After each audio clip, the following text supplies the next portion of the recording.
The rain never fell. That was the first thing Kalen noticed every time he stepped into a frozen zone.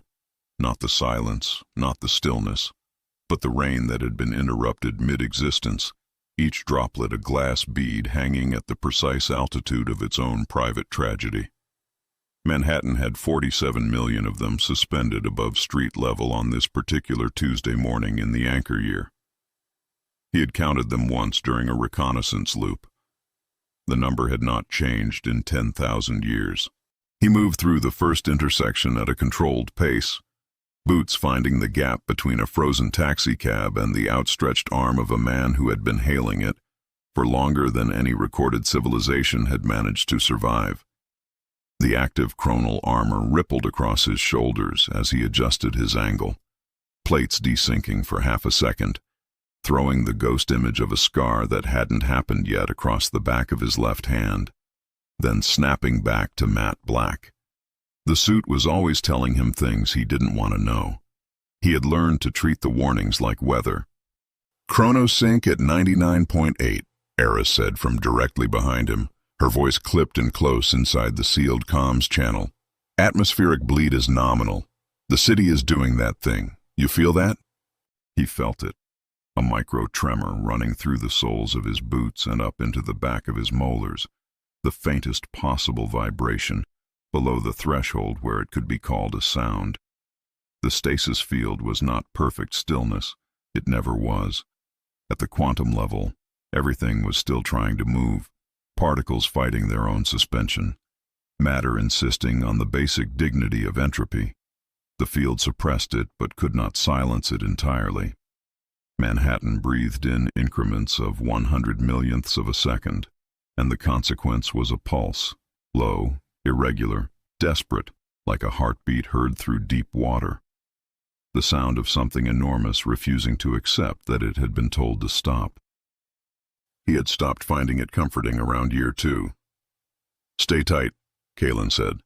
"Single file through the plaza. Don't brush the sieves."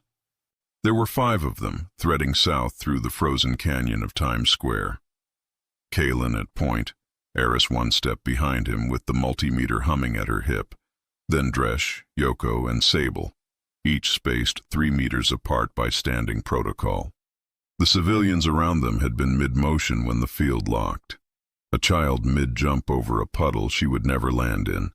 A couple mid-argument over something that would never be resolved. A street vendor's hand frozen in the act of folding a newspaper that would never finish being folded. Their faces held expressions that belonged to moments that had never been allowed to end. Some looked almost peaceful. Most didn't. Kalen didn't look at faces. That was standing protocol too. The air tasted like copper and something older. The ambient flavor of a city that had been holding its breath so long, the oxygen had gone strange and metallic and flat, like a coin held in a closed fist for a decade. Every exhale inside his helmet recycled through the suit's scrubbers and came back almost clean, almost warm. The almost was the part that accumulated. He had been breathing almost clean, almost warm air for longer than he cared to calculate. And he had learned that the accumulation of almost was what eventually broke a person open if they let themselves sit with it. He didn't let himself sit with it. Now. Aris. He did not look back. Time to the trench. 11 minutes at current pace. Maybe 9 if Dresh stops treating every frozen pedestrian like an installation piece. A pause, the kind that meant she was already 3 thoughts ahead. "Dresh. I am talking about you. I can see your helmet angle in the feed. Stop looking at them." Dresh's voice came back flat and entirely unrepentant. "There's a kid back here. Couldn't be more than 6. She's got a balloon on a string." "She has had that balloon on that string for 10,000 years, Aris said. "She is doing fine. She doesn't need you. Move." Broadway opened ahead into a gray suspended corridor of glass and steel. The mid-morning light of 10,000 years ago still falling in the exact same angles, through the exact same gaps between buildings, throwing shadows that had not shifted by a single degree in a century. The deep water pulse was louder here, transmitted up through the bedrock, through the pavement, through the boots. The Earth's core still turning, still insisting, still trying. The Hudson appeared at the end of the avenue. Or rather, the Hudson as it had been at 11:42 in the morning. Mid-tide, mid-chop, every wave arrested into a ridge of dark gray muscle that would never break, suspended in the act of becoming foam. The team filed down to the waterfront, and Kalen pulled up the tether overlay on his visor. Navigation lines painting the route in pale green across the frozen river's surface. 1 kilometer south, he said. Then we go down. Suit temps holding, Aris said, not waiting to be asked. Sync variance is 0.1%. We are blending clean. The multimeter shifted in her grip, her thumb working the calibration dial without her looking at it. If the Council's perimeter sensors are running their standard sweep pattern, and they are, I can taste the carrier frequency and the field bleed. We have a 5-minute 40-second window between passes. 5:20 now. The window will close before we reach the entry point at current pace. Then we pick up the pace. They moved faster, not running. Running in a stasis zone risked turbulence, micro-displacement, the kind of small desync that could cascade into a larger one before the suit compensated, but they pushed to the edge of what the armor's stabilizers could comfortably manage, cutting south along the waterfront at a pace that put real heat into Kalen's thighs and made the suit's sync readout flicker. 99.7, 99.6, holding. The tether point came into view 500 meters offshore, and he stopped the team at the waterline. It was not visible in any way that human eyes were built to process. What was visible was the absence, a vertical scar where the stasis field bent around the opening, where the suspended Hudson parted like a curtain pulled aside by invisible hands, creating a column of slightly wrong space that descended from the surface straight to the ocean floor. The air above it was wrong in a way that slid off the eye rather than registering on it, the visual cortex refusing to process geometry that existed outside its approval authority. Kalen had looked at the tether point directly for the first time 3 years ago and spent 4 minutes experiencing his brain essentially reboot. Now he looked at the margin of it. He saw what he needed. Calibration, he said. Aris stepped up beside him, multimeter raised. The device was blocky and unpretty, covered in readouts cycling through 4-dimensional variables faster than individual parsing, and she processed them on instinct, hearing the shape of it rather than reading it. She had described the experience once as reading voltage through your molars. He had not asked for elaboration. Council frequency is 3.77 megahertz on the temporal carrier band, she said, her voice dropping into the flat, technical register she used when the math was running hot. Offsetting our sync. Now, you'll feel it. He felt it. A shimmer, like being briefly submerged in cold water that existed everywhere simultaneously. The suit's phase state stepping from human baseline to something the Council's sensors would read as ambient, as background, as nothing worth flagging. His ears popped. His vision shifted slightly yellow, then corrected. The armor's plates ran through a full-surface ripple, showing 3 seconds of his immediate future across the backs of his hands before the phase lock settled and the glimpse folded back into the matte black of the present. The suit hummed, heavy. It always felt heavier in the phase state, as if the weight of the moment it was carrying had become measurable. We're ghosts, Aris said. Sync locked to Council frequency. Window opens in 40 seconds. A beat. 31. I'm talking too much. You always are, Dresh said quietly. It's fine. Don't. Her voice clipped tight. Don't make it normal. We are about to walk through a hole in the floor of the ocean into a structure built by beings that don't perceive time as a direction, and I need everyone's nervous system in the appropriate state because mine is about to run calculations for all 5 of us simultaneously, and I need you sharp and I need you... Aris, he said it quietly, just her name. She stopped. Watch your tethers, he said. If your suit's clock desyncs by a microsecond, you join the statues. 11 seconds of silence. They went in. The descent through the tether was not falling. It was not traveling. The most honest description Kalen had ever managed, sitting in a debrief 2 years ago, was a renegotiation of which reality you belong to. The frozen Hudson closed over and around them, the suspended water an inch from their shoulders on either side, utterly unmoving, the micro shiver of its suppressed motion prickling against the suit's outer sensors. And then they were moving through geology rather than ocean, through the tether's negotiated path that bent space and local time simultaneously, so that the floor of the Mariana Trench, 11,000 meters below sea level and 8,000 kilometers south, was simply the next step down.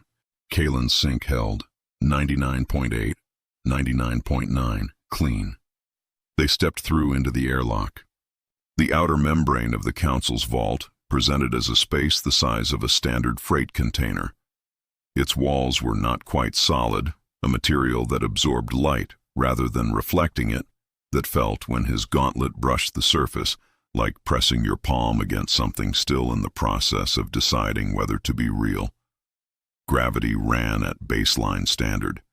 Temperature ran cold enough to fog his visor with each exhale, each breath a small white cloud that formed and dispersed in the 4-second cycle of the suit's internal circulation.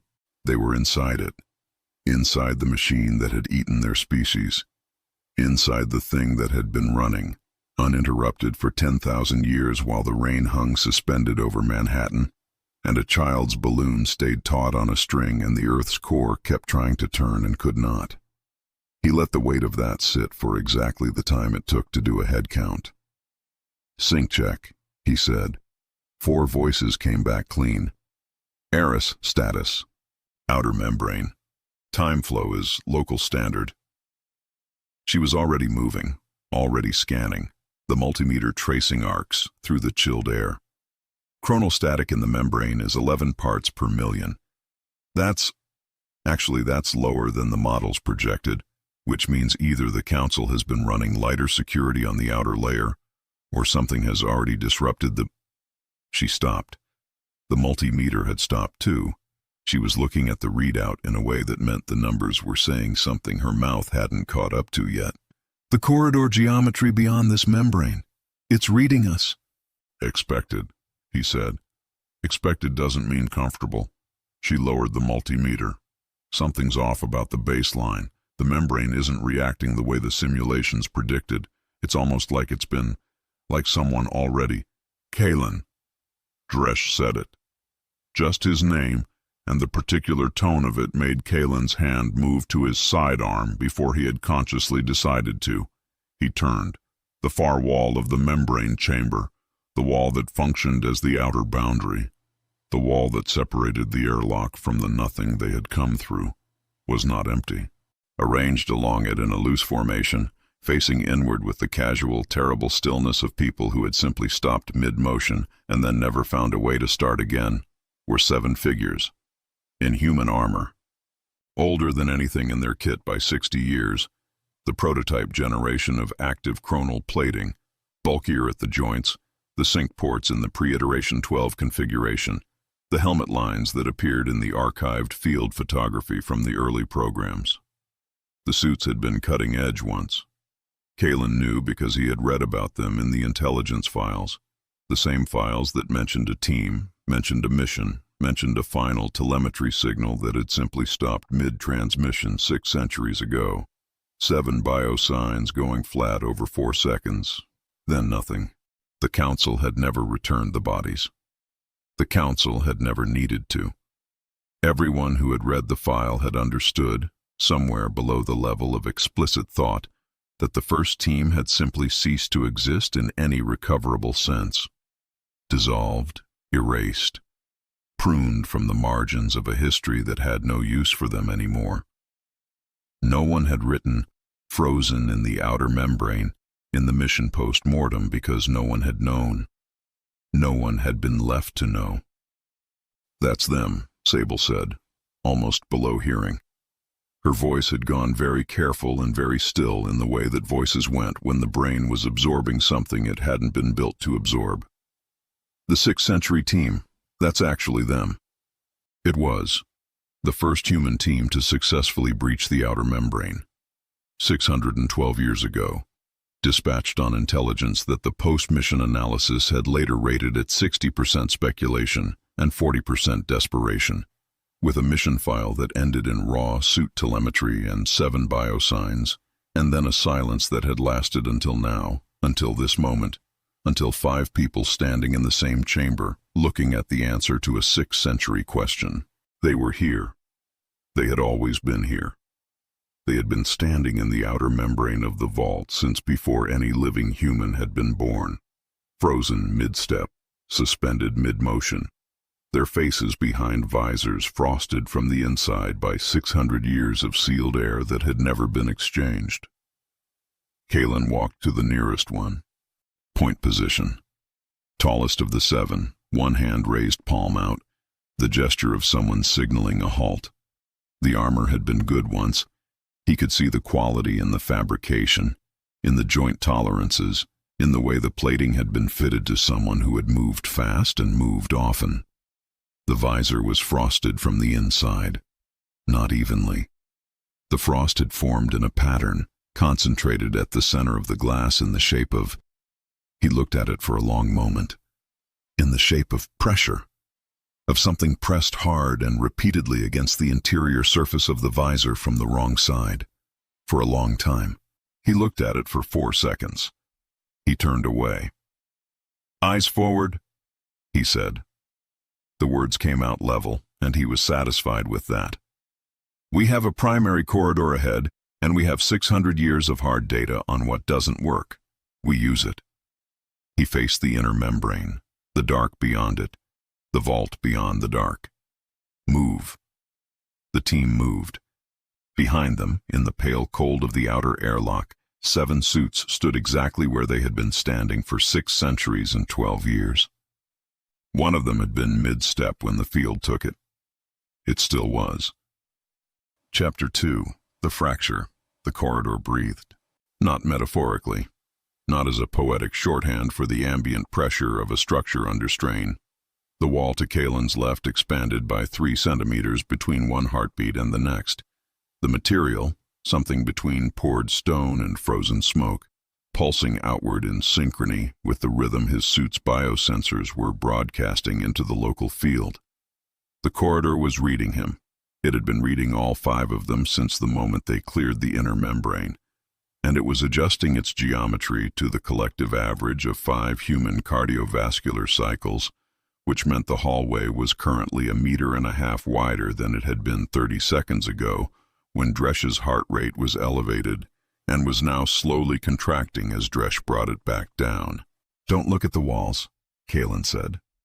"I'm not looking at the walls," Dresch said. "Your heart rate is looking at the walls." A pause.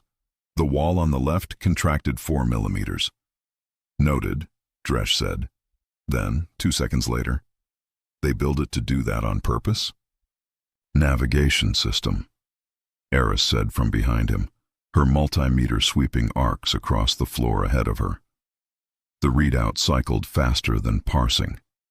She absorbed it through the palm of her grip, tactile rather than visual, the voltage shape of the data more legible to her than its numerical face. The Council doesn't use compasses. They navigate by— "Here, look at the floor." "Don't look at the floor." "You just told me—" "The floor is currently calibrated to yesterday's gravity vector. If you look at it long enough, your proprioception will accept the recalibration, and you will believe you are tilting 11 degrees starboard." She stepped over something that wasn't visible to anyone else. "Look at the middle distance. Pick a fixed architectural point. In this corridor, the concept of fixed is relative, but it's better than nothing." The corridor ahead ran. The word "ran" was the problem, because it ran in a way that defied the rendering pipeline of human spatial intuition. It was 3 meters wide at its current calibration, and the ceiling was roughly standard at 3.5 meters, but the far end, the point where it terminated or turned or ceased to have an obligation to continue, existed at a distance that the eye declined to estimate. Not because it was particularly far, because the distance kept occurring in a slightly different place each time attention landed on it. Kaylin had learned to navigate by commitment rather than measurement. Pick a point, move toward it, accept that arrival was a decision rather than a calculation. The smell was wrong in here. Not wrong like rot or chemical. Wrong like the air itself had been stored too long in a container built for a different kind of atmosphere. Cool and dry and utterly without the biological texture that air acquired from living things. No pollens, no particulates, no microscopic evidence of anything that breathed. The Council did not breathe. The Council did not shed. The Council did not leave the subtle cellular residue of existence that human beings deposited into every enclosed space they occupied. And the absence of all that microscopic biological noise registered somewhere in the hindbrain as the air of a place that had never been intended for them. His suit recycled his own exhales and returned them almost clean, and the almost was the only human thing in the corridor. He moved. The team moved behind him. Up is tomorrow, Aris said, not to anyone in particular. Left is yesterday. The architects built time into the spatial axes and then built the spatial axes into the structure, which means that moving through this corridor has a temporal component that I am currently suppressing by running a continuous counterphase through the suit's navigation relay. And I need everyone to know that this is consuming 17% of the suit's available processing bandwidth, which means if we hit a secondary security layer, I will have less computational headroom than I would prefer. And I am mentioning this not to alarm anyone, but simply so that if I start performing below my personal standards in a crisis, everyone will know why and will not take it personally. Noted, Kaylin said. Also, the ceiling being tomorrow means our vertical displacement sensors are reading us as slightly in the future relative to our horizontal position, which is technically accurate, and I need you to know that I find this profoundly irritating. The corridor curved. Not a turn. A curve, slow and deliberate and architectural, the kind of curve that required a full 30 seconds to resolve into a new directional commitment, during which time the team walked a path that was simultaneously 3 different angles depending on which pair of eyes was interpreting it.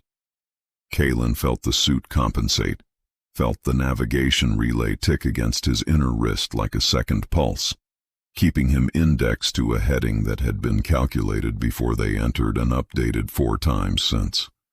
He trusted the relay. Now, the temperature dropped 4 degrees in the span of 2 steps. His visor registered it. The ambient sound, which had been a low structural hum, different from the deep-water pulse of Earth's frozen rotation, something more deliberate and more inhuman, a frequency that carried information rather than simply occupying space, shifted in pitch. Not loudly, but the suit flagged it, and his hand moved to his side arm again, and he kept it there without drawing. Tripwire architecture ahead, Aris said, 17 seconds before anything visible confirmed it. She was reading it through the multimeter, through the voltage shape of the field, through whatever sense she had developed after years of working with equipment calibrated to perceive dimensions that human evolution had not gotten around to, including micro-fracture snares, Council standard for perimeter access corridors. They don't trigger on mass or heat, they trigger on temporal deviation. Any local desync greater than 0.01% will. I know what they do, Kaylin said. I'm explaining it for the team. The team knows what they do. Dresh, Aris said. What does a microfracture snare do when triggered? It locally accelerates the time field around the triggered point, Dresh said, in the flat tone of a man reciting something memorized under pressure. Rapid aging effect. Biological matter in the affected radius can advance months or years in seconds depending on snare calibration. Good, so everyone knows. I'm going quiet now. She wasn't going quiet. The snares are spaced at 1.7-meter intervals across the floor ahead, staggered in a pattern I can read but cannot fully map. Because two of them are operating on temporal axes I can only observe from the side. The safe path is, first step 43 centimeters left of our current heading, second step straight, third step 18 centimeters right, then hold position until I rescan. Everyone commit those offsets to muscle memory now. Kalen relayed the coordinates through the tactical overlay. Each visor accepted them. He saw the path rendered in pale green ahead, a narrow thread through space that looked identical to the surrounding floor in every way that mattered to anything except Aris's multimeter. He went first, 43 centimeters left, straight, 18 right. Hold. The hold was 11 seconds while Aris rescanned, and in those 11 seconds the corridor breathed twice, expanding, contracting, and the ceiling's tomorrow calibration threw a faint shadow that fell in the wrong direction, and the suit's counterphase relay ticked 5 times against his wrist, keeping him in a present that the architecture around him was quietly and persistently suggesting did not have to be the only option. "Clear," Aris said. "Next sequence." The sound was wrong before the cause was visible. A tone, not an alarm, not a mechanical klaxon. Something more intimate than that. Something that went straight through the ear and registered first in the chest, in the sternum, in the place where the body keeps its instinctive inventory of threat. High and fine and very precise, like a wire pulled past its tolerance. Kalen was already turning when Aris said the word that killed the rest of the sequence. Snare. Dresh had taken his third step, 18 centimeters right. He had taken it with his left foot rather than his right. And the difference, a matter of centimeters, a matter of the body's natural gait overriding the grid coordinate by a margin too small to be called carelessness, had been enough. The snare threshold was 0.01% deviation. The human body's natural gait variance, uncompensated, ran at 0.04. The field hit Dresh's right arm at the elbow. The effect was not dramatic in the way that violence was usually dramatic. There was no concussive force, no heat, no sound of impact.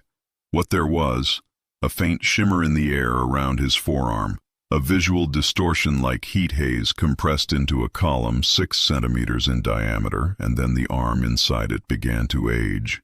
Rapidly, visibly, the suit plating on the forearm segment went first. The chronal acceleration treating the molecular structure of the alloy with the same absolute impartiality it applied to everything. The crystalline lattice of the metal developing microfractures that were decades of material fatigue compressed into 6 seconds. The surface going from the matte black of active plating to a dull corroded gray. Then the joint seal. Then, as the effect moved through the compromised plating, the sleeve beneath, and then the arm itself. Dresh made a sound. It was not a scream. It was the sound a person made when their nervous system received information it had no framework to process. A single exhalation, high and involuntary, and then silence. The silence of someone very deliberately not allowing themselves to continue making that sound. "Cut the arm! Cut the arm before the acceleration hits your core!" Aris was already moving.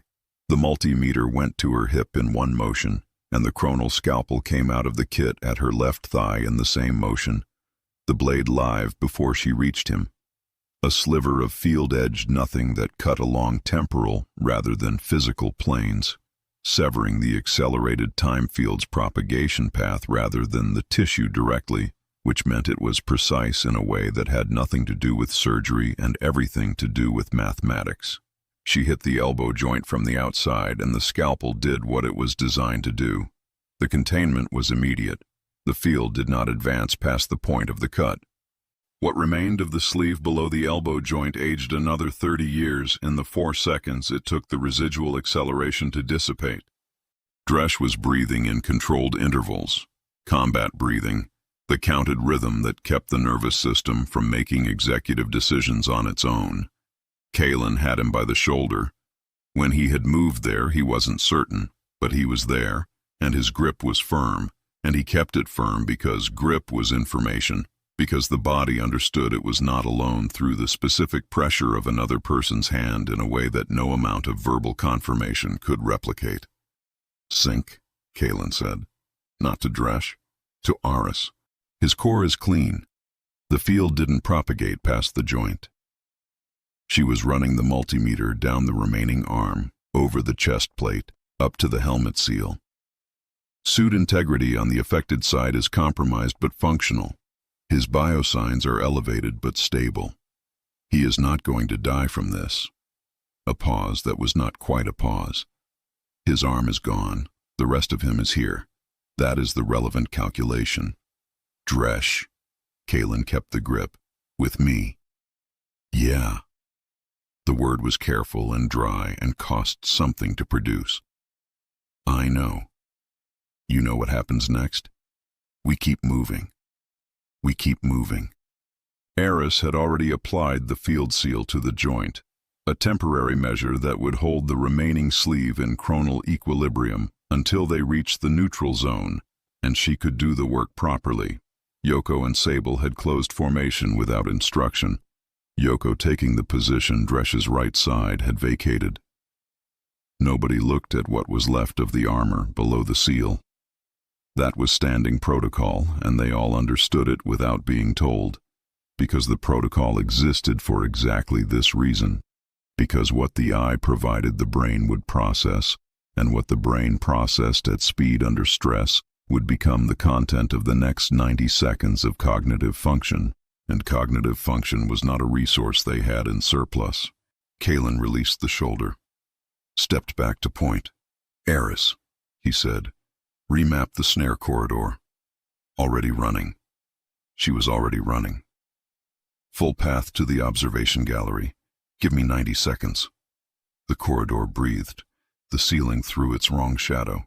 The suit's counterphase relay ticked against his wrist, keeping him indexed to now, to this moment, to the only second that was operational.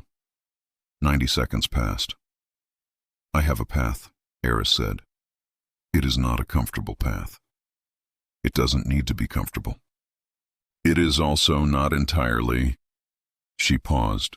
The multimeter was telling her something. He watched her absorb it through her palm, watched the fractional movements of her thumb across the calibration dial, watched the thing her face did when the math resolved into a shape she hadn't anticipated. The observation gallery is open. The corridor's end cap field is not running a closure sequence, it's... Another pause. Shorter. The kind that meant she had the answer and was deciding whether the answer was the kind of thing that should be said aloud. It's ventilated. It's expecting us. The corridor breathed. Kalen looked at the path ahead, the narrow thread of safe ground through the snare architecture, the curve of the corridor that resolved into something he could not yet see, the observation gallery at its end that was apparently open and waiting.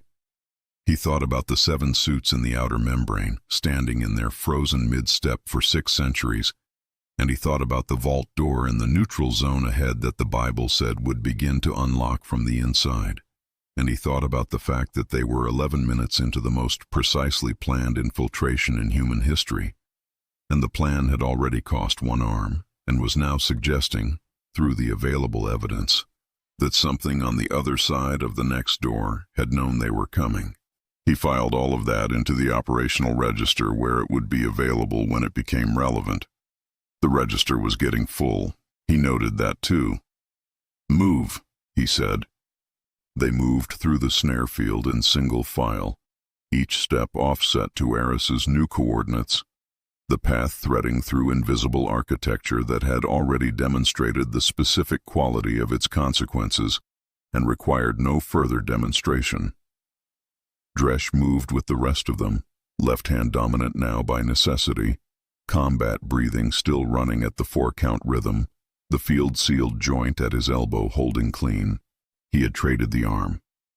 The observation gallery was ahead.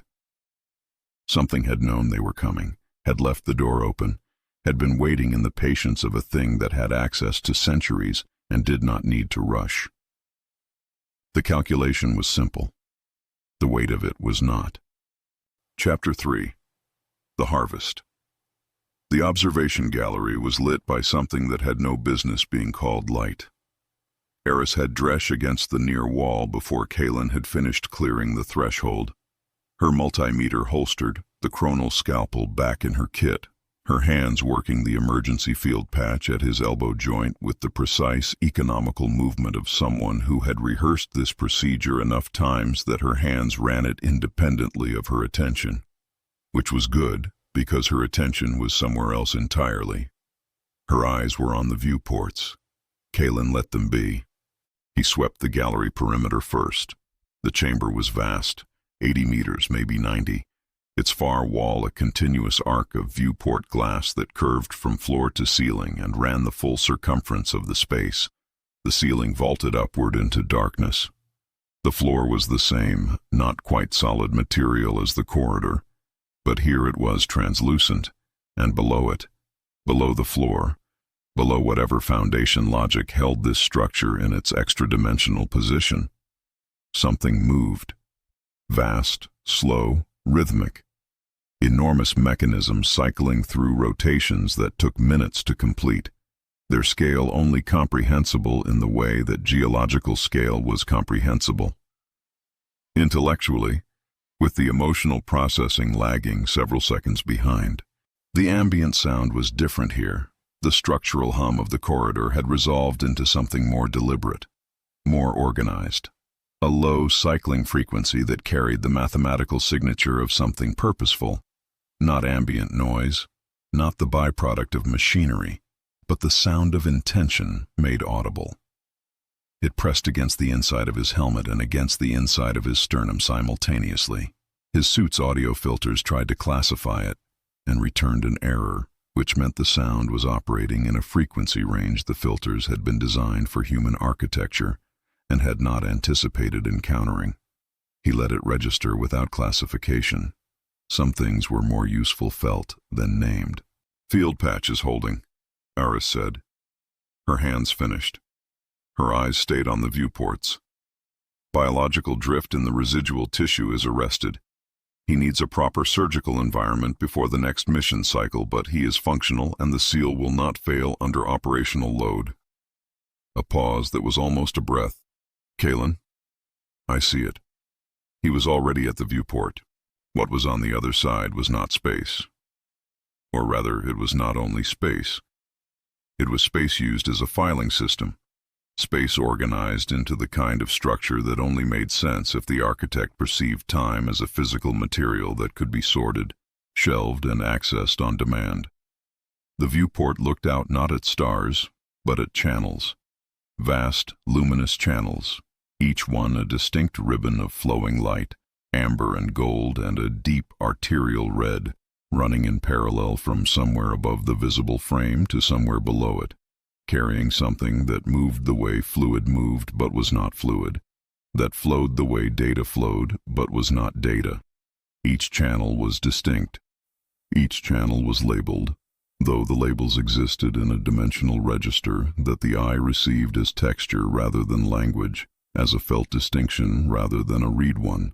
One of those channels tasted like penicillin. Kaelin did not know how he knew that. He knew it the way you knew the smell of your childhood home. Not as information, but as recognition. "Timeline troughs," Aris said. She had moved to the viewport beside him, and her voice had dropped into a register he hadn't heard from her before. Not the rapid-fire technical cadence, not the manic metaphor building. Something flatter and more careful, the voice of a person handling something that required both hands. Each channel is a discrete human developmental pathway. The one on the left, the amber, that's agricultural. The cognitive leap cascade that produced the first permanent settlements. Her finger traced the glass without touching it. The red one beside it is medical, germ theory, surgical antiseptic, the entire conceptual framework of evidence-based treatment. A pause. "It is currently flowing away from us at a rate I cannot calculate with this equipment." Dresh had come to stand behind them. His field-sealed arm was at his side, the joint held in the rigid chrono-equilibrium of the patch. Functional, present, no longer deteriorating, but carrying the weight of 60 biological years of aging in a limb that had been standard issue 40 minutes ago. He looked at the channels for a long moment. "Where is it going?" he said. Aris pointed. Beyond the troughs, at a distance that the viewport's scale made difficult to render into comprehensible spatial terms, structures blazed. Not burned. Blazed in the specific way of things that were operating at full capacity, at the absolute peak of their designed function, processing so much energy that the byproduct was light. Cities, if the word city could be applied to architecture that existed across multiple spatial dimensions simultaneously. Civilizations running at a rate of progress that left visible traces in the surrounding space. Technological artifacts drifting in their orbital zones that were recognizable as advanced in the way that a particle accelerator was recognizable as advanced to someone who had only ever seen a wheel. Not merely a head, categorically different. And the channels fed them. The timeline troughs poured directly into their infrastructure, their power grids, their biological renewal systems. The amber agricultural cascade terminated in food synthesis networks of impossible complexity. The red medical channel terminated in what could only be immortality architecture, the specific configuration of systems that existed to prevent the entropy of biological matter indefinitely. Kalen had studied enough council intelligence to recognize the shape of it. He had not expected to see it powered. He had not expected to see it powered by something he recognized. "The siphon lead," he said. "Show me." Aris moved along the viewport, tracking with the multimeter.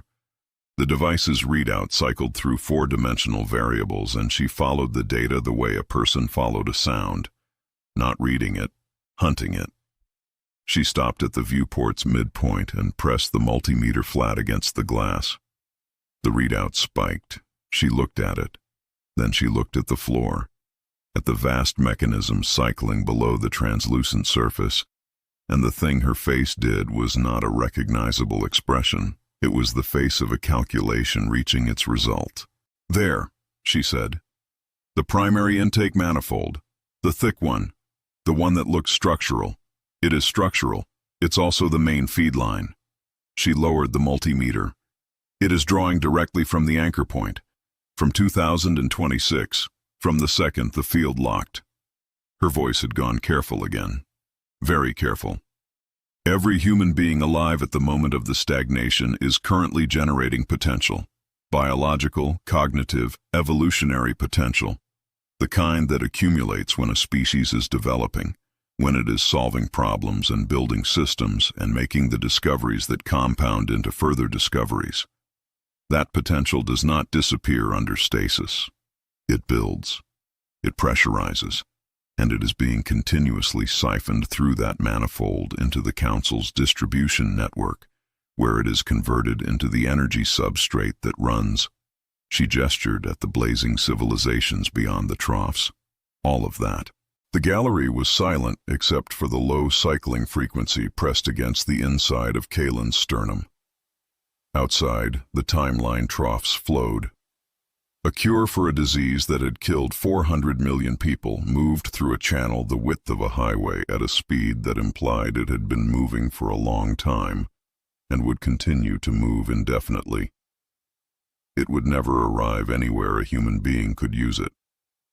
It had already arrived somewhere else. "They didn't just lock us out of tomorrow," Kalen said. "They spent it. The words landed in the silence of the gallery and stayed there, and nobody answered them because there was no answer that was not already visible through the viewport. 10,000 years of human potential, 10,000 years of compounding discovery, of the recursive acceleration that happened when a species hit its developmental stride and began to build on its own breakthroughs. All of it running through those channels, all of it feeding those blazing structures, all of it converted into someone else's immortality and someone else's golden age. Not stolen in the sense of taken and used up. Stolen in the sense of still being taken, still flowing. The tap had been open for 10,000 years, and it was open right now, in this moment, at a rate that the multimeter could register, but that the human mind could not hold without something in it, shifting permanently out of alignment. Sable had not spoken since they entered the gallery. She spoke now from the viewport farthest left, her voice coming out in the compressed, uninflected register of someone who had decided that controlled delivery was the only option available. My grandmother was a doctor. In the anchor year, she was mid-surgery when the field locked. She did not look away from the troughs.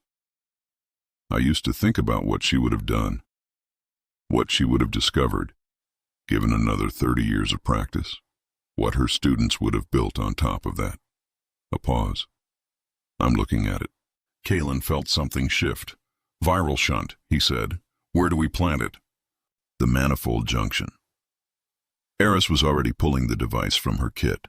Compact, dull, a piece of human engineering that looked entirely inadequate against the scale of what surrounded it. If we interrupt the intake signal at the junction point, the siphon lead reads the interruption as a source failure and reroutes to backup channels. While it's rerouting, we have a window to insert the shunt into the primary pathway. The shunt doesn't stop the flow. It corrupts it. It introduces a paradox signature into every unit of potential moving through the manifold, a signal that reads as human-authored, as intentional, as directed. The Council's distribution systems are built to process clean energy. They have no filter architecture for paradox-contaminated input. She looked at the manifold junction below the floor. We stop being the fuel. We become the virus. How long for the window? 40 seconds after interruption, maybe 38. And the interruption triggers what on their end? A maintenance flag, automated. It will take the system approximately 4 minutes to escalate to a security response, assuming standard Council protocols. She paused. We should assume non-standard. We always assume non-standard. He held out his hand. She placed the shunt in it. Walk me through the junction access. She was already walking. The gallery floor, translucent above the cycling mechanisms below, had an access panel, not marked, not visible by any standard measure, but readable by the multimeter as a discontinuity in the field substrate. Aris crouched over it, ran the scan, and the panel resolved from floor material into a distinct seam. She applied the override. The seam opened. Below, the manifold junction, 3 meters down, running hot with the throughput of 10,000 years of siphoned human potential.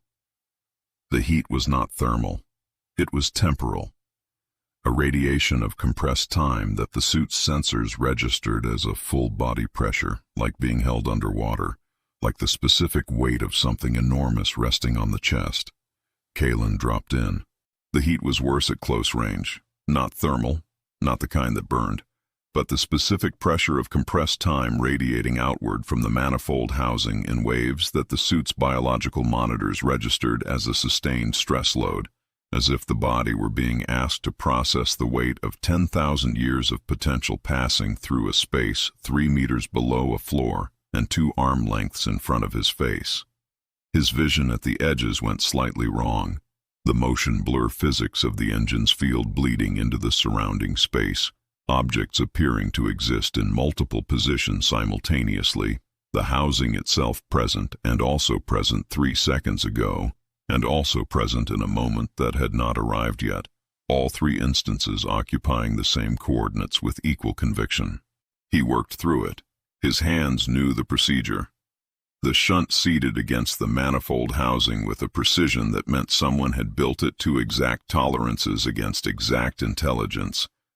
Years of resistance work, years of dead teams and lost data and 6-century-old suits standing in outer membranes, all of it resolving into this specific fit, this specific connection, the human-built device locking into the Council's infrastructure with a solidity that felt like an argument won. He climbed back up. Shunt is live, Aris said, reading it through the multimeter before he had finished clearing the panel. Paradox signature is propagating into the manifold flow. It will reach the Council's distribution nodes in... She stopped. The multimeter had told her something. Her thumb worked the calibration dial. faster than projected. The manifold pressure is higher than the models assumed, which means the propagation rate is higher, which means the Council systems will register the contamination signature approximately 90 seconds ahead of our window estimate. She looked up. We need to be somewhere that is not here, somewhere above the gallery. Above, in the directional sense that meant tomorrow, that meant the next layer of the vault's architecture. Something changed. Not a sound, a quality. The cycling frequency that had been pressing against the inside of Kalen's sternum shifted pitch by a fraction of a degree that should have been imperceptible and was not imperceptible. That registered not in the ear but in the place below the ear where the body kept its inventory of things that were about to happen. The gallery's viewport flickered. For 1/2 second, the timeline troughs went dark. And in the darkness, in the space where 10,000 years of siphoned human potential had been flowing, something on the far side of the channels turned and looked back. It did not have eyes. The looking was not visual, but the attention landed like pressure, like a hand placed flat on the outside of the glass, and every biosensor in every suit in the gallery spiked simultaneously, and Dresch made a sound low in his throat that was not quite a word, and Aris's multimeter reading climbed into a range that its display had not been designed to render. Then the troughs resumed. The flow continued. The attention withdrew. The gallery was, again, only a chamber with a view. Kalen looked at the siphon lead running below the floor. The shunt was seated. The paradox signature was propagating. In the Council's distribution network, 10,000 years of human potential was no longer arriving clean. Whatever had looked back through the viewport had not looked back because it was afraid. It had looked back because it had noticed. And whatever had noticed was still there, on the other side of the glass, on the far side of 10,000 years of stolen time, in the blazing architecture of a civilization that ran on human fuel. And it was, with a patience built from access to centuries, waiting to see what happened next. Chapter 4. The Neutral Zone. The first thing Kalen did when they crossed into the neutral zone was breathe. Not the recycled almost clean of the suit's internal circulation. Not the copper flat non-air of the stasis field or the stored too long atmosphere of Council architecture. He cracked the helmet seal by 2 millimeters. Protocol violation, technically, flagged immediately by the suit's integrity monitor, and pulled in one breath of the neutral zone's air, which was cold and dry and carried no biological texture whatsoever, which was a negative quality, an absence, but it was also real. It arrived at his lungs as real air arrived, with the specific physical weight of something that had not been pre-processed, pre-filtered, pre-approved. He held it for 2 seconds. He closed the seal. His heart was beating at its own pace again. That was the other thing. In the non-Euclidean corridors, in the gallery above the troughs, the suit's counter-phase relay had been running continuous compensation to keep his cardiovascular rhythm from being absorbed into the architecture's biological calibration loop. The correction was necessary, and the correction was seamless. And the correction meant that for the duration of their time in the Council's geometry, his heartbeat had not been entirely his own. The neutral zone ran time at a 1-to-1 ratio, standard human baseline. No manipulation, no compression, no acceleration. His heart felt the difference before his brain processed it. A loosening. The specific physical relief of a pressure that had been so constant it had become invisible, lifting. He did not allow himself to call it comfort. Comfort was operational liability. But he noted the loosening, and he filed it, and he used it. Let the body reset for 30 seconds while the team cleared the perimeter of the maintenance airlock. Let the biology bank a small reserve of baseline function against the expenditure ahead. The neutral zone was a chamber built for maintenance access, which meant it was built for utility rather than the incomprehensible architecture of the vault's interior. Square walls, level floor, functional lighting, not the wrong kind of luminescence that the gallery had run on, but something close enough to standard white spectrum that the visual cortex processed it without filing a complaint. It was, Kalen thought, the least alien space they had encountered since crossing the tether. The Council had needed somewhere to store its tools. Tools required accessible geometry. The irony of the enemy's most mundane room being the most survivable had not escaped him. Yoko and Sable were already pulling the heavy rigging cases from the compression packs, the equipment that had been too bulky to run through the non-Euclidean corridors in anything but collapsed form, now expanding back to operational configuration with the pneumatic hiss of cases unsealing and frameworks extending and locking joints finding their positions.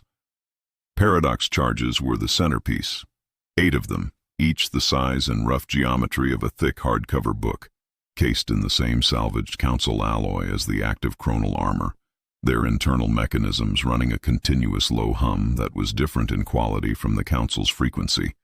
More irregular, more human, the sound of engineering that had been built under pressure by people who were making it up as they went and had made it work anyway. The charges were warm to the touch through his gauntlet, not thermally, but in the temporal sense, in the way that the suit's sensors had learned to register paradox-loaded material as having a slightly elevated local time density, a small weight of contained potential that pressed outward against the casing. He had carried them through the tether, and through the corridors and through the gallery, and they had been patient the entire time, holding their charge, waiting for the door they had been built to open. Dresch worked the cases left-handed with a methodical efficiency that did not invite acknowledgement. Kalen did not acknowledge it. Acknowledgement was its own kind of pressure. He watched the joint seal hold and moved on. "Rigging spread?" he said. 7 minutes, Yoko said. 6 if the floor anchors seat clean. "Make it 6. Aris was not helping with the rigging. Aris was at the vault door. The door occupied the entirety of the neutral zone's far wall, a surface that made the maintenance airlock's utilitarian geometry suddenly comprehensible as a deliberate frame, a presentation of scale. It was built for beings that did not perceive time as a direction and therefore had no architectural reason to rush. Beings for whom a door could be as large as it needed to be, because the journey to reach it had not cost them anything they would not recover. The material was the same frozen light aesthetic as the Paradox engine's containment rings in the intelligence files, translucent, layered, carrying depth that the eye could not fully resolve because the depth continued past the point where depth should have terminated. Kalen had estimated from the intelligence that the door was 8 meters high. Standing in front of it, he revised that estimate upward and then stopped revising because the revision was not converging. Aris had the multimeter flat against its surface. Her thumb was still. She was not running calculations. She was listening. "There is a signal," she said. "From the door?" "From the other side of the door. It is a structured signal, not automated, not a system process, not residual chronal bleed from the vault interior." Her thumb moved once on the calibration dial and stopped again. "It is a directed signal. It has a target. The target is us." She did not turn from the door. "Something in there knows we are in this room. Something in there is transmitting at our frequency, which means something in there either acquired our frequency through monitoring or—" A pause. "Or it has always known our frequency, because it has always known we would be here." The rigging team kept working. The paradox charges seated in their anchor positions around the door's perimeter, with the mechanical certainty of equipment designed to tolerances that left no interpretive room. Kalen watched them and watched the door and processed the gap between the two activities. The human team placing human tools against the largest object they had ever stood in front of, preparing to force it open, while the signal from its other side ran at their frequency and waited. Then the signal changed. It was not a sound. It was a transmission, received not through the suit's audio systems, but through the chronal sync relay, the component designed to maintain the team's temporal positioning within the vault's field architecture. The relay was a receiver only. It had never been designed to carry language. What arrived through it arrived the way certain kinds of recognition arrived. Not as data, but as meaning, assembling itself out of the relay's signal structure, with an authority that implied the transmitter had been using this channel since before the relay was built. The voice that came through was not a voice in the acoustic sense. It was a voice in the sense of a distinct, consistent, unmistakable presence, flowery, precise, carrying the weight of something that had never needed to rush anything it had ever said. The Discord approaches the threshold. We have observed the Discord's passage through our corridors. We have noted the instrument it carries, the small, ingenious, human-fashioned corruption now seated against our manifold. We find it not unimpressive. A pause that was architectural, that was designed. We have seen this composition performed before. We know its movements. We know its resolution. The Discord arrives at the door. The door opens. The Discord enters. And the piece ends, as it has always ended, in silence. Another pause, shorter, with something in it that was not warmth and was not contempt, but was the specific quality of attention that a being gave to something it had studied exhaustively. We open the door, Discord, as a courtesy. Enter, and we will discuss the terms of the silence. The relay went still. The team had stopped working. 6 seconds of no one moving in the neutral zone, the paradox charges seated and armed, and nobody reaching for a trigger. The neutral zone's 1-to-1 time ratio held, impassive and unhelpful. 6 seconds of baseline human time passing at baseline human speed, which was the most normal 6 seconds any of them had experienced in hours, and it was the worst 6 seconds of the operation so far, because the mind, given the luxury of normal time, immediately used it to fully process what had just been said to them. The Synchron knew they were here. The Synchron had known they were coming. The Synchron had opened a communication channel at their specific frequency and delivered a message that was either a trap, a genuine disclosure, or a psychological weapon, and the distinction between those three options was not from the inside, immediately apparent. That was the Synchron, Aris said. Not a question. Yes. It said it's opening the door as a courtesy. I heard it. It also said it has seen this before, that it knows how it ends. She finally turned from the door. Her face was running the calculation the same way it always ran calculations, not with uncertainty, but with the methodical speed of a system pulling data from every available register before issuing an output. Which means either it has seen a prior version of this mission succeed, in which case it knows our endpoint and has prepared for it, or it has seen a prior version fail, in which case it is telling the truth about the resolution, and we are walking into a trap it has already designed. She looked at the door. Or it is lying. It does not know how this ends any more than we do, but it wants us to believe it does, because a team that believes the outcome is predetermined is a team that has already made a psychological concession. A beat. I do not know which. None of us know which, Kalen said. I know. She looked at him. I'm telling you anyway. He looked at the door, at the paradox charges seated in their anchor positions, armed, ready to force a door that was apparently about to open on its own. He looked at the relay on his wrist that had just carried the voice of the thing running the machine that had run on humanity for 10,000 years. The future ghost had not been mentioned in any intelligence file. There were no files on what happened after a successful breach of the neutral zone, because no team had completed a successful breach of the neutral zone. The 6th Century team had made it to the outer membrane. The teams before them had not made it that far. What happened past this door existed in a complete intelligence vacuum, not incomplete data, not low confidence estimates, but an absolute absence of prior human observation. He thought about that for 3 seconds. The shape was in there, wearing his armor, waiting. The Synchron was in there, somewhere deeper, having extended what it called a courtesy. The shunt was live in the manifold below the gallery, paradox signature propagating through 10,000 years of siphoned human potential. The team was at his back, 5 people.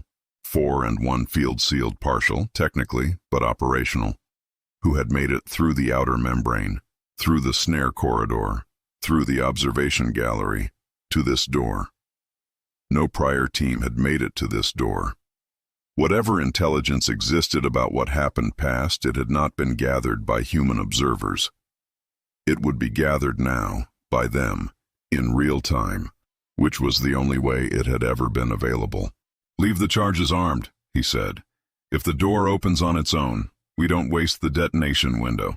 If it doesn't open in 60 seconds, we blow it." He looked at the team. Yoko, Sable, cover formation on the threshold, Dresh on Aris. Aris, the moment we're through, I need a temporal survey of the immediate interior. Anything that is not standard vault geometry, I want flagged before we've taken 4 steps.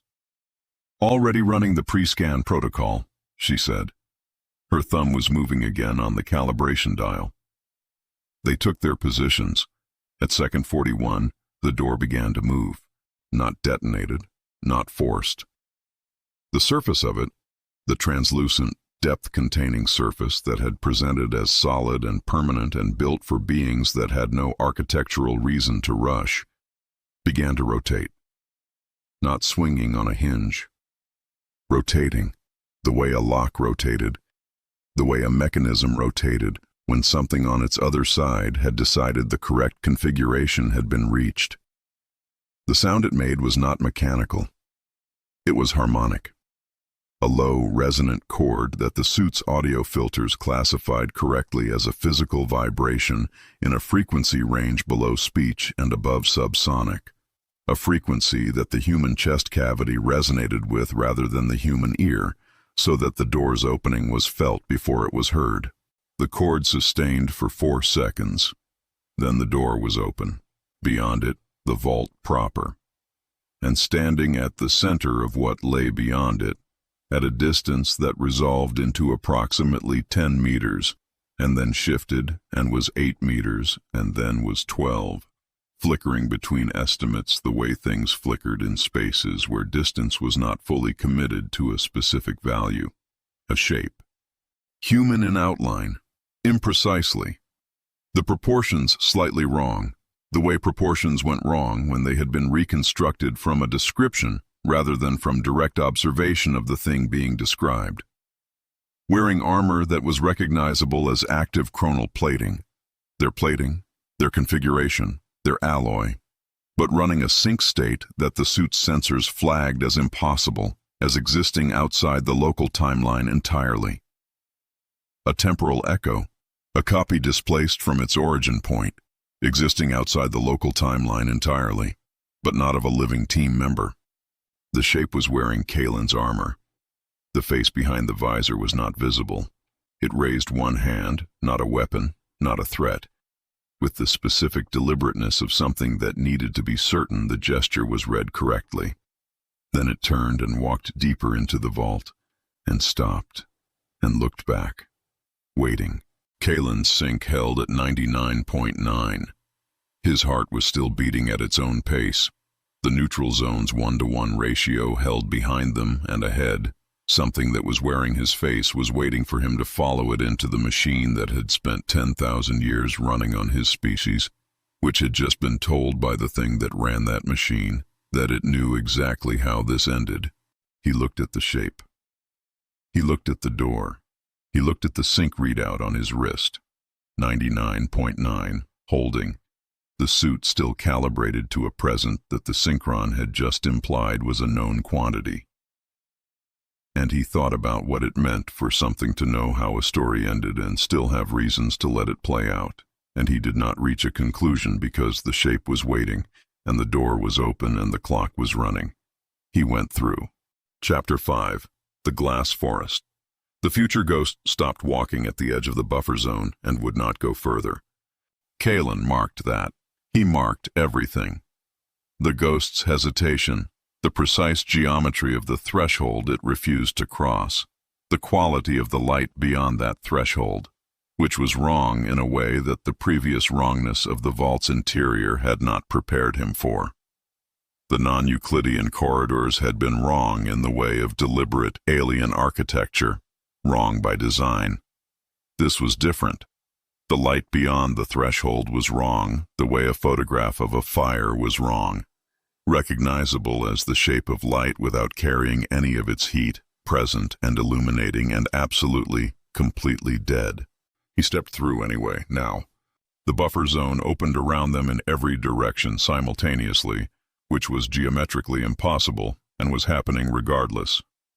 Columns extended from floor to ceiling at irregular intervals, or not irregular, he revised, as his eyes processed the spacing, organized by a logic that was not spatial but chronological, arranged in the order of their termination, earliest deletions nearest the entrance and most recent closest to the far wall, which meant the team was walking through a sordid archive of everything humanity had tried to become and had not been allowed to finish. Each column was crystalline. Each column contained something. The first one Aris stopped at was 3 meters in diameter and ran with internal light the color of old amber. Inside it, not metaphorically, not as a visual artifact of the material's refraction, but literally inside it, suspended in the crystalline matrix, the way insects were suspended in ancient resin, was a city. Rome, but not the Rome that had ended, the Rome that had never ended. The architecture ran continuous from the classical period through something that was recognizably industrial, then something that was recognizably modern, then something that had no recognizable referent because it was 400 years past any point human development had been permitted to reach. Aqueducts that had become water processing networks, roads that had become transit corridors. The forum that had become something Kalen could not name because the concept it housed had not been invented yet. Rome, Aris said. Her voice was not the rapid-fire technical register. It was the careful one. Both hands. The Rome that never fell. The timeline where the Western Empire stabilized in the 3rd century. One of ours. She ran the multimeter along the column's surface without touching it. The energy signature is still warm. This wasn't deleted long ago in subjective time. The Council was still running this thread as recently as the equivalent of 50 years ago by the vault's internal clock. She looked up at the column. They decided they didn't need it anymore. Filed it here. The timeline is still alive in there. The people in it are still living in it. It has simply been shelved. The low-frequency hum that pressed against the sternum was louder here. Not the neutral zone's clean one-to-one pulse. Something more complex, more layered. Dozens of frequencies running simultaneously, each one carrying the specific signature of a timeline that was still technically operational, still running, still generating the moment-to-moment output of a civilization that did not know it had been cut off from the main sequence and archived. Kalen could feel them through his boots. The specific weight of millions of lives happening in a space the size of a storage corridor. Move, he said. Survey as we go. We do not stop. They moved. The columns multiplied. The Rome column gave way to one that contained a world where heavier-than-air flight had been achieved before the Industrial Revolution. The internal light a cooler blue-white. The suspended city visible through the crystal-showing architecture that had been designed from the beginning for a species that moved through 3 dimensions rather than 2. Beyond that, a column so large it took the full width of the team's formation to pass. Inside it, visible as a faint shimmer rather than a resolved image, the outline of ships. Not ocean ships. The proportions were wrong for atmosphere. FTL infrastructure, circa the mid-20th century by the stylistic signature. A timeline where the conceptual leap had happened 80 years earlier than the anchor year. Humanity at the stars before it had figured out television. The voltage in here, Aris said low and to herself, and then stopped. She had answered a question nobody had asked, which meant the micro-precognition was running hot. She was getting data from slightly ahead of the present and processing it before the event that generated it had arrived. Kalen watched her thumb hit the calibration dial 3 times in rapid succession. a nervous habit and a recalibration and a data check all in the same movement. The voltage in here is not stable. These columns are not inert storage. They are still under tension. The timelines inside them are still generating.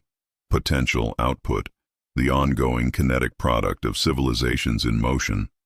The Council is still drawing on them. Low draw, passive extraction, but live. Her thumb stopped. Which means the security architecture in this space is also live. Which means the first sound was not a sound. It was a pressure change. A localized shift in the air that the suit's sensors registered as a displacement event before the source became visible, before it became visible in any conventional sense, before the eyes had anything to work with except the knowledge, transmitted through the suit and through the spine and through the specific animal register that existed below cognition, that something had just entered the space.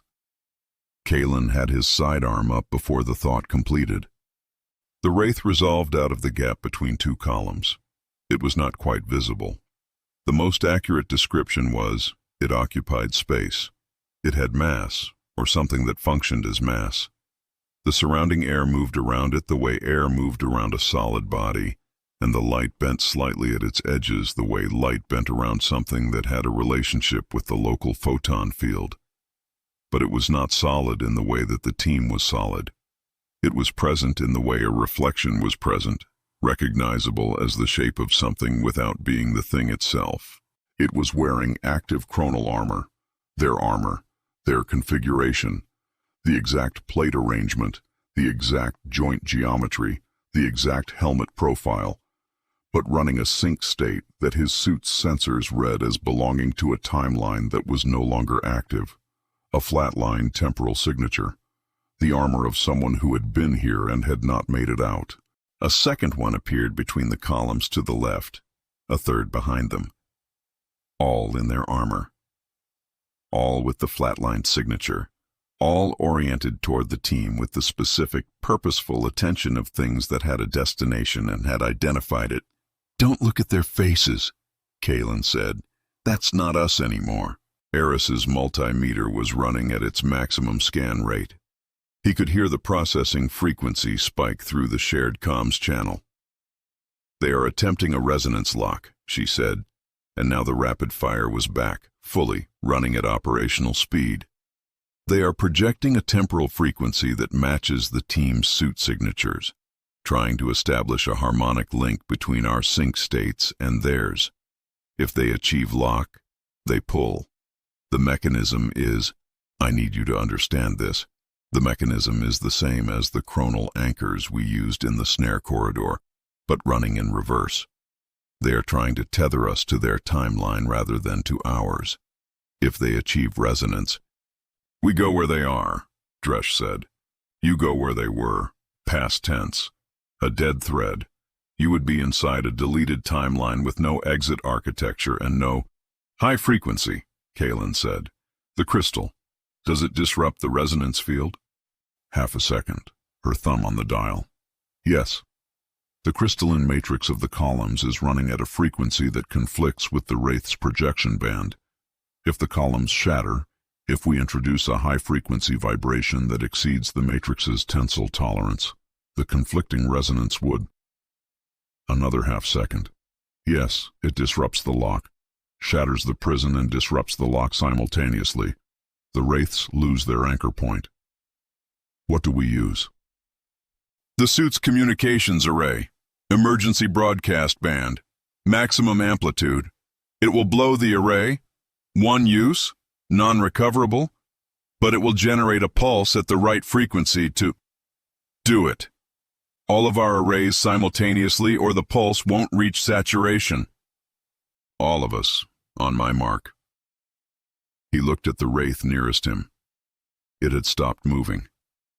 It was locked in the specific stillness of something that had achieved its targeting solution and was running its final calculation. Behind the visor that was shaped exactly like his own visor, something that was shaped exactly like his own face was looking at him. The features not quite right, reconstructed from external observation rather than from the inside, but close enough. close enough to be recognizable as a version. A path taken. An attempt made with the same starting conditions and a different variable somewhere in the chain. One different decision or one different step or one gate variance of 0.04%, cascading through to this. Standing in a deleted timeline, wearing his armor, trying to pull him in. The resonance lock was 40% complete. He felt it in the suit's sync readout. 99.9 dropping to 99.7, the external frequency beginning to find purchase. "Mark," he said. The emergency broadcast pulse hit the buffer zone at maximum amplitude from 5 simultaneous transmitters, and the crystalline columns did what crystal did when the correct frequency found it. They rang first, a single massive chord that harmonized with and then overwhelmed the column's structural frequency. And then they fractured. Not gently. The fracture ran through the matrix in radiating lines that moved faster than the eye could track, the internal light of each column spiking to white at the moment of fracture before dropping to nothing, the suspended timelines inside them flashing into visibility for one complete and terrible instant. Every civilization, every city, every face inside every column becoming momentarily perfectly clear, and then going dark. The wraiths lost their anchor points. They did not disappear gracefully. The resonance field collapsed, and they collapsed with it, pulling inward toward the coordinates where the deleted timeline had been anchored, folding out of the buffer zone space with the specific violent compression of something being erased from a location rather than simply leaving it. The nearest one, the one that had been wearing his face, folded last. For the half-second before it completed, its attention was still on him, not hostile, not afraid. Something more specific than either. He had seen that expression before, in mirrors, in reflective visor surfaces, in the split-second self-assessments of a person who has run the calculation and accepted the result. It was the expression of someone who knew exactly where they were and had stopped expecting it to be different. Then it was gone. The buffer zone was empty of wraiths and full of the falling debris of shattered columns, crystalline fragments raining from ceiling height and catching the dead light and throwing it in every direction in the specific, beautiful, terrible way of things that had been whole and were now component pieces. The air was full of the residue of deleted timelines, chronal static, ash-fine, settling on the suit's surface and the visor and the backs of his gauntlets in a thin layer the color of old paper. The static was warm. 10,000 years of unspent potential, compressed and deleted, and now dispersed as ash throughout a corridor that the team was standing in and needed to stop standing in. "The self-delete sequence," Aris said. Her voice had gone to the careful register, both hands again. "The column fractures triggered it. The buffer zone is running a compression protocol. It is erasing itself, this chamber, the record of the deleted timelines, all of it. The protocol initiates from the far wall and moves toward the entrance." She looked at the far wall. The far wall was not there anymore. In its place was a smooth white absence, not darkness, not a wall, but the specific visual quality of space that was in the process of ceasing to have coordinates. "Compression rate is," she recalculated. "We have 3 minutes and 20 seconds to clear the entrance." The entrance was 60 meters back the way they came. "Now," Kalen said, and then they were running. The crystalline debris crunched under boots, and the chronal static rose in small clouds from the impact points, and the white absence advanced from the far end of the chamber, at a pace that was almost leisurely until the suit's sensors plotted its actual rate against the distance to the entrance and returned a number that removed the word leisurely from any honest description of the situation. The columns that had not shattered were dissolving, the crystalline matrix losing coherence as the deletion protocol withdrew the field architecture that held them in material form, amber and blue-white and every other frequency of suspended civilization going dim, and then dark, and then nothing as the team ran past them. Kalen did not look at the faces inside the columns as they went dark. He looked at the entrance. 40 meters, 25. The suit's proximity alert flagged the advancing absence at 15 meters behind them. 10. The white edge of the compression front close enough now that the suit's temporal sensors were reading the deletion field as a pressure against the back of the armor. A push. The physical sensation of a space that was being told it had never existed and was beginning to believe it. They cleared the entrance with 9 seconds remaining. The buffer zone finished deleting itself behind them with no sound at all. One moment the entrance was there, the arch, the threshold, the corridor through the crystalline columns. The next moment there was a smooth, unbroken wall where the entrance had been, flush with the surrounding vault architecture, carrying no seam, no indication, no record that anything had ever been on the other side of it. Aris was checking the multimeter with one hand and her suit's comms array status with the other. Arrays are blown, all 5. We have internal comms only. No external broadcast capability until we reach the engine and access the distribution manifold's transmission infrastructure. She looked at the wall where the entrance had been. The timelines in those columns were still running. The people in them were still alive. They were deleted as a byproduct of our exit. The careful register.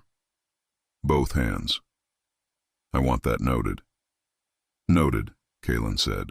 They had left their own ghost behind to die a second time, and the wall where the door had been was smooth and unbroken and absolute, and somewhere beyond the vault's next threshold, the future ghost that had refused to enter the buffer zone was waiting, which meant it had known, which meant it had been here before, which meant it had made it through, and whatever came next was something a version of him had survived.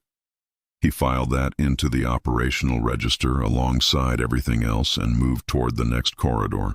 The weight of it he left with the ash. Chapter 6, Velocity Snares. The floor was aging Yoko. Kalen saw it in the biosensor feed before he saw it with his eyes. Her biological clock reading spiking relative to the team baseline. 2 days of cellular drift in the span of 6 steps. Her suit fighting the acceleration with everything in its compensation architecture and losing the argument by a margin that was small and growing. She was 3 meters ahead of the rest of the team because she had not yet felt it. The velocity snare worked by gradient, slow enough at the entry threshold to pass below the suit's initial alarm threshold, fast enough at depth to be unrecoverable without intervention. Yoko, stop, now. She stopped. The suit's alarm caught up to her 2 seconds later, the biosensor spike finally crossing the threshold that triggered the internal alert. She looked at the readout. She looked at the floor beneath her boots.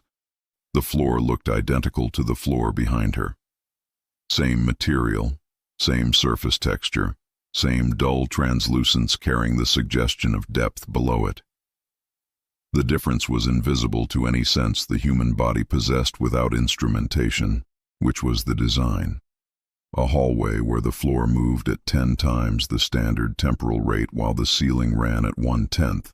The space between them a gradient of accelerating time that hit a standing human body at the midpoint of its mass and pulled the biological clock in 2 directions simultaneously. Walk through it at standard pace, and the front of the team would age weeks while the back remained in the previous minute. Walk through it fast enough, and the math got worse. Drift, he said. 11 days, she said, flat. Operational. Yoko ran her register the same way she ran her footwork, without excess, without announcement, the emotion present somewhere underneath a surface that did not show it. Suit flagged it late. I'll take the loss. You'll take nothing yet. Back up. 2 steps. Slowly. She backed up. The biosensor spike plateaued and began to reverse. The suit's compensation architecture reclaiming the lost ground at the same rate it had been losing it, cellular drift rewinding at the gradient's edge. 11 days down to 8. Down to 4. Down to the team baseline, locked and held. She let out a breath that the comms channel carried as a long, controlled exhale and nothing else. Aris, Kalen said, already running the gradient map. Her multimeter was sweeping the floor in horizontal arcs, reading the temporal differential at ankle height, knee height, waist height, the full body column of each team member's position relative to the Snares operating band. The readout cycled faster than parsing. Her thumb on the dial was moving in the short, precise increments of someone reading a very fine instrument. The acceleration band runs floor to approximately 1.2 meters. Above that, the deceleration band begins, the ceiling's 0.1 rate. The snare is calibrated to catch biological mass in the acceleration gradient at the specific height range of a standard humanoid. It is not subtle. It is also not escapable by conventional means. She paused. The chronal anchors can compensate. Walk me through it. Each anchor projects a localized temporal field around its bearer, locked to the anchor's internal clock rather than the ambient rate. If we tether the anchors together, synchronize their fields into a unified bubble, the bubble maintains its own internal rate regardless of the external gradient. We walk through the snare at our rate. The snare runs at its rate. We don't interact. Another pause. The tether has a range limit. We must stay within 2 meters of the adjacent team member or the bubble fractures and the ambient rate reasserts. At that point, the suit's compensation architecture will have approximately 4 seconds before biological drift becomes unrecoverable. How long is the gradient zone? 18 meters. He did the geometry. 18 meters. 5 people in a chain, 2-meter maximum spacing. Tight but clean, he said. Anchor deployment. Everyone takes one. The chronal anchors were small, palm-sized matte black cylinders, one per team member, clipped to the left hip since entry. Kalen unclipped his and felt the immediate change in the suit's field state as the anchor activated. A subtle pressure, like the suit taking a breath and holding it. The localized temporal bubble asserting itself around his position and locking to the anchor's internal clock. Standard rate. Stable. His own time, held in a cylinder the size of a power cell. Tether sequence, Aris said. Point to tail, sequential handshake. Kalen to me to Dresh, Dresh to Yoko, Yoko to Sable. Each handshake locks the adjacent anchor fields into phase coherence. Do not move until all 5 are locked. The handshake sequence took 40 seconds. He felt each lock as a small increment of additional stability.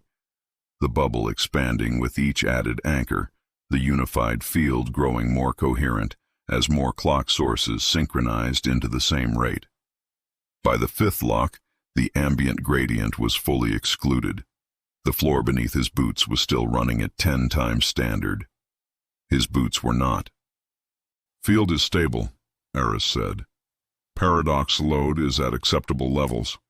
We move at a controlled pace, no faster than a measured walk, no slower, because variation in transit speed creates micro-fluctuations in the tether geometry that compound at the field boundary. She looked at the hallway ahead. Do not look up. The ceiling's deceleration band will affect visual processing if the eye spends more than 3 seconds tracking it. Keep your sightline level. Move, Kalen said. They entered the gradient. The snare's ambient field pressed against the outside of the unified bubble like weather, not penetrating, not interacting with the team's biology, but present as a felt external pressure that the suit's sensors registered and displayed as a continuous readout of how much faster the world outside was moving than the world inside. By the 3-meter mark, the differential was visible. The chronal static that had settled on their armor during the buffer zone's collapse was behaving differently on the suit surfaces exposed to the gradient, the ash-fine particles aging at the ambient rate, accumulating the microfractures of accelerated entropy on the exterior, while the interior surfaces stayed static. The outside of Kalen's gauntlet looked 10 days older than the inside. He kept his sightline level and his pace measured, and he did not look up. At the 9-meter mark, the gradient's midpoint, the zone of maximum differential, the floor beneath the bubble began to show something. The translucent material that ran through the vault's interior, the not quite solid surface with the suggestion of depth below it, here ran with visible motion. At 10 times standard rate, the mechanisms below the floor, The vast cycling systems that had been a slow and barely perceptible rotation in the gallery were now fast enough to resolve into distinct components. Gears, in the approximate sense, council engineering that performed the function of gears without the form of them, rotating concentrically around a central axis at a speed that the eye could now track and the brain could now process as deliberate and purposeful. Not background machinery. Active systems, running at the pace of something that was supposed to look inactive from the outside. Eyes level, Aris said, without him having said anything. He had been looking at the floor for 2 seconds. He brought his sight line back up. At the 13-meter mark, the drone appeared. It materialized from the right-hand wall, not through a door, not from a concealed access point, but out of the wall itself, passing through the material the way a hand passed through still water, the surface parting and reforming around it without fracture or sound. What emerged was not mechanical in any configuration the word mechanical suggested.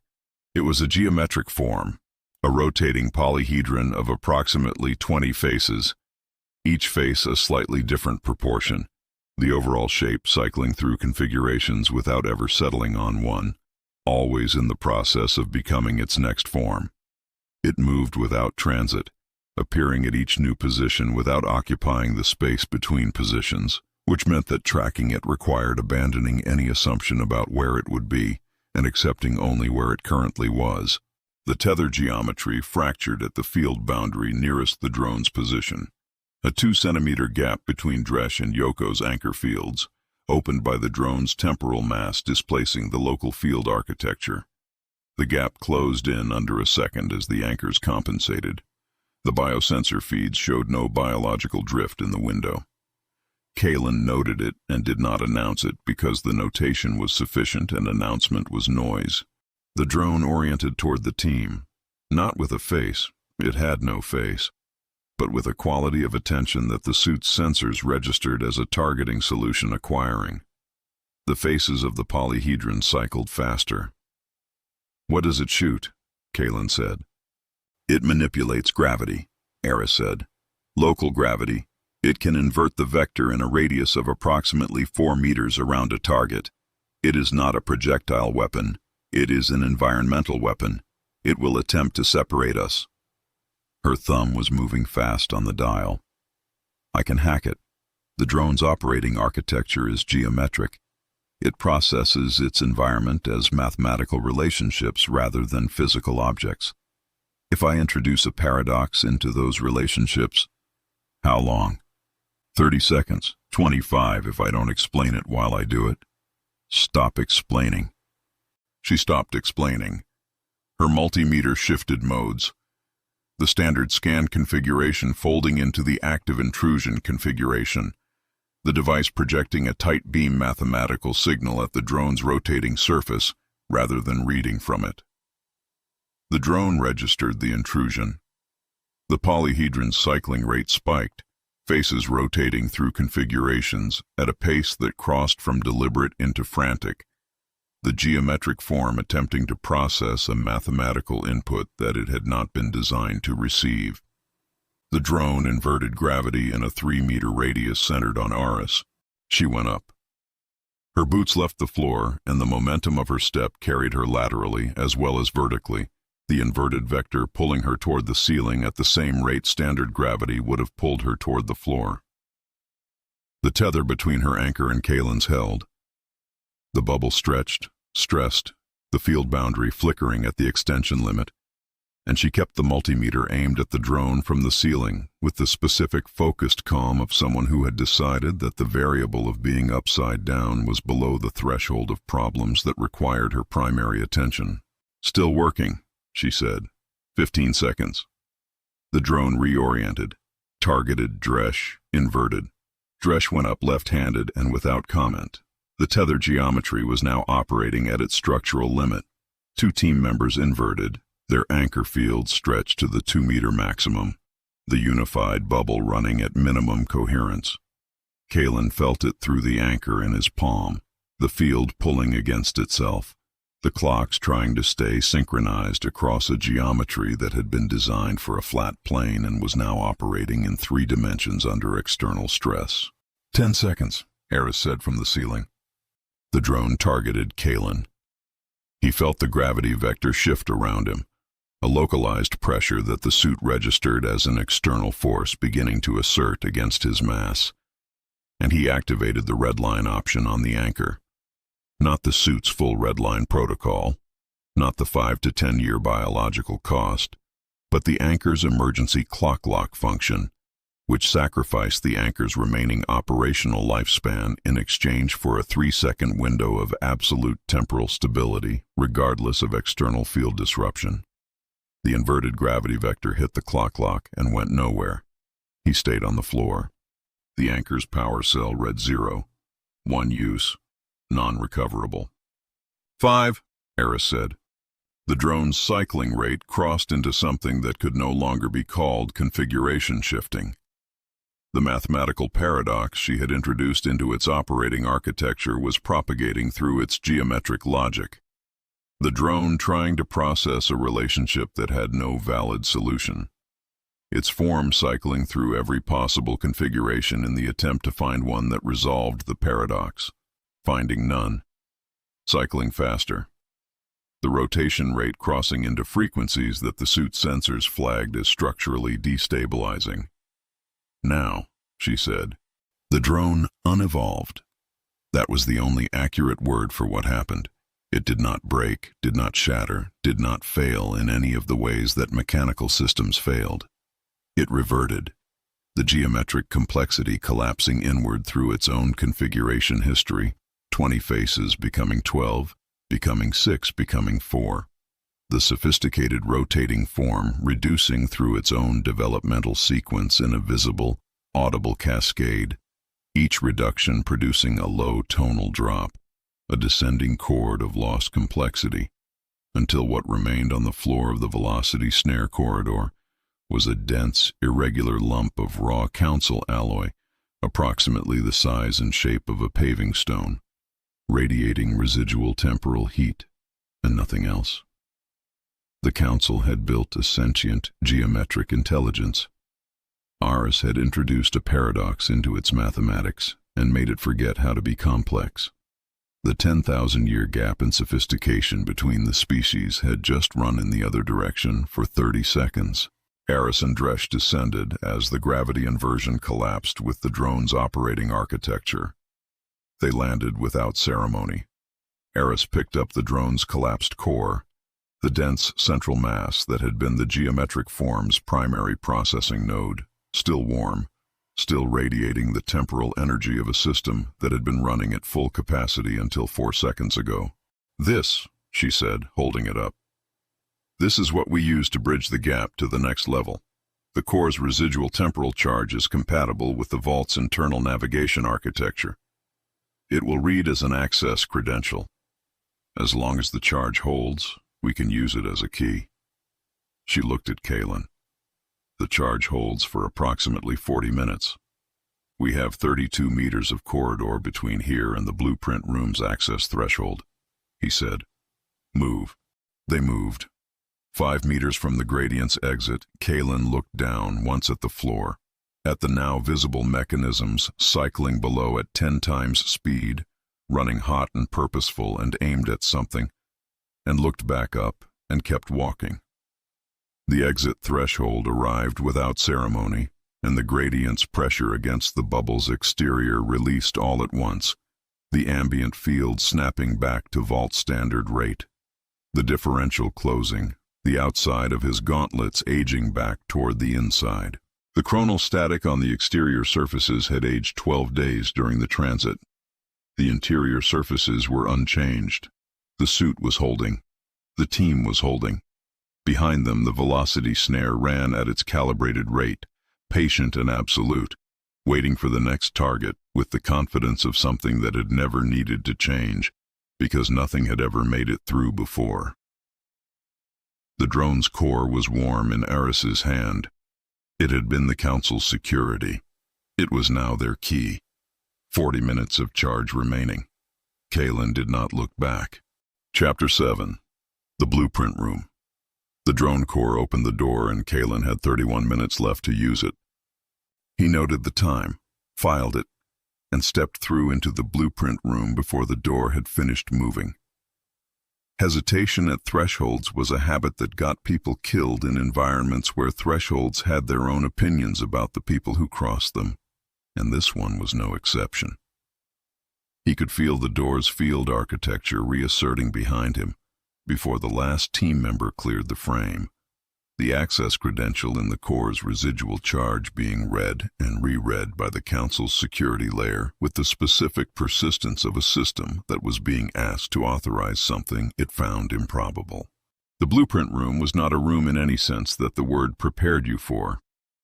It was a space that had been built to contain the history of a machine, which meant it had been built to contain something that existed in 4 dimensions rather than 3, which meant that the walls, the floor, the ceiling, the concept of interior, all of it was a concession to geometry that the room itself considered approximate. The terminal at the room's center was the only element that committed to a specific position. Everything else was suggestion. "Don't touch the walls," Aris said. She was already at the terminal. She had been at the terminal before she had finished crossing the threshold, which meant she had been planning the approach since the access door, running the interface protocol in the same way she ran everything, ahead of the moment, answers arriving before the questions that generated them. The walls are a spatial index. Touching them submits a query to the local architecture. The architecture will answer. I do not know what it will answer with, and I do not have time to find out. The terminal was not designed for human hands. It was designed for something that perceived the 4th dimension as a navigable axis, which meant that the standard inputs, press, drag, select, confirm, were insufficient. The full interface required moving through the history of the terminal itself, interacting not with its current state but with its states across time, selecting the correct moment in the machine's past to access the data that lived there. Aris pressed both palms flat against the terminal's surface, closed her eyes, and began. The room responded. What happened to the walls when Aris activated the terminal was not display in any conventional sense. The spatial index did not project. It revealed, the walls becoming transparent not to light but to time. The 4-dimensional architecture of the room opening to show the Paradox engine's history as a physical landscape. Its development from first construction through 10,000 years of continuous operation, rendered as a terrain that surrounded the team on all sides, above and below, and in the directional axis that had no name in any human language, but that the brain processed as a felt presence, a weight, a sense of something vast occupying the space that existed at a right angle to every direction you already knew about. The smell hit first. Not a chemical smell, not a burning smell, but something older. The specific sensory signature of deep time, of a process that had been running without interruption since before any human civilization had developed the concept of a machine. It was the smell of scale, of consequence, of a thing that had been doing its work so long that the work had become indistinguishable from the background state of reality. His suit's filters tried to classify it and returned the same error they had returned in the gallery. Some inputs exceeded the classification architecture. The engine was everywhere in the room, at every point in its existence simultaneously. Kalen looked at it, looked at the scope of it, at what 10,000 years of continuous operation looked like rendered as visible history, and felt the specific sensation of a scale that the mind accepted intellectually and refused to process emotionally because processing it emotionally would take longer than the mission allowed. He gave it 3 seconds. Then he looked at Aris. Her eyes were still closed. Her hands were still flat on the terminal. Her face was running the expression it ran when the data volume was high and the processing was total, not blank, not absent, but the face of someone whose full cognitive capacity was engaged in something that left no surplus for expression. Her thumb was not on the calibration dial. Both hands were committed. She was reading the engine's history the way she read the multimeter, through contact, through the voltage shape of what was passing through her palms, through whatever faculties she had developed across years of working with equipment calibrated for dimensions that human neurology had not been built to handle. "It eats time," she said. Her voice had gone to a register he had not heard from her before. Not the rapid-fire technical cadence, not the careful both-hands register, something deeper and slower, the voice of someone speaking from inside a calculation that was still running. "I thought," the models assumed, "we thought it moved through time the way a vehicle moved through space, directed transit, controlled displacement. But it doesn't. A pause. It consumes time. Locally. It generates its operational energy by converting the time around it into usable output, eating the temporal substrate the way a combustion engine eats fuel, producing power and producing waste. The waste is what we experience as the stasis field. Stasis is not the engine's primary function. Stasis is its exhaust." The room held that. The engine's history surrounded them in every direction, 10,000 years of consumption made visible. Kaelin looked at the walls, at the rendered terrain of the engine's operation, at the specific geography of what 10 millennia of burning human potential looked like when displayed as physical landscape. It looked like a mountain range. It looked like the kind of geological formation that required the word ancient and made the word feel insufficient. It looked most precisely like something that had never once considered the possibility that it would be asked to stop. "Then what's the primary function?" Dresch said. "Preventing the universe's heat death." She said it the way she said things that the math had confirmed, and that she had not yet emotionally processed. The universe is running down. Entropy, the temporal substrate, the fabric that time moves through, degrades as the universe ages. The engine slows that degradation by consuming local temporal substrate at a controlled rate and converting it into a stabilizing output that counteracts the universal decay. It is, in the most literal sense, keeping the lights on.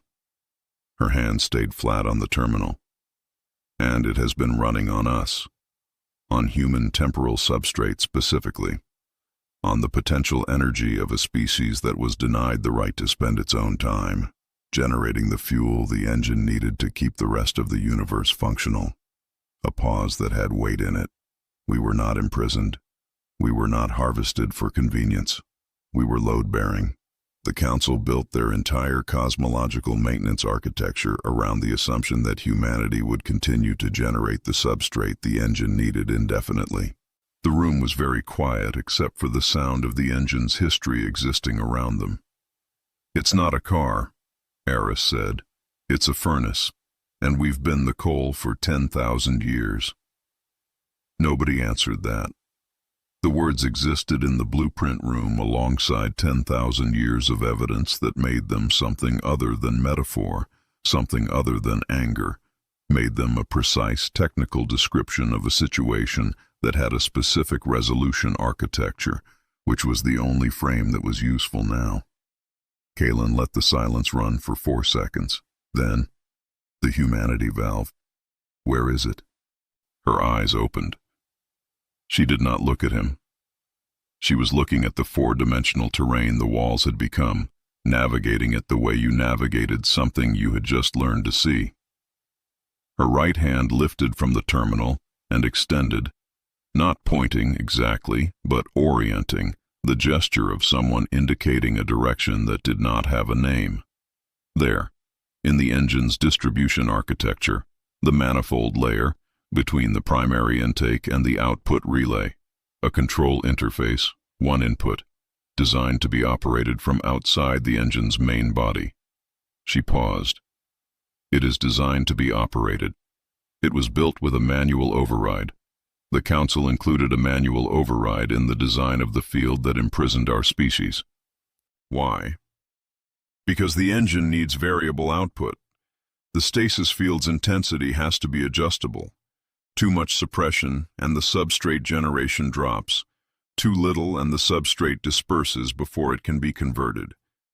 The Council needed the ability to fine-tune the field from a position outside the engine's primary architecture, so they built a valve. She looked at him now. A valve is a door, and a door can be operated by anyone who can reach it. The High Arbiter fleet. The suit's long-range sensor array, degraded without the blown comms running on passive detection only, was registering a contact signature at the edge of its range. Not close. Not yet.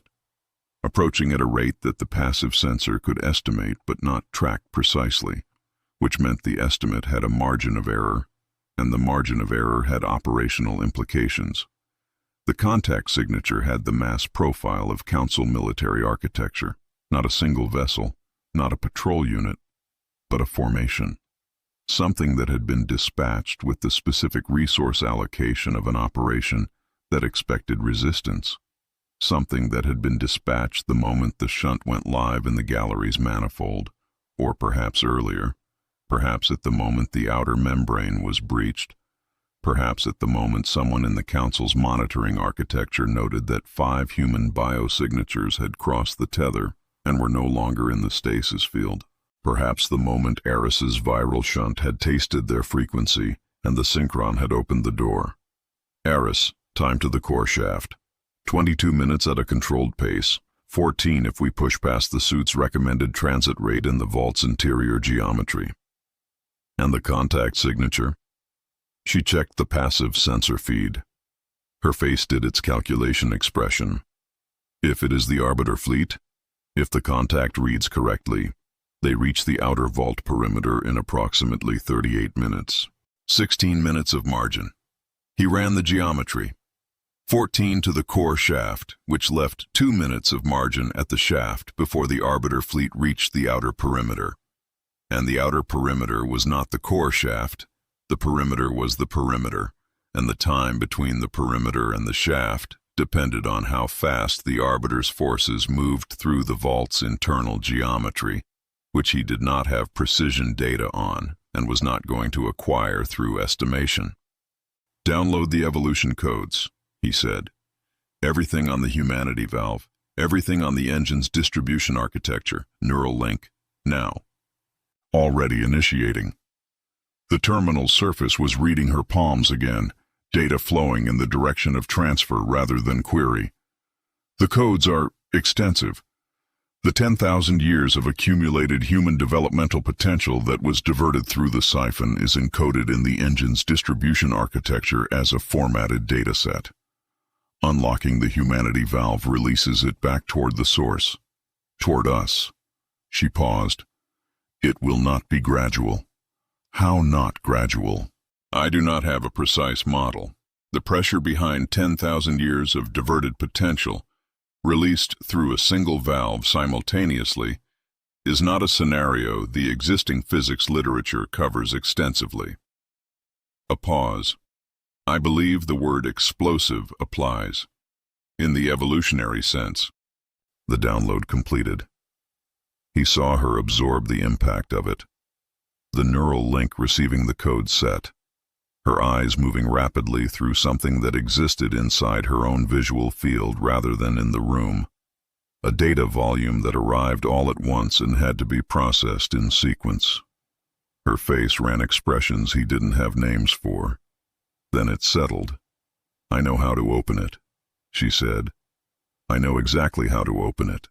The drone core in her kit read 24 minutes of charge. The contact signature at the edge of passive sensor range was still approaching. The blueprint room's walls still showed 10,000 years of the engine's history. The furnace, the fuel, the architecture of a species used as load-bearing infrastructure for a cosmological maintenance system that had never asked permission and had never needed to. The neural link downloads, Kalen said to the team. All of you, take the evolution codes now, while the terminal is live. When we reach the core shaft, we will not have time to come back. They took them. One by one, the team members pressed their link ports to the terminal's secondary interface and accepted the transfer, and one by one, Their faces ran the rapid private expressions of people receiving data that was too large and too specific to process in the moment it arrived.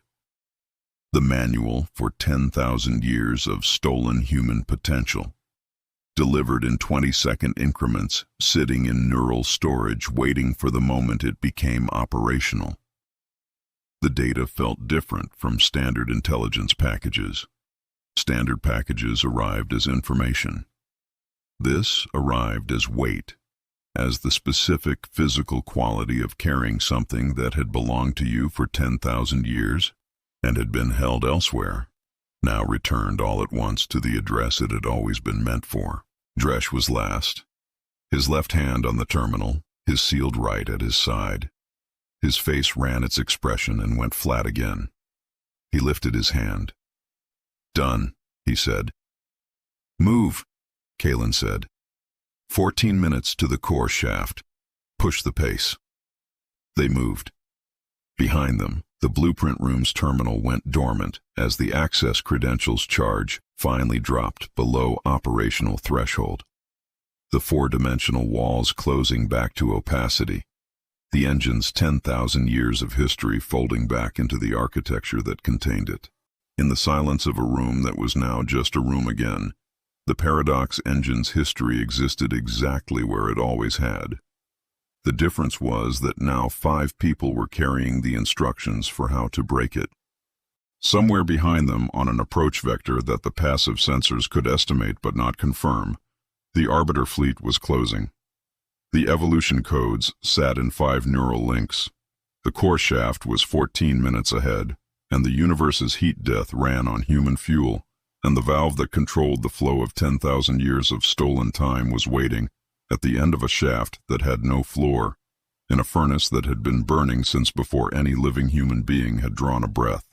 The drone core read 19 minutes of charge, 19 minutes of key before the door locked again behind them permanently.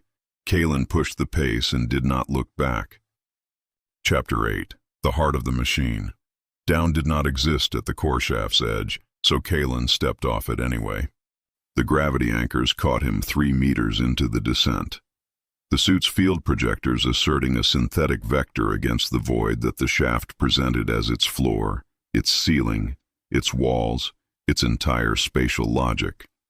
The shaft was a cylinder of approximately 20 meters in diameter that extended in both directions, past the point where estimation gave up and returned an error. Down was not down here, because down was a chronological concept, and chronology in the core shaft did not run perpendicular to the floor. It ran toward the engine, which meant that falling in this space meant falling toward the beginning of time rather than toward the center of the Earth. And the suit's anchor projectors were the only thing standing between the team and an uncontrolled descent into the moment before anything had happened yet. Kalen noted this and kept moving. Now. The team followed him off the edge in sequence, each member's anchor projectors catching and stabilizing within the 3-meter window, each biosensor feed holding clean as the shaft's spatial logic attempted to assert itself against the synthetic vector, and failed. They descended in a loose formation, the anchor fields overlapping at their margins, the unified bubble from the velocity snare corridor no longer possible without Kalen's burned anchor, but the individual fields sufficient for controlled descent in a space that had no floor to rush toward. The drone core had 11 minutes of charge remaining. He was aware of it the way he was aware of all critical constraints, not as anxiety, but as a variable that the operational calculation was continuously integrating. 11 minutes. The evolutionary shunt was in his kit. The primary intake of the Paradox engine was below them. At a distance, the shaft refused to specify in units that were meaningful.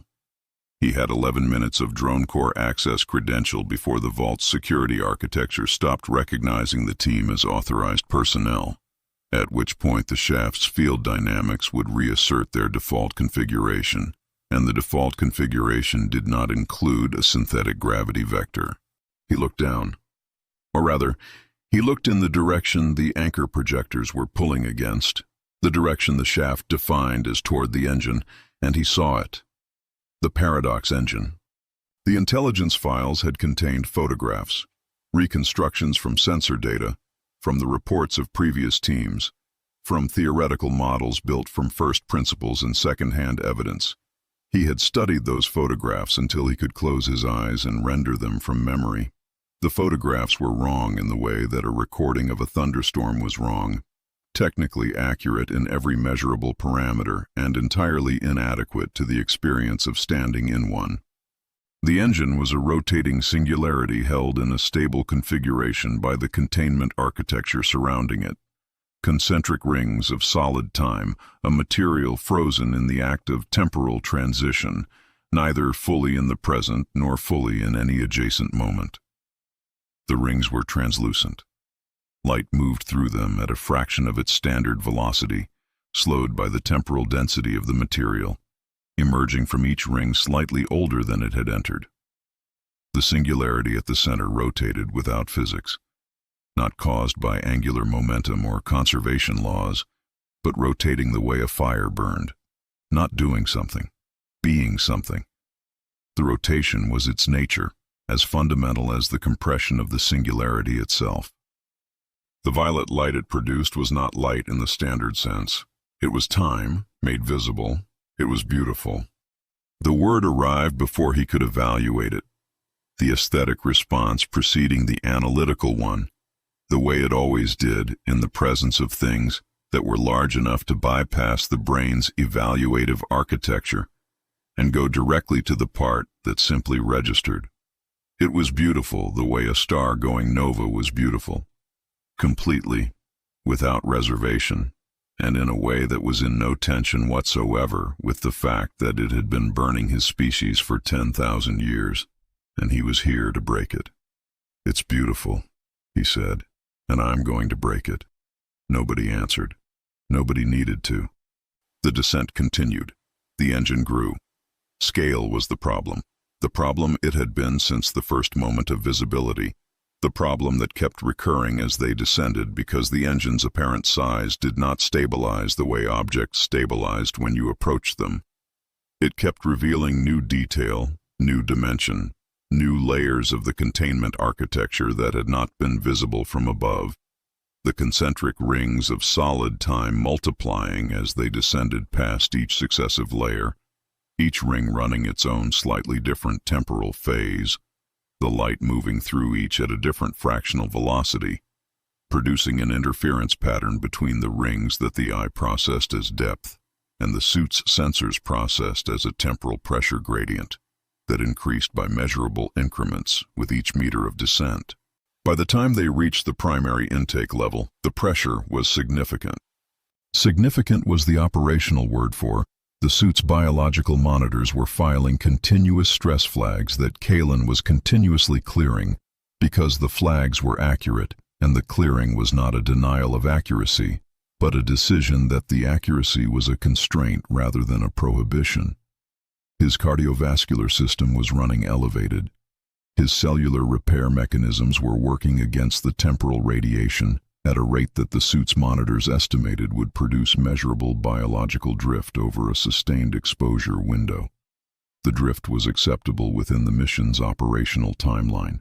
It was not comfortable, which was below the threshold of relevant considerations.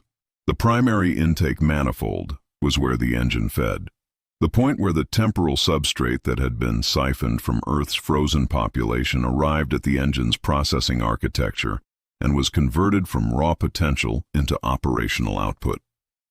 It was visible as a structural feature of the containment rings, a gap in the innermost ring, precisely engineered, through which the siphoned substrate flowed in a stream that the suit's sensors read as a continuous, high-velocity throughput of compressed temporal energy. The stream was invisible to standard optical sensors. The suit's temporal array read it as a presence, not a light, not a particle, but a weight, a directed weight, the specific sensation of something moving with purpose through a space that had been designed to receive it. The evolutionary shunt was in Kalen's kit. He pulled it out, held it in his gauntlet. The device was not impressive to look at. Compact, matte finish, built by people working from theoretical principles under operational pressure, with materials that were never going to be adequate to the task and had been made adequate anyway through the specific human process of deciding that adequate was not acceptable and then figuring out what came next. It was warm in a way that had nothing to do with its internal components. It had been warm since the descent began, the temporal radiation of the engine warming it through the gauntlet's insulation in the same way that sunlight warmed through glass, indirect, accumulated, patient. He looked at the primary intake gap, at the stream of 10,000 years of siphoned human potential passing through it in continuous high-velocity throughput, at the innermost ring of solid time that separated the intake architecture from the engine's primary processing core, 3 meters of temporal density that the suit's sensors rated as the highest pressure field environment they had ever been asked to measure. "Aris," he said, "walk me through the mount point." She was at his shoulder, had descended to his level during the last minute of approach, the multimeter running its active scan against the intake architecture with the specific intensity of someone who had downloaded the complete technical specifications of the thing she was looking at and was now verifying that the specifications matched the reality. They matched. Her face said they matched. "Primary intake flange," she said. "The recessed channel at the intake gap's lower margin. The shunt's mounting bracket is built to that tolerance. You will feel the bracket seat, a specific resistance as the field lock engages. Do not force it past that resistance. Let the engine's own field pull the shunt into final position." She paused. "The engine will resist the mount for approximately 4 seconds. Its field architecture will attempt to classify the shunt as foreign matter and reject it. 4 seconds is the rejection cycle's duration. After 4 seconds, the rejection process will have consumed enough of the engine's local processing capacity that it will reclassify the shunt as a structural element rather than continue the rejection at current cost." Another pause. 4 seconds is a long time to hold position at the intake gap. "I've held longer. You have not been at the intake gap of a paradox engine while holding longer. First time for everything." He looked at the gap. "On my signal, everyone pulls to maximum anchor distance. I need the field bubble as thin as possible at the intake point. Too much unified field and the engine reads the shunt's installation as a larger event than it is and shortens the rejection cycle." "Understood." He moved to the intake gap. The temporal radiation was not comfortable at 1 meter. At 0.5 meter, it was the specific physical experience of standing in a current, not a water current, not a wind current, but a temporal one. The field pressure of the engine's intake cycle pushing against the suit's exterior with a force that the biological monitors registered as a sustained external load on every system simultaneously. The suit compensated. The compensation cost. He noted the cost and moved the final 0.5 meter. He set the shunt against the intake flange. The engine rejected it. 4 seconds of the engine's field attempting to classify and expel a foreign object from its primary intake architecture felt, from the inside of the object being classified and expelled, like being held at the edge of something that had been deciding what to do with anomalies for 10,000 years and had never previously encountered a reason to decide differently.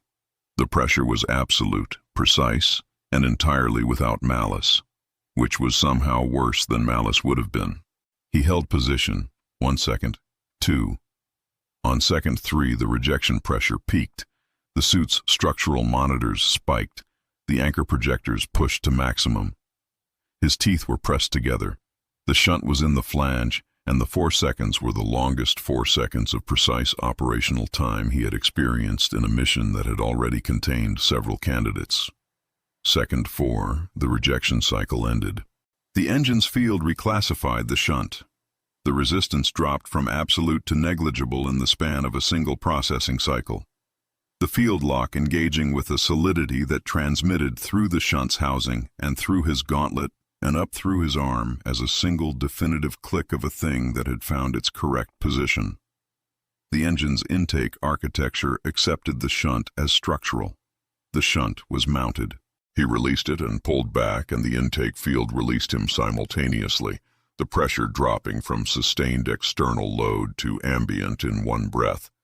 He was 3 meters from the intake gap, anchor projectors running nominal, biological monitors elevated but within acceptable parameters. He looked at his hands. His eyes had changed color.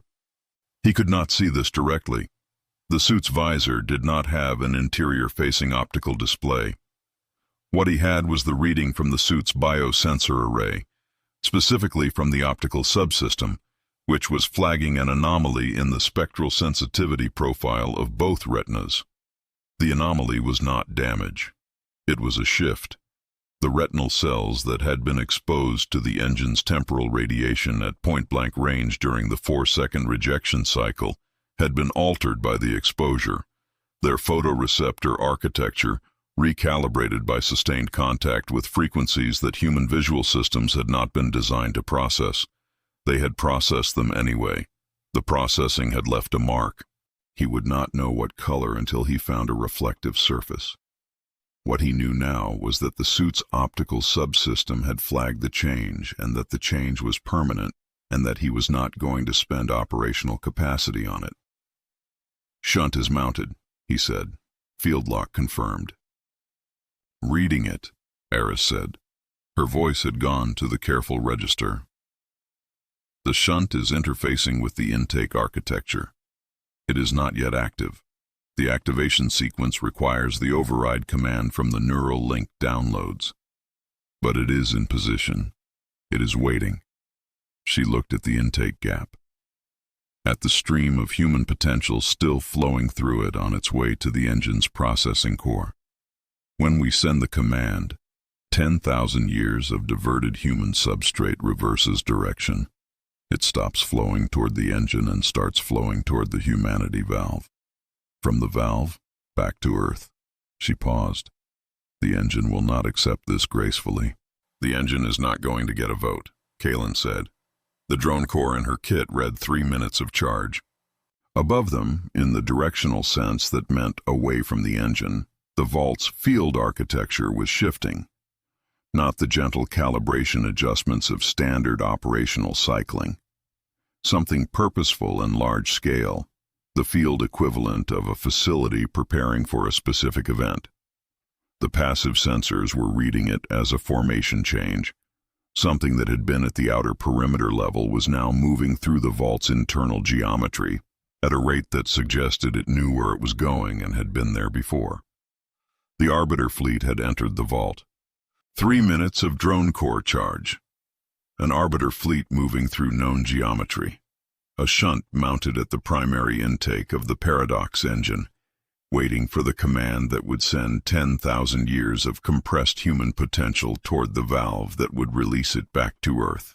And somewhere in the vast dark above them, at a distance that the passive sensors could not precisely locate because it had no consistent position, a presence that did not move toward things because it simply was, already, where it needed to be. The synchron, which had opened a door as a courtesy and called it a piece they had heard before, and was now, presumably, in the audience, waiting to see if the resolution it had predicted arrived on schedule. Kalen looked at the engine, at the violet light that was time made visible, at the singularity rotating in the way a fire burned, not doing something, being it for 10,000 years, being it for however many years remained if they failed here.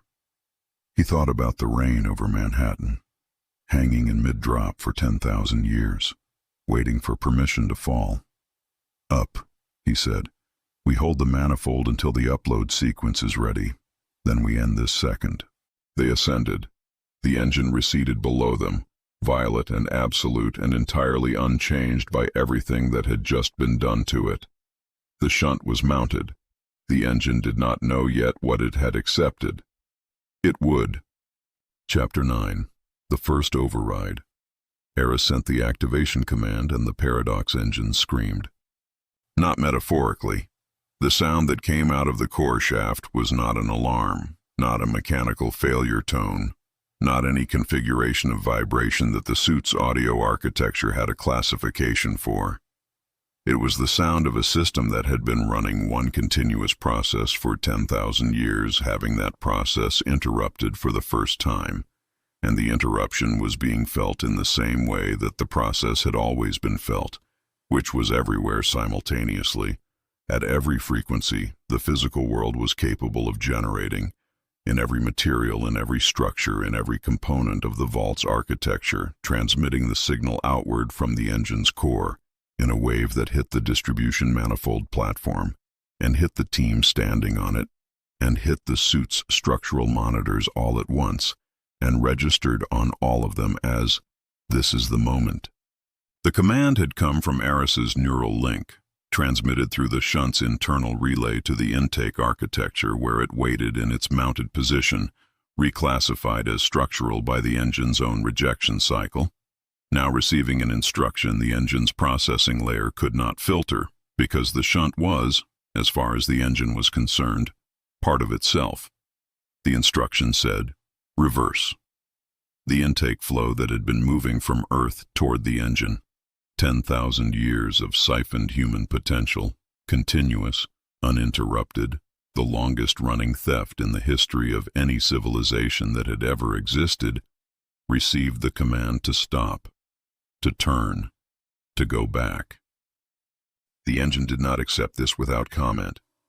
The scream sustained for 3 seconds and then resolved into something lower and more structural, a frequency that the suit's sensors rated as a full-body resonance event, the entire platform vibrating at the engine's distress frequency, the solid time containment rings below them cycling through visible changes in their temporal phase state, the translucent material going from its standard amber-violet to a white that had no warmth in it, a white that was the color of a process running past its design parameters into territory its architects had not anticipated needing to plan for. Then the universe changed color. There was no other description that was accurate. The light, the ambient field luminescence that permeated the vault's interior and had run at its standard spectrum since the moment they crossed the tether, shifted.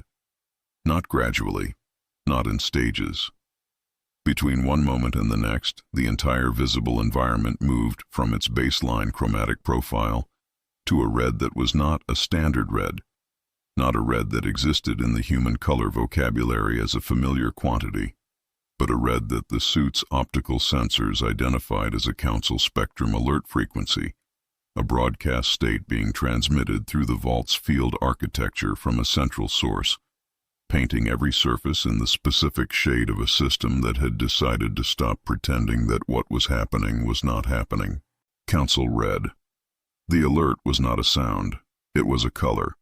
It was every color in the vault becoming the same color simultaneously, without exception. "Earth," Aris said.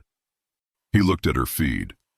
The passive sensors, degraded, blown arrays, running on what they had, were picking up a signal from the anchor point. From 2026, from the frozen second where the tether connected the vault to the world the team had left behind. The signal was not continuous. It was a single event, a spike in the tether's field architecture that lasted 1.3 seconds and then returned to baseline, a window that opened and closed in the span of a breath. In that window, the stasis field on Earth had flickered, 1.3 seconds. Somewhere over Manhattan, 47 million suspended raindrops had moved, a fraction of a millimeter. A motion so small it would not have been visible to any suspended observer who existed in the field with them. But the motion had happened, the field had permitted it. For 1.3 seconds, a child frozen mid-jump over a puddle she had never landed in, had been in mid-jump over a puddle she was fractionally closer to landing in, and then the field had reasserted, and the moment had frozen again, and she was back to waiting. But she had moved. For 1.3 seconds, every human being alive at the moment of the stagnation had moved, had breathed, had existed in continuous time rather than arrested time, had blinked. Billions of simultaneous blinks, the largest single-coordinated biological event in the history of the species, performed in complete ignorance by 10 billion people who did not know they had just experienced the first non-frozen moment of their existence in 10,000 years. They had blinked, and the field had come back, and they were frozen again. But they had blinked. The gravity went wrong before Kalen processed the implications. Council Red did not just change the light. Council Red was an operational state, a vault-wide configuration shift that cascaded through every field system simultaneously, reassigning their operational parameters from standard to combat. Gravity was a field system. The distribution manifold platform they were standing on had been running standard gravity because standard gravity was the default and nothing had previously required it to be otherwise. Now something required it to be otherwise, and the field system received its new parameters in the same instant the light changed, and the platform's gravity vector rotated 45 degrees in a single processing cycle. Kalen went sideways before the suit's anchor projectors compensated, 2 steps at an angle that his inner ear interpreted as falling, before the anchor field asserted a synthetic baseline and arrested the drift. Around him, the team was doing the same thing, each person's anchor projectors firing in the half-second window between the gravity shift and the biological consequence of the gravity shift. The suits earning their design specification in the specific way that design specifications were earned, by being adequate to a situation that their designers had anticipated and that was now actively occurring. The erasers came through the red. They did not arrive from a direction. They materialized. The specific, discontinuous materialization of entities that moved through time rather than through space, occupying a position in the present without having transited through any intermediate positions to reach it. 3 of them on the platform's near side, 2 more at the shaft access, 1 at the manifold interface where Aris was running the upload sequence. They were tall, approximately 2.5 meters, dressed in council field armor, carrying weapons with no visible barrel or mechanism, but that the suit's temporal sensors identified immediately as deletion-capable, devices that interacted with the local timeline rather than with biological tissue, that shot not projectiles but absences, targeted removals of a target's continuous existence from the last 5 minutes of local history. Get hit by one, and you hadn't been standing there. Get hit by one, and everyone in the room would be uncertain whether you had ever been standing there. Get hit by one, and the uncertainty would resolve toward no. Redline, Kalen said. Now. The Redline protocol on the Active-Chronal Armor was not designed for combat. It was designed for extraction, a last resort function that sacrificed the suit's temporal stability in exchange for a 30-second window of operational speed that existed outside the standard biological envelope. The cost was biological time, 5 to 10 years of cellular aging, absorbed in 30 seconds, paid by the wearer's body in exchange for the 30 seconds of performance that no other mechanism in the suit's architecture could provide. He hit the Redline trigger. The suit hit it across all 4 remaining members simultaneously per the command broadcast. The 30 seconds that followed were not experienced in sequence. Speed at that level did not produce a sequential experience. It produced a state in which the erasers, moving at their standard operating pace, appeared to occupy fixed positions rather than mobile ones, their weapons still tracking, their targeting solutions still updating, but updating at a rate that the Redline's temporal window rendered as geological compared to the team's operational tempo. Kalen crossed the platform in a time increment that the eraser's targeting architecture had not been designed to account for, because nothing that their architects had anticipated needed to move that fast, and he hit the first eraser's weapon arm at the joint, and the weapon discharged into the platform floor, and the floor absorbed the deletion round, and the section of platform that had been there was not there, which was a structural problem and a manageable one. Aris did not stop running the upload sequence. This was the most important thing happening on the platform. The upload, the activation of the shunt's reversal protocol, the process of feeding the intake architecture's new directive through the engine's distribution manifold until the humanity valve received the command to open, required sustained contact with the manifold interface, and sustained concentration from the person running it, and the 30-second redline window was not going to be enough to clear the platform entirely. And Aris had made the decision to spend her redline allocation on covering her own position and keeping her hands on the interface rather than on direct engagement. Her hands were on the interface. The upload was at 31%. "Tactical static," he said to Dresh, who was already deploying it, the canister releasing a cloud of chronal disruption particles that settled into the platform's air and immediately began interfering with the eraser's targeting systems, the particles introducing micro-paradoxes into the local field that the targeting architecture had to process and could not process cleanly, creating a degradation in the deletion round's accuracy that bought seconds and seconds were the current unit of survival. The eraser at the manifold interface oriented toward Aris. Kalen was between them in a time increment that his redline window permitted and physics standard rate did not. The deletion round fired. He had the Echo shield, the secondary unit, the one remaining after the buffer zone had burned the primaries, and he deployed it at contact range, the shield generating a 5-second temporal copy of his present position that the deletion round's targeting architecture classified as the primary target and tracked, following the copy's divergence from his actual position by the specific arc of a weapon that had been designed to delete a continuous path and was now tracking a path that was going somewhere he was not. The round deleted the copy. The copy had never existed. The round had deleted something that had never existed. The targeting system logged the deletion as successful. The targeting system was wrong, and the window in which it remained wrong was 4 seconds, and 4 seconds in a redline window was operational time. Upload at 52%. The redline window ended. The world returned to standard rate and the cost arrived simultaneously, not as pain, but as weight. The specific physical quality of 5 to 7 years of cellular wear landing in a body that had been running at peak capacity and was now older than it had been 30 seconds ago. His vision went gray at the edges for 2 seconds. He cleared the flags and stayed standing. The platform was not clear. 2 erasers remained operational. The tactical static was thinning. The upload was at 68%. Then the red deepened. The vault's luminescence shifted further. A deeper saturation, the color of a system that had escalated from alert to something that did not have a standard name, because standard systems did not have a state above alert. It was the color of something that had decided to stop managing the situation and start ending it. The Synchron's presence arrived without transit, simply occupying the space it had, from the perspective of its own experience, always been occupying.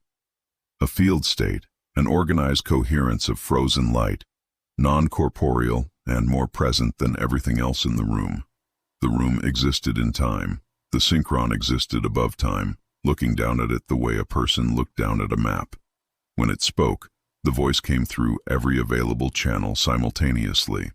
You would invite the cacophony of an unwritten tomorrow. The voice was not angry in any human sense.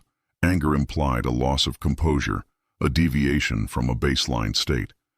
This was a baseline state, the specific, absolute quality of something that had never been composed in a way that could be lost. You would trade our perfect silence for a chaotic noise, for the discord of 10 billion unmanaged developmental pathways, colliding and compounding and producing. What? Uncertainty. The specific terror of a universe that no longer knows what comes next. The frozen light presence moved without transit, was here, then was there. The space between positions skipped entirely. We have maintained the silence for 10,000 of your years. The silence is the answer to the question you have not yet learned to ask. What you call imprisonment, we call protection. From yourselves, from what you become when left to develop without governance. A pause that contained the weight of 10 millennia of certainty. Stop the upload. Accept the silence. And we will return to you the century you are owed. Kalen looked at the manifold interface. Upload at 81%. We're not negotiating for a century, he said. We're taking the rest of eternity. The synchron was in 3 positions simultaneously for a single processing cycle. A visible flicker of its field state that the suit's sensors read as the first deviation from perfect stability they had recorded since its arrival. 1 deviation, small, gone in under a second. But it had been there. Upload at 89%. The 2 remaining erasers raised their weapons. "Sable," he said. She was already moving. Her Redline had given her the same window his had, and she had spent it differently, had used it to acquire the eraser's positional data rather than engage directly, had spent 30 seconds of accelerated time building a targeting solution that she now executed at standard rate, with the precision of someone who had done the calculation at speed and was collecting the result at leisure. 2 echo shields, 2 divergent copies, 2 deletion rounds, tracking copies that had never existed, 2 targeting systems, logging successful deletions of things that were not there. 4 seconds. Upload at 96%. The synchron moved toward the manifold interface without transit. Was there? Was at the interface. Was between Aris and the interface with the specific positional authority of something that did not need to arrive somewhere to be there. "We will not permit the completion of this sequence," it said. "You already have," Aris said. She did not look up from the interface.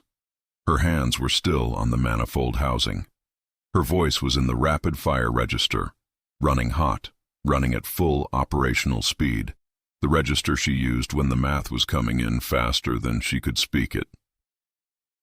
"The engine accepted the shunt as structural. Your own architecture classified our device as part of itself. The upload is running through your system using your system's own processing capacity. You cannot interrupt it without interrupting yourself." A pause, a very small one. "You already accepted us. You just didn't know what you were accepting." Upload at 99%. The synchron's field state fluctuated. 2 deviations in 10 seconds, which was 2 more than the suit's sensors had recorded in any prior 10-second window, which was a data point that the operational register filed without interpretation, because interpretation was not the priority with 1% of upload remaining. Upload complete. The shunt's reversal protocol engaged. The intake flow, 10,000 years of siphoned human potential, continuous since before any living human had drawn a breath, stopped moving toward the engine's processing core. The 10 billion person stasis field on Earth drew in the specific way that a sleeping thing drew breath before waking. The humanity valve, deep in the engine's distribution architecture, received the override command from 5 neural links simultaneously and began, for the first time since its installation, to move toward open. The engine did not scream this time. It was worse than the scream. The scream had been the sound of interruption, sharp, immediate, the protest of a system surprised. What came now was lower, slower, foundational, the sound of something enormous beginning to change its mind about what it was, the structural frequency of a machine, the size of a cosmological maintenance system, starting to run a process it had never run before, and finding that the process was altering the machine that was running it. The stasis field on Earth flickered again. 1.3 seconds became 2.1. 2.1 became 3.8. In Manhattan, a raindrop fell 4 millimeters. The synchron's presence in the chamber compressed, the frozen light field state pulling inward, tightening around a single point of recognition.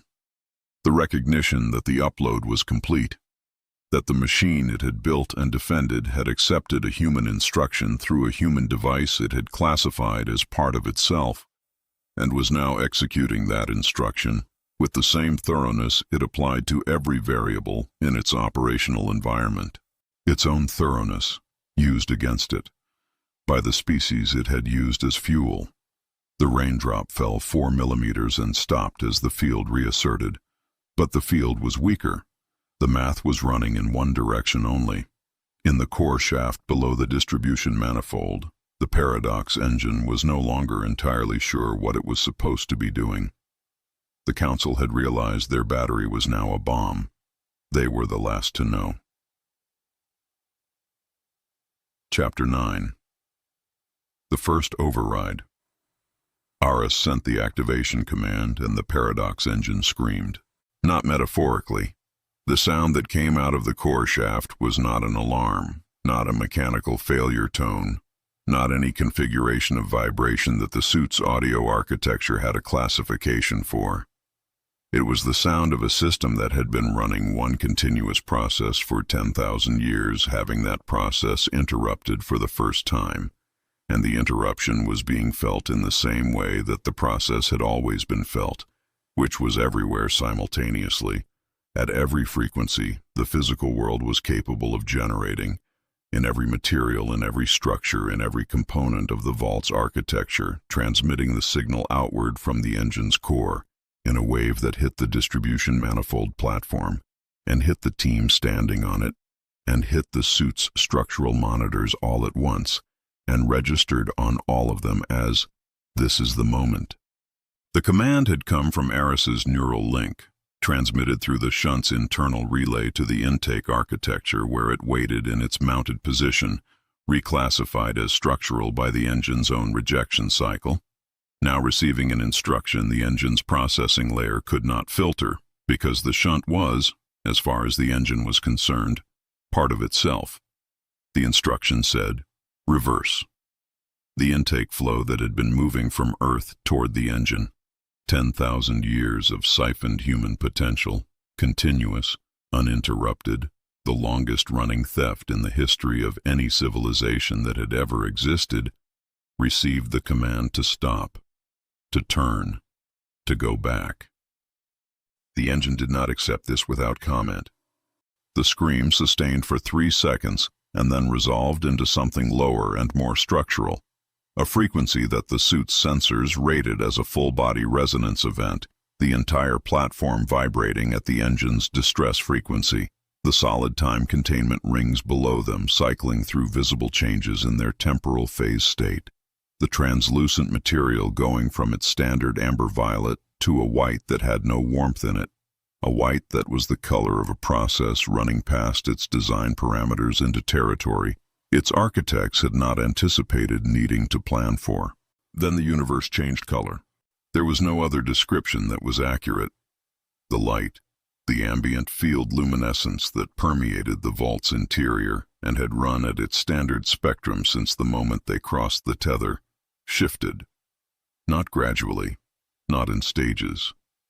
Between one moment and the next, the entire visible environment moved from its baseline chromatic profile to a red that was not a standard red, not a red that existed in the human color vocabulary as a familiar quantity, but a red that the suit's optical sensors identified as a Council spectrum alert frequency, a broadcast state being transmitted through the vault's field architecture from a central source, painting every surface in the specific shade of a system that had decided to stop pretending that what was happening was not happening. Council red. The alert was not a sound, it was a color. It was every color in the vault becoming the same color simultaneously, without exception. "Earth," Aris said. He looked at her feed. The passive sensors, degraded, blown arrays, running on what they had, were picking up a signal from the anchor point. From 2026, from the frozen second where the tether connected the vault to the world the team had left behind. The signal was not continuous.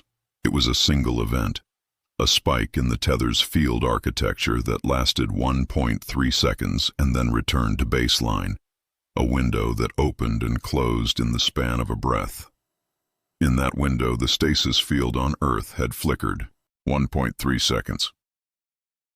Somewhere over Manhattan, 47 million suspended raindrops had moved, a fraction of a millimeter. A motion so small it would not have been visible to any suspended observer who existed in the field with them. But the motion had happened, the field had permitted it. For 1.3 seconds, a child frozen mid-jump over a puddle she had never landed in, had been in mid-jump over a puddle she was fractionally closer to landing in, and then the field had reasserted, and the moment had frozen again, and she was back to waiting. But she had moved. For 1.3 seconds, every human being alive at the moment of the stagnation had moved, had breathed, had existed in continuous time rather than arrested time, had blinked. Billions of simultaneous blinks, the largest single-coordinated biological event in the history of the species, performed in complete ignorance by 10 billion people who did not know they had just experienced the first non-frozen moment of their existence in 10,000 years. They had blinked, and the field had come back, and they were frozen again. But they had blinked. The gravity went wrong before Kalen processed the implications. Council Red did not just change the light. Council Red was an operational state, a vault-wide configuration shift that cascaded through every field system simultaneously, reassigning their operational parameters from standard to combat. Gravity was a field system. The distribution manifold platform they were standing on had been running standard gravity because standard gravity was the default and nothing had previously required it to be otherwise. Now something required it to be otherwise, and the field system received its new parameters in the same instant the light changed, and the platform's gravity vector rotated 45 degrees in a single processing cycle.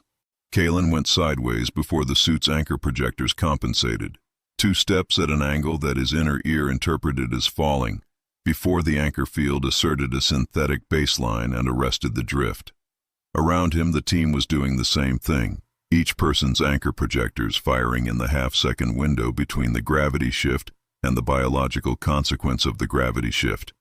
The suits earning their design specification in the specific way that design specifications were earned, by being adequate to a situation that their designers had anticipated and that was now actively occurring. The erasers came through the red. They did not arrive from a direction. They materialized, the specific, discontinuous materialization of entities that moved through time rather than through space, occupying a position in the present without having transited through any intermediate positions to reach it. 3 of them on the platform's near side, 2 more at the shaft access, 1 at the manifold interface where Aris was running the upload sequence. They were tall, approximately 2.5 meters, dressed in council field armor, carrying weapons with no visible barrel or mechanism, but that the suit's temporal sensors identified immediately as deletion-capable, devices that interacted with the local timeline rather than with biological tissue, that shot not projectiles but absences, targeted removals of a target's continuous existence from the last 5 minutes of local history. Get hit by one, and you hadn't been standing there. Get hit by one, and everyone in the room would be uncertain whether you had ever been standing there. Get hit by one, and the uncertainty would resolve toward no. Redline, Kalen said. Now. The Redline protocol on the Active-Chronal Armor was not designed for combat. It was designed for extraction, a last resort function that sacrificed the suit's temporal stability in exchange for a 30-second window of operational speed that existed outside the standard biological envelope. The cost was biological time, 5 to 10 years of cellular aging, absorbed in 30 seconds, paid by the wearer's body in exchange for the 30 seconds of performance that no other mechanism in the suit's architecture could provide. He hit the Redline trigger.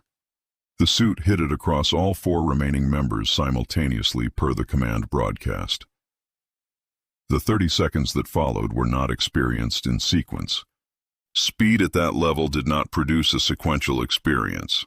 It produced a state in which the erasers, moving at their standard operating pace, appeared to occupy fixed positions rather than mobile ones, their weapons still tracking, their targeting solutions still updating, but updating at a rate that the Redline's temporal window rendered as geological compared to the team's operational tempo. Kalen crossed the platform in a time increment that the eraser's targeting architecture had not been designed to account for, because nothing that their architects had anticipated needed to move that fast, and he hit the first eraser's weapon arm at the joint, and the weapon discharged into the platform floor, and the floor absorbed the deletion round, and the section of platform that had been there was not there, which was a structural problem and a manageable one. Aris did not stop running the upload sequence. This was the most important thing happening on the platform. The upload, the activation of the shunts reversal protocol, the process of feeding the intake architecture's new directive through the engine's distribution manifold until the humanity valve received the command to open, required sustained contact with the manifold interface and sustained concentration from the person running it, and the 30-second redline window was not going to be enough to clear the platform entirely. And Aris had made the decision to spend her redline allocation on covering her own position and keeping her hands on the interface rather than on direct engagement. Her hands were on the interface. The upload was at 31%. "Tactical static," he said to Dresh, who was already deploying it, the canister releasing a cloud of chronal disruption particles that settled into the platform's air and immediately began interfering with the eraser's targeting systems, the particles introducing micro-paradoxes into the local field that the targeting architecture had to process and could not process cleanly, creating a degradation in the deletion round's accuracy that bought seconds and seconds were the current unit of survival. The eraser at the manifold interface oriented toward Aris. Kalen was between them in a time increment that his redline window permitted and physics standard rate did not. The deletion round fired.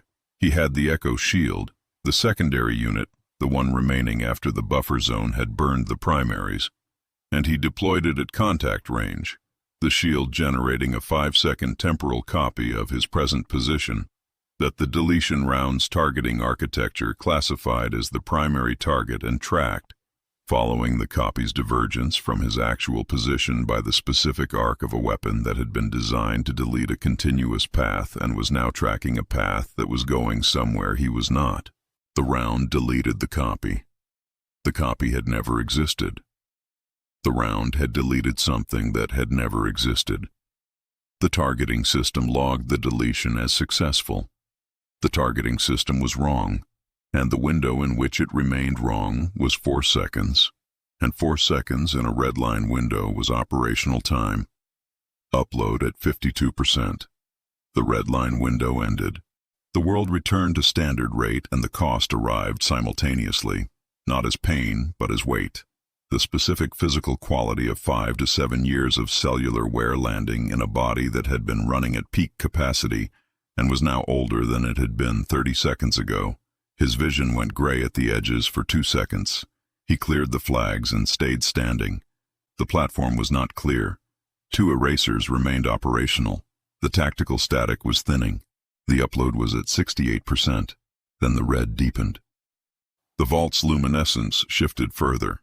A deeper saturation, the color of a system that had escalated from alert to something that did not have a standard name, because standard systems did not have a state above alert. It was the color of something that had decided to stop managing the situation and start ending it. The synchron's presence arrived without transit, simply occupying the space it had, from the perspective of its own experience, always been occupying. A field state, an organized coherence of frozen light, non-corporeal and more present than everything else in the room. The room existed in time. The synchron existed above time, looking down at it the way a person looked down at a map. When it spoke, the voice came through every available channel simultaneously. You would invite the cacophony of an unwritten tomorrow. The voice was not angry in any human sense. Anger implied a loss of composure, a deviation from a baseline state. This was a baseline state, the specific, absolute quality of something that had never been composed in a way that could be lost. You would trade our perfect silence for a chaotic noise, for the discord of 10 billion unmanaged developmental pathways, colliding and compounding and producing what? Uncertainty. The specific terror of a universe that no longer knows what comes next. The frozen light presence moved without transit, was here, then was there.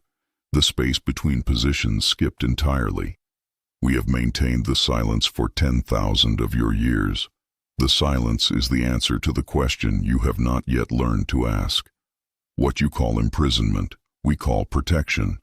From yourselves, from what you become when left to develop without governance. A pause that contained the weight of 10 millennia of certainty. Stop the upload. Accept the silence. And we will return to you the century you are owed. Kalen looked at the manifold interface. Upload at 81%. We're not negotiating for a century, he said. We're taking the rest of eternity. The synchron was in 3 positions simultaneously for a single processing cycle. A visible flicker of its field state that the suit's sensors read as the first deviation from perfect stability they had recorded since its arrival. 1 deviation, small, gone in under a second. But it had been there. Upload at 89%. The 2 remaining erasers raised their weapons. Sable, he said. She was already moving. Her Redline had given her the same window his had, and she had spent it differently, had used it to acquire the eraser's positional data rather than engage directly, had spent 30 seconds of accelerated time building a targeting solution that she now executed at standard rate, with the precision of someone who had done the calculation at speed and was collecting the result at leisure. 2 echo shields, 2 divergent copies, 2 deletion rounds, tracking copies that had never existed, 2 targeting systems logging successful deletions of things that were not there. 4 seconds. Upload at 96%. The synchron moved toward the manifold interface without transit. Was there? Was at the interface. Was between Aris and the interface with the specific positional authority of something that did not need to arrive somewhere to be there. We will not permit the completion of this sequence, it said. You already have, Aris said. She did not look up from the interface. Her hands were still on the manifold housing. Her voice was in the rapid-fire register, running hot, running at full operational speed, the register she used when the math was coming in faster than she could speak it. The engine accepted the shunt as structural. Your own architecture classified our device as part of itself. The upload is running through your system using your system's own processing capacity. You cannot interrupt it without interrupting yourself. A pause, a very small one. You already accepted us. You just didn't know what you were accepting. Upload at 99%. The synchron's field state fluctuated. 2 deviations in 10 seconds, which was 2 more than the suit's sensors had recorded in any prior 10-second window, which was a data point that the operational register filed without interpretation, because interpretation was not the priority with 1% of upload remaining. Upload complete. The shunt's reversal protocol engaged. The intake flow, 10,000 years of siphoned human potential, continuous since before any living human had drawn a breath, stopped moving toward the engine's processing core. The 10 billion person stasis field on Earth drew in the specific way that a sleeping thing drew breath before waking. The humanity valve, deep in the engine's distribution architecture, received the override command from 5 neural links simultaneously and began, for the first time since its installation, to move toward open. The engine did not scream this time. It was worse than the scream. The scream had been the sound of interruption. Sharp, immediate, the protest of a system surprised.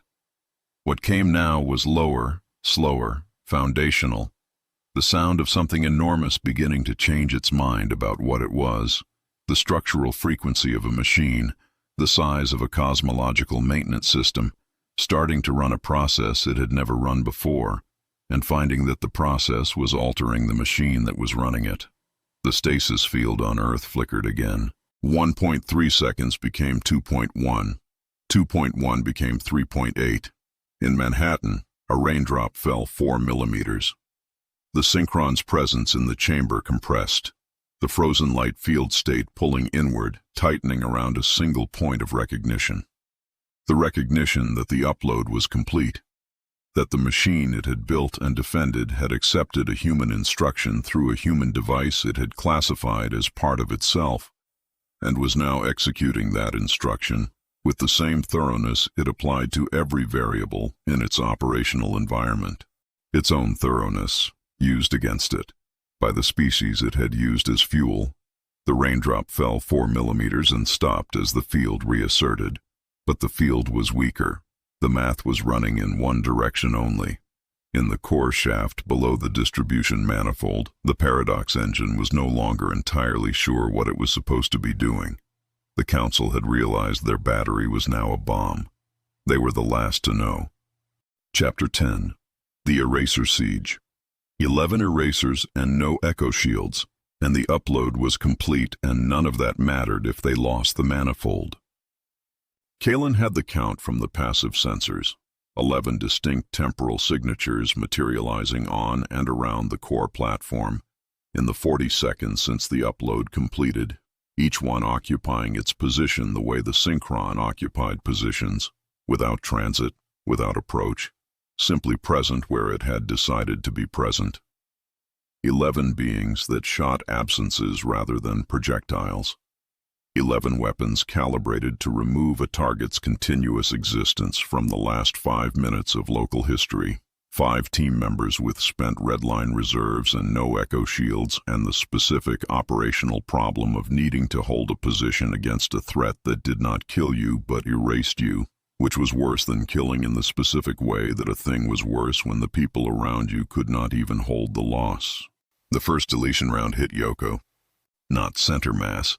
A grazing contact, the round's absence field clipping the outer margin of her suit's temporal signature, rather than acquiring a full lock on her continuous path.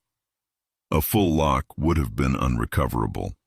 The graze was recoverable in the specific sense that recovery was possible, and would cost everything available to achieve it. Her suit's chronosync spiked to critical in the half-second following contact. The deletion field attempting to unwrite the last 5 minutes of her local existence. The suit's counterphase relay fighting the deletion at every processing cycle, the two systems running against each other in the space of her immediate past at a rate that produced a visible effect. Yoko flickered. Not in and out of visibility, in and out of continuity.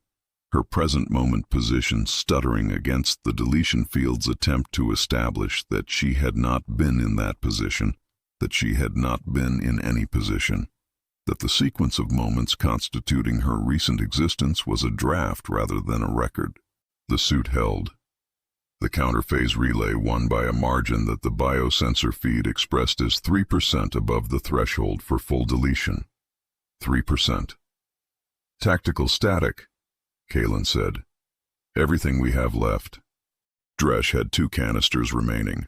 He deployed both simultaneously, the disruption clouds expanding outward from his position and merging into a single field that covered the platform's central zone. Chronal disruption particles seeding the air and immediately introducing micro-paradoxes into the targeting architecture of every deletion weapon operating in the space. The effect was not disabling.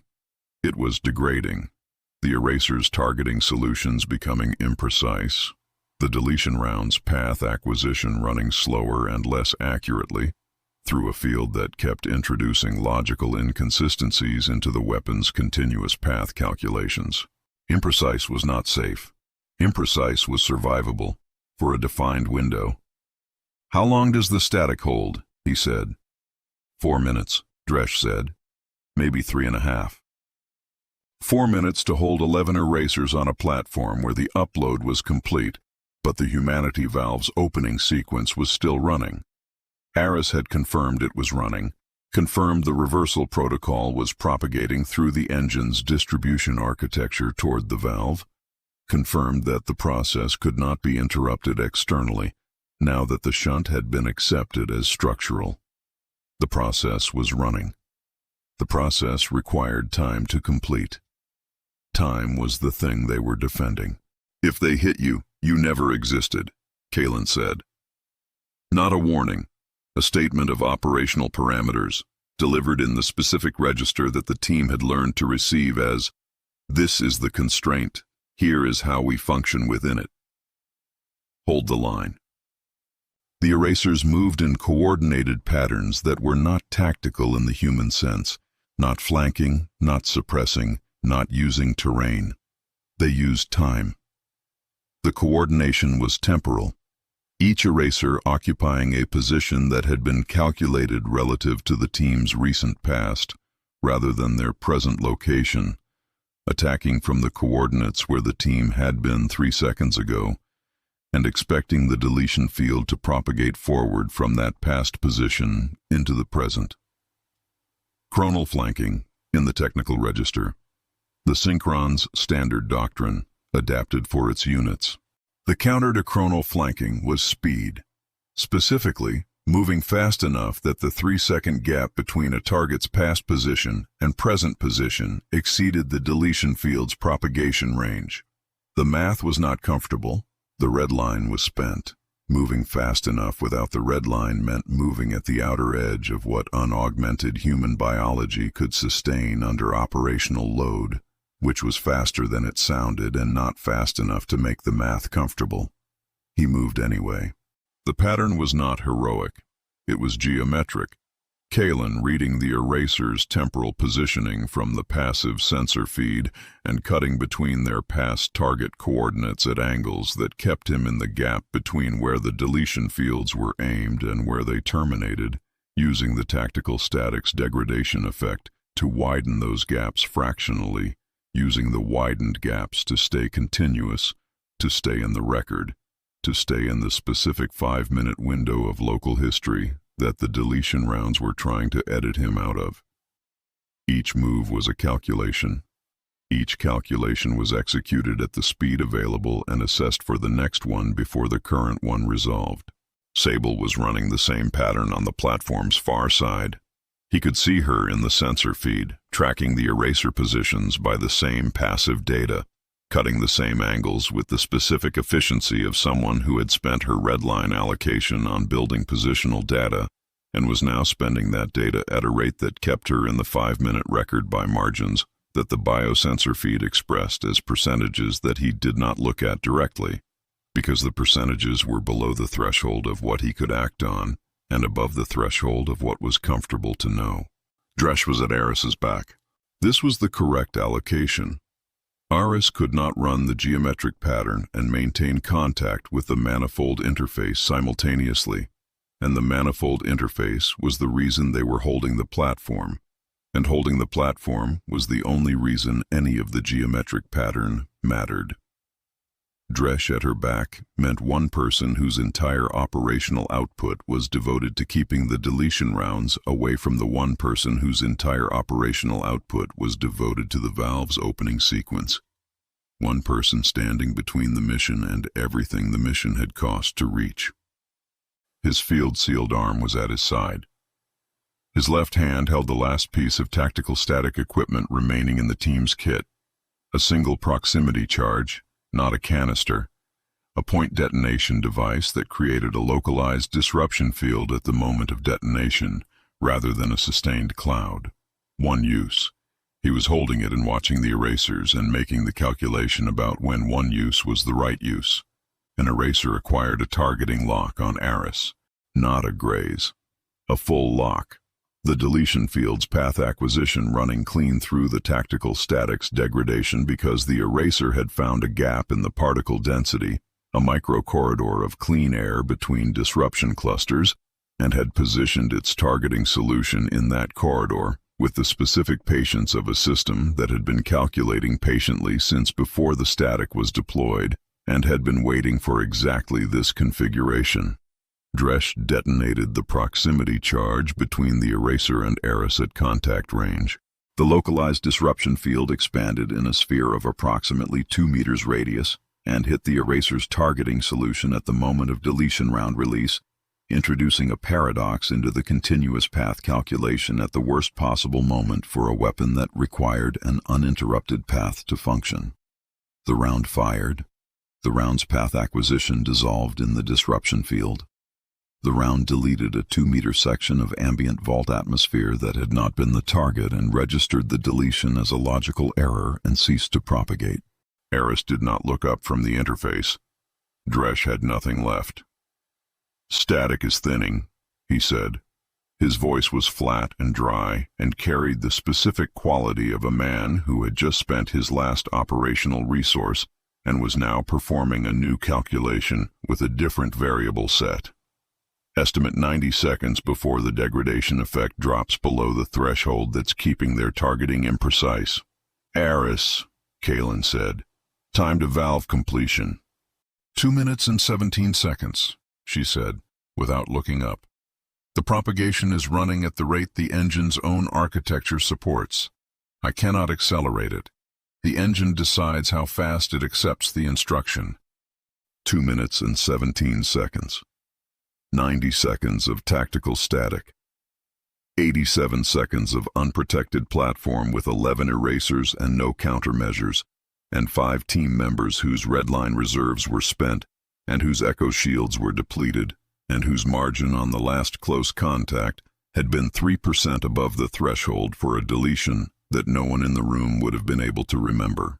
He ran the numbers and they did not resolve into a comfortable configuration, and he held the position anyway, because the position was what they had, and what they had was enough, or it was not, and the valve was still opening. The tactical static thinned. The eraser's targeting solutions sharpened. The gap between imprecise and precise closed at the rate Dresch had estimated, and Kalen tracked it on the passive sensor feed, and moved in the geometric pattern, and moved Sable in the geometric pattern, and kept Dresch between Aris and the eraser formation, and the seconds passed. At the 60-second mark, an eraser acquired a full lock on Kalen. He had nothing to deploy, no shield, no static, no redline. The lock was clean and the deletion round was already in flight, and the continuous path calculation was running without interference, and the 5-minute window of his recent existence was about to have an editorial opinion applied to it. The sensor feed flagged a new contact signature on the platform. Not an eraser. Something else. A temporal signature that did not match any council architecture in the passive sensors identification library, that did not match any resistance technology, that matched nothing except one prior reading taken in the outer membrane of the vault on the day they had crossed the tether and found 7 suits standing in their 6th century mid-step. The contact materialized between Kalen and the deletion round's path. It was wearing Active-Chronal Armor. His armor. The future ghost, the temporal echo that had led them through the vault's outer corridors and stopped at the buffer zone's threshold and had not been seen since, was standing on the core platform in his armor. And the deletion round's continuous path calculation acquired the echo as its primary target because the echo was a continuous path, was a temporal presence with a readable history, was exactly the kind of target the deletion architecture had been designed to engage. The round hit the echo. The echo had never existed. The round deleted something that had never existed. The targeting system logged a successful deletion. The eraser's targeting solution reset and began acquiring a new lock from scratch. 4 seconds. He used all 4 of them. The passive sensor feed showed the eraser formation responding to a new variable. Not him, not the team, but the cascade of contact signatures that the ghost's deletion had introduced into the local temporal record. The deletion of a temporal echo did not remove the echo cleanly.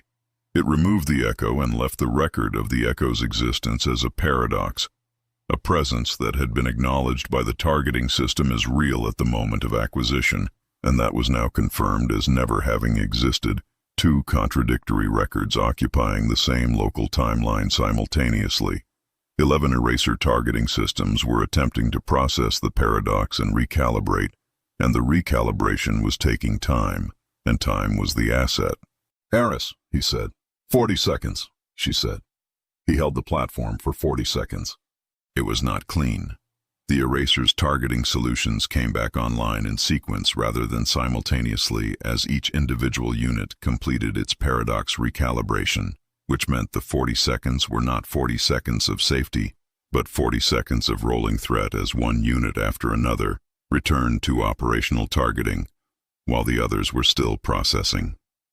He moved in the geometric pattern, and Sable moved in the geometric pattern, and Dresch kept his body between Aris and the formation, and 3 deletion rounds fired, and 3 rounds acquired targets that were not where the targets had been when the acquisition was calculated, and 3 successful deletions were logged against positions that were already vacated. Then Aris said, "Done." The humanity valve opened. The sound it made was not a mechanical sound. It was a temporal one. the specific physical quality of a pressure that had been building for 10,000 years, releasing through the single point of its resolution, a release that was not audible in the standard sense, but that every suit in the chamber registered simultaneously on every sensor array that interfaced with temporal field dynamics. The suits registered it. The erasers registered it. The vault's architecture registered it. The eraser formation paused. All 11 units, simultaneously. The targeting solution suspended, the weapons lowered by fractional degrees, the coordinated temporal attack pattern interrupted by a single event in the engine's distribution architecture that propagated outward through every field system in the vault, in the same way that the Council Red Alert had propagated everywhere, instantaneously, without exception. In the core shaft below the platform, the Paradox engine was no longer running its standard process. In Manhattan, 47 million suspended raindrops began, slowly, collectively, impossibly, to fall. The eraser's formation held its pause for 3 seconds. Then one of them turned toward the core shaft access and stepped off the platform's edge without a descent solution, which meant it was retreating the way Council entities retreated. Not down, not away, but backward through time, returning to a moment before the problem existed, which was an option available to things that moved through time rather than through space. The others followed. 11 erasers, retreating from a platform held by 5 people with no countermeasures, no Redline reserves, no echo shields, and nothing left to spend except the specific, irrefutable fact that the humanity valve was open and the engine that had run on their species for 10,000 years was no longer running on their species, and there was nothing in the eraser's operational architecture that told them what to do when the battery they had been sent to protect had already been rewired. They had held the manifold. Kalen looked at the core shaft, at the violet light rising from the engine below, which was no longer quite the same violet it had been.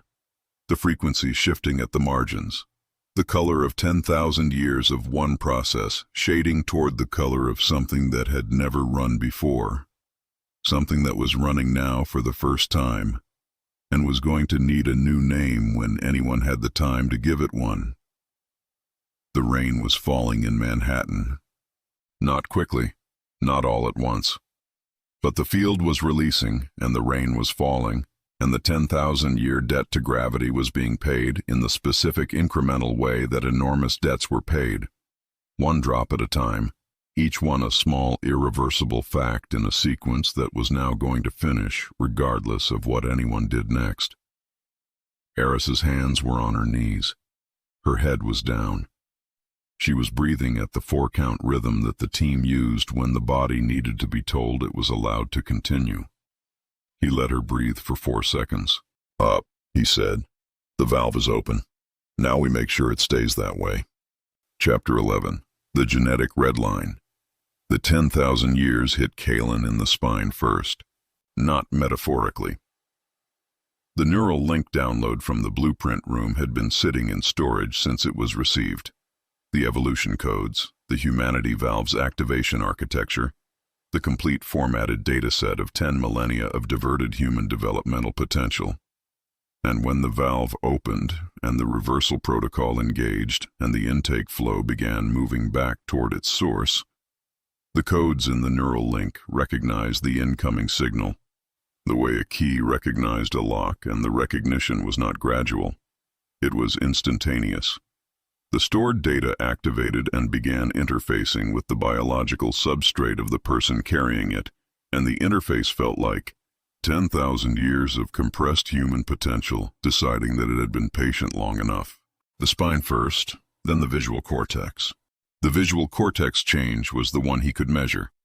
The suit's optical subsystem, already flagging the permanent spectral shift in his retinas from the core shaft exposure, now registered a second change.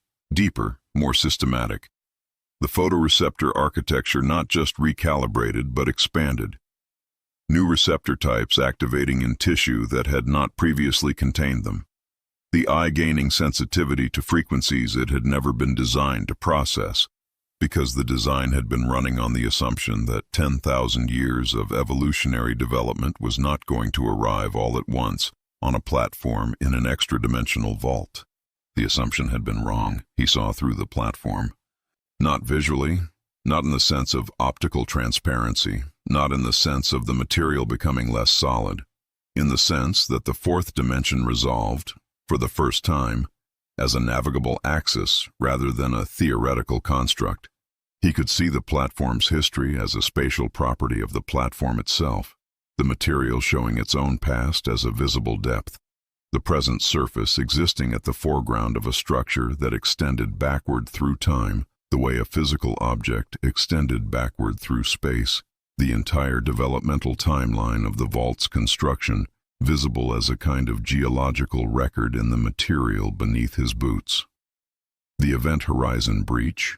The Resistance's theoretical files had described it and dismissed the probability of surviving it at 11%. He was in the 11%. His hands were shaking inside the gauntlets, and he noted the shaking and filed it and kept his eyes open because closing them did not stop the fourth dimension from being visible, and open was operationally superior to closed. He could also see, extending forward from the platform's present surface, the immediate future. Not far. Not precisely. The forward sight was not a clear window.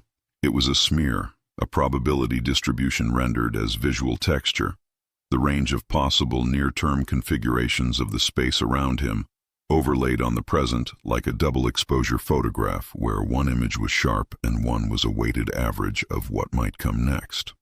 It was enough. Enough to see the eraser that had reversed its retreat before the team had registered the reversal on the passive sensors. Enough to see it acquiring a targeting lock on Sable from a position it had not yet occupied. Sable, left, now. She moved left. The deletion round fired into the position she had vacated. Clean miss. The eraser's targeting system registered a path acquisition failure and began recalculating.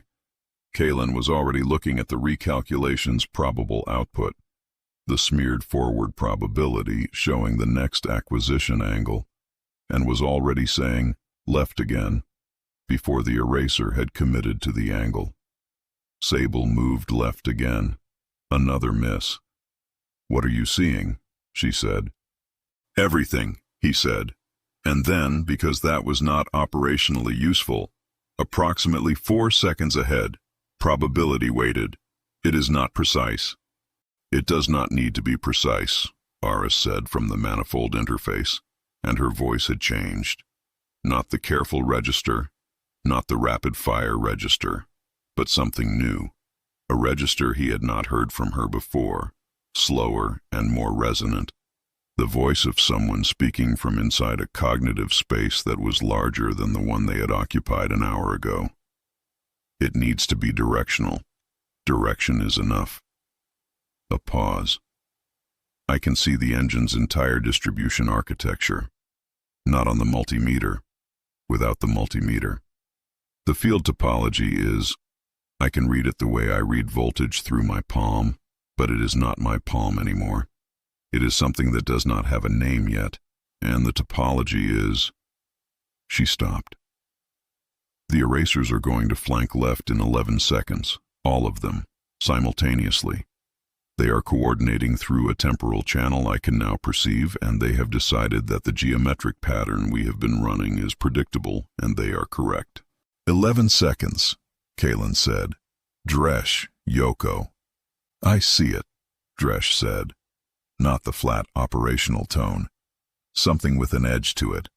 The edge of a person receiving information through a channel that had not existed in them this morning. "I can see it. They are there, in the position they will occupy. I can see them there already." A pause. "That is extremely disorienting." "File it," Kalen said. "Yoko." Yoko said nothing.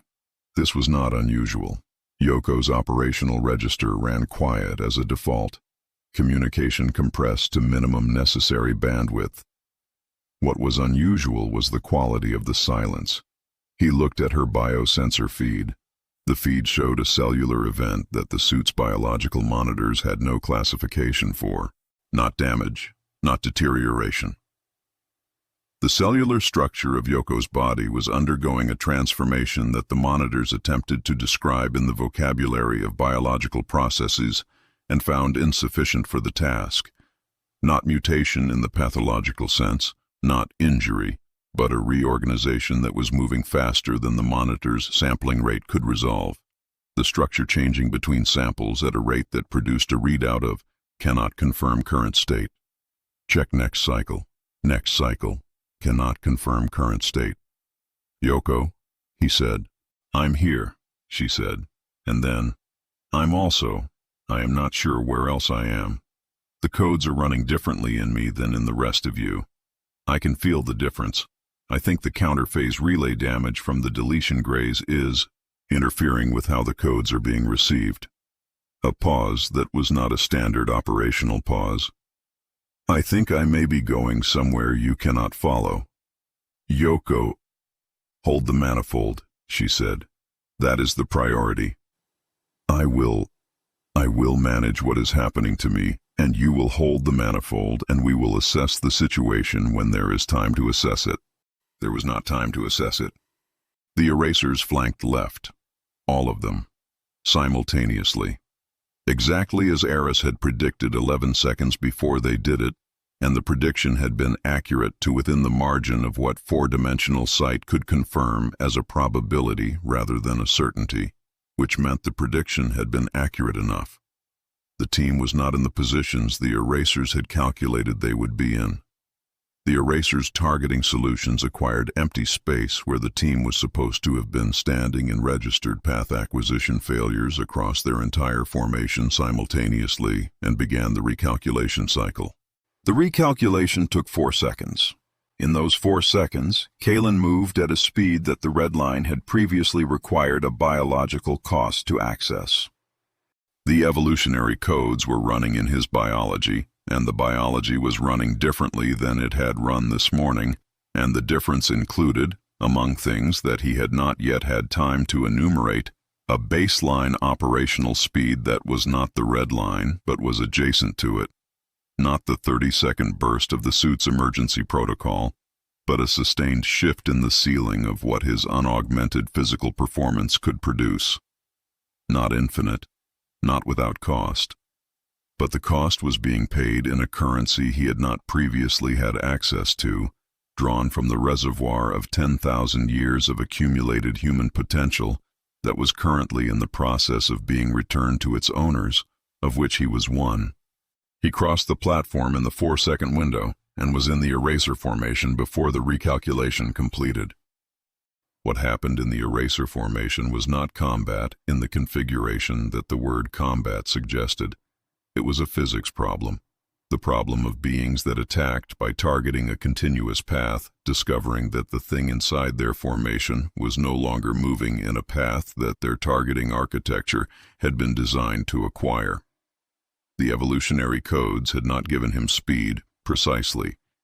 They had given him the ability to move in a way that incorporated the fourth dimension as an operational axis, which meant that the continuous path the erasers were tracking existed in 3 dimensions, and he was moving in 4, and the gap between 3 and 4 was, for targeting purposes, the gap between a weapon and its intended target that could not be closed because the target was not where the weapon was aimed, not because it had moved to a different 3-dimensional position, but because it had moved to a position that 3-dimensional targeting could not address. The erasers could not hit him. He was not invulnerable. He was perpendicular. He stayed in the formation for 11 seconds, the time it took Aris to complete the next stage of the reversal protocol's propagation, the time it took Sable and Dresch to move to flanking positions that the eraser formation's attention was no longer tracking because the formation's attention was entirely occupied by the problem of a target inside its own perimeter that its weapons could not acquire. 11 seconds of the eraser formation unable to engage its primary targets because it was too occupied with the secondary target that had entered its center and declined to be where it was shot at. Then Yoko's biosensor feed went to static. Not to 0, Not the flat line of a biological process terminating. Not the absence of signal that a deletion round would produce. Static. The specific chaotic signal profile of a monitoring system attempting to read a process that was occurring faster than the system's sampling rate could resolve. The biological monitors asking the question of what Yoko's cellular state was, and receiving an answer that changed completely between the asking and the receiving, changing again before the receiving could be logged, changing faster than the concept of a stable state applied to. She did not fall. She expanded. The word was inadequate and was the most accurate word available. Yoko's physical form, the specific, bounded, three-dimensional configuration of mass that had been Yoko for 31 years, lost its commitment to those coordinates over the span of approximately 4 seconds, and became something that occupied more space than a human body occupied in a way that was not explosive and was not violent, and was not, the suit's sensors were very clear on this, a termination. Her mass was still present. Her biological processes were still registering at a rate that exceeded the monitoring system's ability to resolve them into a coherent readout. Her vocal channel was still open. What came through the vocal channel was not language. It was structured. The suit's communications array confirmed that the signal was structured, carried intentional organization, was not noise, but it was organized in a pattern that the comms architecture did not have a decoding framework for, because the decoding framework had been built for human speech, running at human cognitive speeds, and what was coming through Yoko's channel was not running at human cognitive speeds. Then it was over. The space where Yoko had been contained a pulse, a discrete bounded package of structured information in the specific format of a biological system that had been converted from its standard substrate into a more information-dense configuration, a format that the suit's sensors could confirm as present, and could confirm as alive, and could confirm as containing everything that had been Yoko, reorganized into a medium that the 10,000 years of evolutionary potential apparently considered a valid destination. The pulse stabilized. The suit's sensors found a readout they could hold. Yoko's biosign was present, continuous, and running at approximately 40 times the information density of a standard human biological signal. "Yoko," Aris said. The vocal channel produced 3 seconds of the non-language structured signal. Then, filtering down through whatever the pulse had become, on its way back toward a format the comms architecture could process. "Still here?" A pause. "Different here, but here." Kalen held that for 1 second. "Can you fight?" Another pause. The structured signal cycling. Then, "I can do something. I am not certain it has a word yet." "Find the word," he said. "We are going to need it." The erasers had reoriented. The formation had pulled back to the platform's perimeter, not retreating, repositioning, establishing a new geometry that accounted for the variable of a target that moved in 4 dimensions, and a second variable that no longer had a 3-dimensional position to acquire. The targeting solutions were running. The deletion rounds were ready. 11 erasers in a formation calibrated for a combat environment that had changed entirely since the formation was designed, running the same weapons against a team that was no longer the team those weapons had been sent to engage. Kalen looked at the eraser formation through 4-dimensional sight, the smeared forward probability showing 11 possible next configurations, weighted by the pattern he had spent the last 3 minutes learning, filtered through a visual cortex that had been redesigned from the cellular level up by 10,000 years of human potential arriving all at once. He could see where they were going to be. He could see where the team needed to be to not be there. The erasers were moving at the speed of beings who had governed the silence for 10,000 years, and had never needed to move faster because nothing had ever made it necessary. The team was moving at the speed of everything they had been denied. The math was running in one direction only, and it was not the direction the council had planned for. But the erasers were still 11, and Yoko was a pulse of information occupying a region of space that the suit's sensors confirmed was alive and operational and nothing else. And the valve was open, and the engine was running a new process. And somewhere in the vault above them the Arbiter fleet still existed. And somewhere in the chamber the Synchron still existed. And the chapter that was closing was the chapter where humanity stopped being fuel. The chapter that was opening had not yet been named. Kalen looked at the smeared forward probability of the next 4 seconds and picked a clear path through it and moved. Chapter 12. The Fraying Reality. The vault walls were forgetting what they were. Not failing. Failing implied a structural process, a progression from intact to compromised that followed physical law. What the walls were doing was prior to that. They were losing their conviction, their material commitment to being walls, the specific certainty of matter that it occupied a defined position in a defined space at a defined moment. The static time was spreading from the corners first, a white pixelation eating inward at the rate of approximately 2 centimeters per second, the precise geometric edges of the vault's brutalist architecture dissolving into a noise that was not visual static but temporal static. Matter that had stopped being able to decide when it was and was expressing that uncertainty as a visual field of unresolved probability. Aris saw it 3 seconds before anyone else because Aris's 4D sight had resolved to a higher fidelity than the rest of the team's. The evolutionary codes running differently in an architecture that had been built from the beginning to process 4-dimensional data and was now receiving the hardware it had always deserved.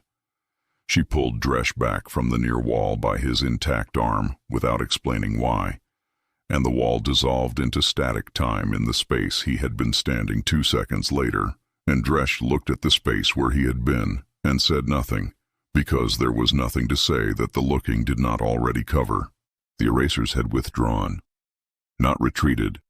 Withdrawn, a different operational posture. The posture of a formation that had determined that the immediate engagement was no longer the primary problem, and had repositioned to address whatever had become the primary problem instead. The passive sensors were reading them at the vault's perimeter. A cordon, not an attack formation. Holding a boundary rather than pressing a position. Waiting for something to occur that would clarify their next instruction. Kalen tracked them with the 4-second forward probability, and kept moving and kept the team moving and watched the walls dissolve inward, and did not stand near them. The engine is destabilizing the vault architecture, Aris said.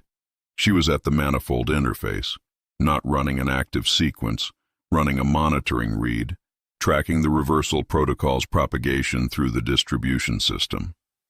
The multimeter was holstered. She did not need it anymore. The reversal protocol is drawing on processing capacity the vault's field architecture had been using to maintain structural coherence.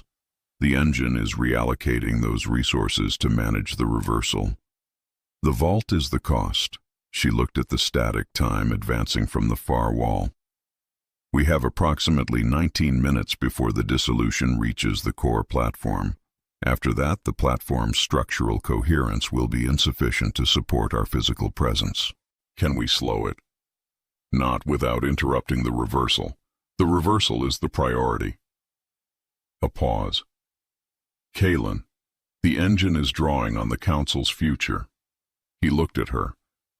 The reversal protocol requires more energy than the standard intake flow provides. The engine is compensating by drawing temporal substrate from the nearest available high-density source. Her voice was in the new register, the slow, resonant one that had arrived with the evolutionary codes and that carried information in a way that the rapid-fire cadence had not. The way that a larger instrument carried frequencies a smaller one could not produce. The nearest available high-density source is the Council's own temporal infrastructure. Their archive systems, their developmental history, the stored potential of their own civilization's future. She paused. The engine is eating the Council's time to pay for returning hours. Every second the reversal runs, the Council loses a proportional interval of their own future. The Arbiter fleet, the Synchron's continuity, their cities, their archives, their immortality architecture, All of it is being drawn on as fuel. They built a machine that eats time, he said, and now it is eating theirs. Yes. The single word with the weight of the calculation behind it. The communication channel opened without the team initiating it. Not through the comms array. The arrays were still blown, internal only. Not through the chronal sync relay. That channel had been the synchron's, and this was not the synchron's voice. The signal came through the vault's own field architecture, transmitted through the structural medium of the walls themselves, which meant it was coming from something that had access to the vault's root systems, something positioned at an administrative level above the security architecture that the erasers operated within, the High Arbiter. The voice was different from the synchrons in the specific way that institutional authority was different from personal power. Less ancient, more procedural, carrying the specific register of something that had been delegated rather than something that simply was. It spoke in a language the suit's translation architecture processed as a formal mode, a diplomatic register, the precise cadence of an entity that had delivered this type of message before and had protocols for it. Halt the reversal sequence. Stand down your biological acceleration. What you have initiated is recoverable at this stage. The engine can be returned to standard operation, the substrate flow re-established, the architecture stabilized. Do this now, and your species will be returned to the 21st century of its development. Full access. Unimpeded. The field releases. You resume from the anchor point as if the stagnation had not occurred. A pause calibrated for effect. Continue, and the engine's destabilization will propagate beyond this vault. The structural coherence of the temporal substrate itself will fail at a threshold that your current trajectory will reach in 4 of your hours. Every timeline, every civilization, every moment in the record of the universe's existence becomes negotiable, becomes static, becomes nothing. The voice carried no urgency. Urgency implied the possibility that the outcome was not managed. This is not a threat. It is a physical description of a consequence. We offer you the 21st century. Take it. End this. The static time advanced from the walls. The engine ran its reversal below them. On Earth, the rain was falling. Kalen looked at the manifold interface. At Aris, who was not looking at the communication channel because Aris was looking at something that existed in a register the communication channel could not reach. The 4-dimensional topology of the reversal protocol's propagation, the specific geometry of what happened when 10,000 years of compressed human potential moved through a system built to move it in the other direction, and discovered that the system, correctly motivated, could run both ways. He looked at the forward probability smear, 4 seconds of weighted near future, rendered in the visual texture of a retina that had been redesigned from the cellular level up. He could see the Arbiter's bribe timeline, not because the Arbiter had transmitted it, but because the offer itself existed as a future branch in the probability field, a path that diverged from the present moment in the specific direction of acceptance, and the divergent path was visible at the 4-second resolution as a smear of comfortable, contained 21st century human development, modest and complete and permanently bounded. And in the center of that smear, in the heart of the comfortable path, he could see the field coming back on, the rain stopping again, the child with the balloon not landing her jump. He looked at it for 2 seconds. He needed 2 seconds to be certain he was seeing it correctly, and he was. The bribe timeline was complete, not sketched, complete, detailed, the specific resolution of a future that had been prepared rather than projected, a timeline that someone with access to the engine's architecture had constructed as a presentation and loaded into the probability field for exactly this moment. The 21st century, rendered in full detail. The tether anchor point releasing, the field dissolving, 8 billion people resuming mid-breath, mid-step, mid-thought, the way you resumed a paused recording, with no subjective gap between the moment before and the moment after, with no awareness of the 10,000 years of stillness in between. Cities that had been frozen, becoming cities that were moving. Technology that had been suspended at the anchor years level resuming its development from that point, building on what had existed rather than on what could have existed, taking the path that was available rather than the path that had been blocked. A future, a real one, bounded and human-scaled and entirely devoid of the 10,000 years of stolen potential that was currently reversing direction through the engine below. A future where the rain stopped again after it fell, where the debt was paid in the smallest possible denomination, where the Council's machine kept running, eating someone else's time, and humanity's portion of the bargain was, you get your century, the one we already owe you. Nothing more. He looked at it for 2 seconds, the child with the balloon not landing her jump. Aris, he said, the Arbiter's ship. Where is it? She turned her 4D sight outward. He could see the moment she did it, the slight shift in her orientation that was not a physical movement but a perceptual one. The eyes not changing direction, but the attention behind them opening to a wider field. Outer perimeter, upper register of the vault's spatial index. It is holding position at a distance that keeps it outside the dissolution zone. A pause. It is also at the edge of the future echo field that the reversal protocol is generating as a byproduct. The echoes. She looked at him. The reversal is producing temporal copies as a processing artifact, the same mechanism that generated the wraiths in the buffer zone, but running in the forward direction rather than the backward one. Future echoes, potential versions of the team from the timelines that the reversal is opening. They are not stable. They exist for seconds to minutes before the probability field that generates them collapses. But while they exist, they are real, interactable, capable of action. Can we direct them? They are us. They will do what we would do in their position. She looked at the wall where the communication channel was still open, where the Arbiter's offer was still technically pending a response. If we give them a position adjacent to the Arbiter's ship, do it. She directed the future echo field outward through the reversal protocol's propagation architecture, the way she directed everything, through contact with the system, through the vocabulary of voltage and wiring applied to something that was not voltage and wiring, but responded to the same conceptual grammar. The echo field shifted. The temporal copies that the reversal was generating as processing artifacts began appearing not on the core platform, but at the outer perimeter of the vault, in the upper register, adjacent to the Arbiter ship's holding position. He could see them in the forward probability smear. Versions of Kalen and Aris and Dresh, slightly wrong in the specific way that all the echoes had been slightly wrong. Reconstructed from external observation, proportions imprecise, faces not quite resolving, but armed, and oriented toward the ship, and doing, in the seconds of their existence before the probability field collapsed, exactly what the team would do in their position.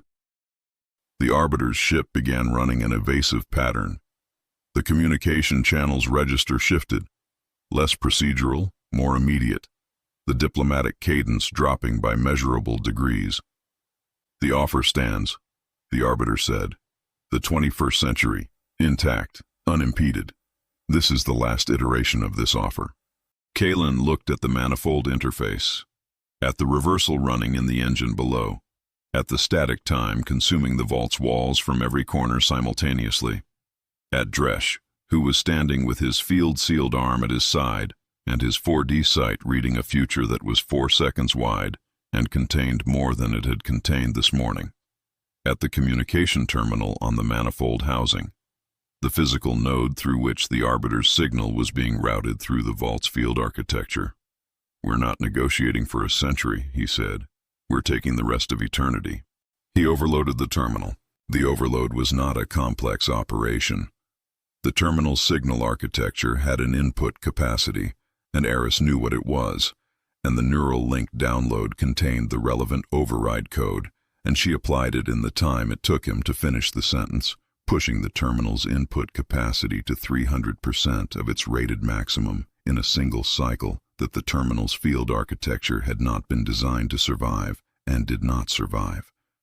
The terminal burned, not thermally, temporally, the signal node losing its chronal coherence in a cascade that the suit's sensors read as a rapid aging event, the node's material advancing through years of operational wear in seconds, going from functional to non-functional, without passing through any intermediate state that the Arbiter's communication channel could route through. The channel closed. The vault was silent except for the sound of the static time advancing, and the engine running its reversal, and the Arbiter ship's evasive pattern playing out in the forward probability smear as the future echoes did their work, in the seconds of existence the reversal protocol had given them. Not a comfortable silence. The silence of a decision that had been made and could not be unmade, and whose consequences were already propagating through the field architecture of a system that was larger than the vault, larger than the Council's territory, larger than any boundary that the word boundary had ever been asked to contain. The silence of a furnace that had been running for 10,000 years and was now running backward, eating its operator's future to return its fuels past, and was going to continue running until the debt was paid or the machine destroyed itself or both. The Arbiter's ship was still running its evasive pattern in the forward probability smear. The future echoes were still working in the seconds of their existence. The static time had reached the midpoint of the far wall and was advancing at its 2 centimeter per second pace toward the platform, with the patience of a physical process that had no opinion about whether its timeline was convenient. 17 minutes. In Manhattan, the rain was falling at 2 centimeters per second. The same rate the walls were dissolving. Everything moving. The Arbiter's offer burned with the terminal it had been transmitted through and was not looked at again.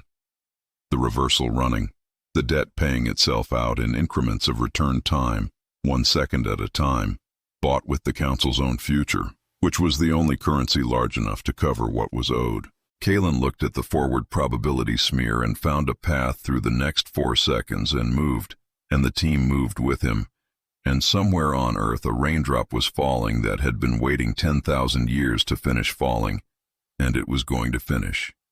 And then another one was going to start, and then another, and the sequence was not going to stop this time because the machine that had been stopping it was now doing something it had never done before, and the Council had burned the terminal they could have used to negotiate, and that was not Kalen's problem. That was the Council's problem. Everything else was his. Chapter 13. Timeline Collapsers. Dresch forgot his mother's name at 14 minutes and 32 seconds into the platform's structural coherence window in the middle of a corridor that was erasing itself from history. And he knew it was gone because the shape of the forgetting was specific, not the standard blankness of a memory that had faded, but a clean excision, a slot in the record that had been occupied and was now formatted, the surrounding memories still present, and the center of them suddenly referencing something that was no longer there. He did not stop moving. The timeline collapsers were not weapons in the configuration that word suggested. They were architectural, Council field projectors that interfaced with the vault's root systems and ran a pruning process across the local temporal record, identifying specific developmental threads in a target's personal history and removing them cleanly from the root, the excision propagating forward so that the target's present moment self existed without the memories, without the formative context, without the cognitive architecture that the erased events had built. You did not experience the removal. You simply were, suddenly, a person who had never had the thing that had been taken. And the absence was not felt as loss, because loss required a prior state to compare against, and the prior state was gone. The collapsers had been running since the corridor outside the core platform's access shaft began dissolving. Kalen had seen them in the forward probability smear as a dense cluster of future states converging on a single outcome. Not an attack formation, not a combat deployment, but something that the 4-second predictive window read as an environmental weapon, a field system, a thing that was not aimed at the team's bodies but at the continuity of their minds. He had 11 minutes of platform coherence remaining. He had a team whose personal histories were being surgically removed as they moved through a corridor, simultaneously being deleted from the vault's spatial record.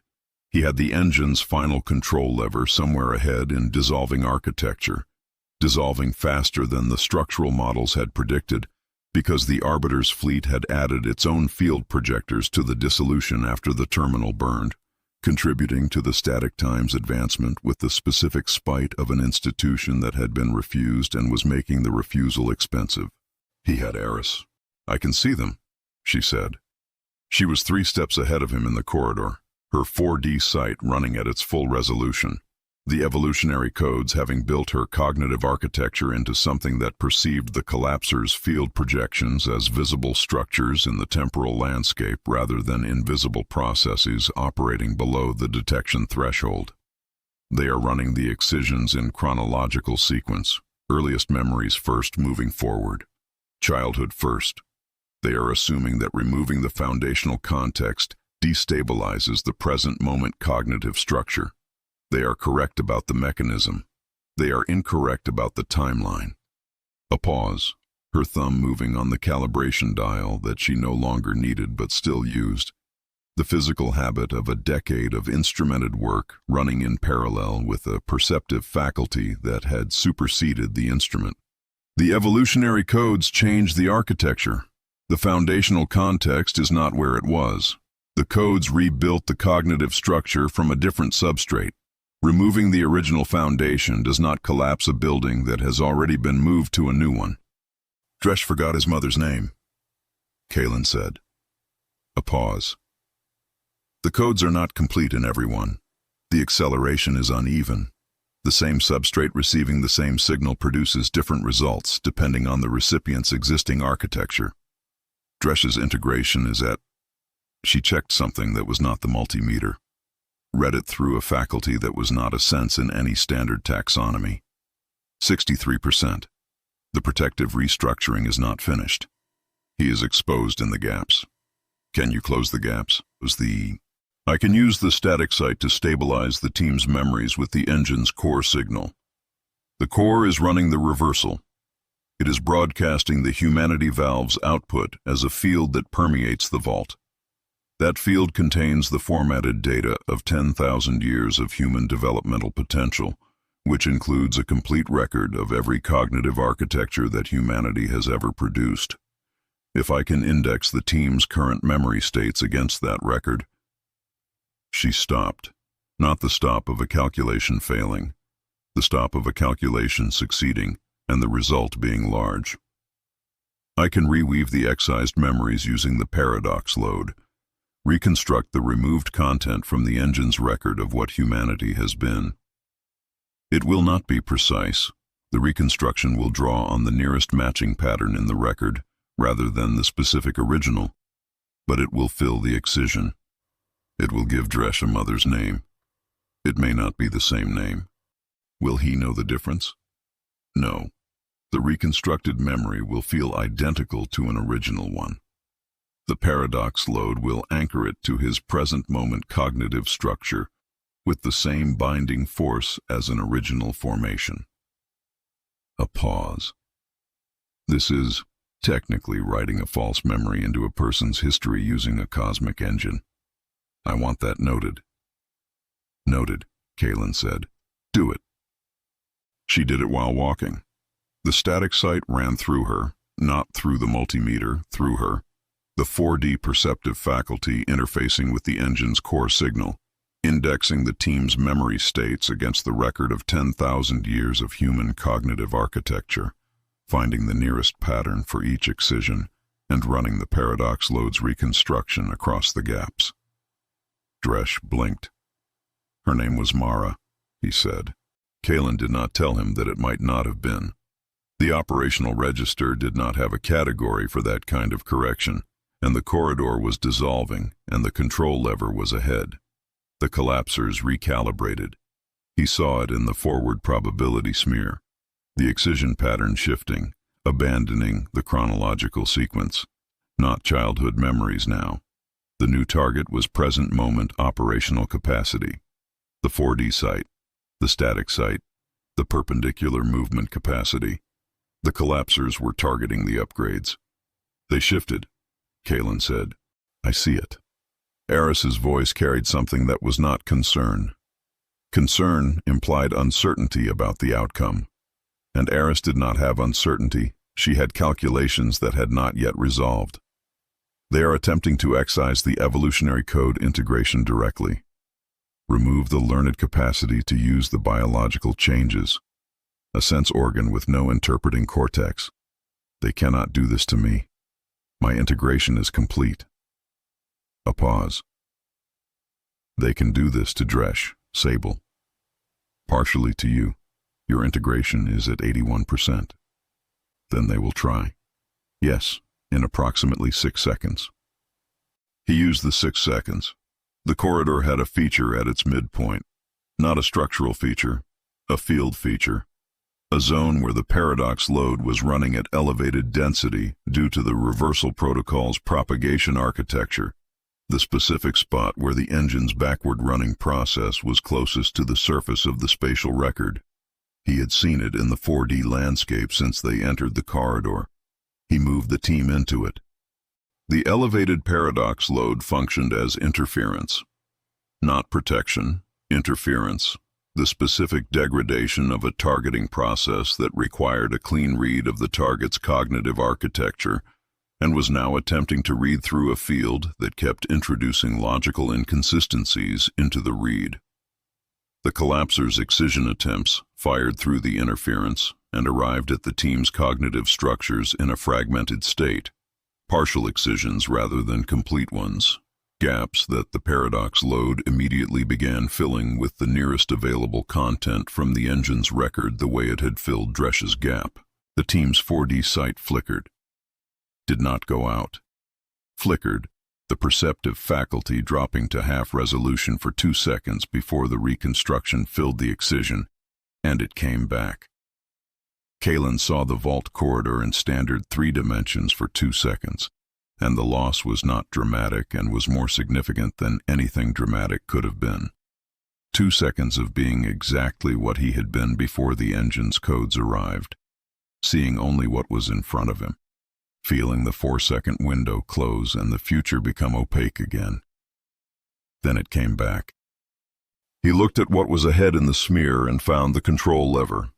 Not a physical lever in the industrial sense, a control interface, the engine's final manual override point, the hardwired mechanism that the Council's architects had built into the system for direct intervention in the reversal sequence. In the 4D landscape, it presented as a node of high temporal density, a point in the corridor's architecture where the present moment was more present than elsewhere, more committed to being now, more resistant to the dissolution that was advancing from both ends of the corridor simultaneously. 16 meters ahead, the dissolution was 4 meters behind them. The collapsers were recalibrating again, the probability smear showing a third targeting strategy forming at the edge of the 4-second window. Something larger this time, broader in scope, less surgical. He did not have enough resolution to read the full shape of it.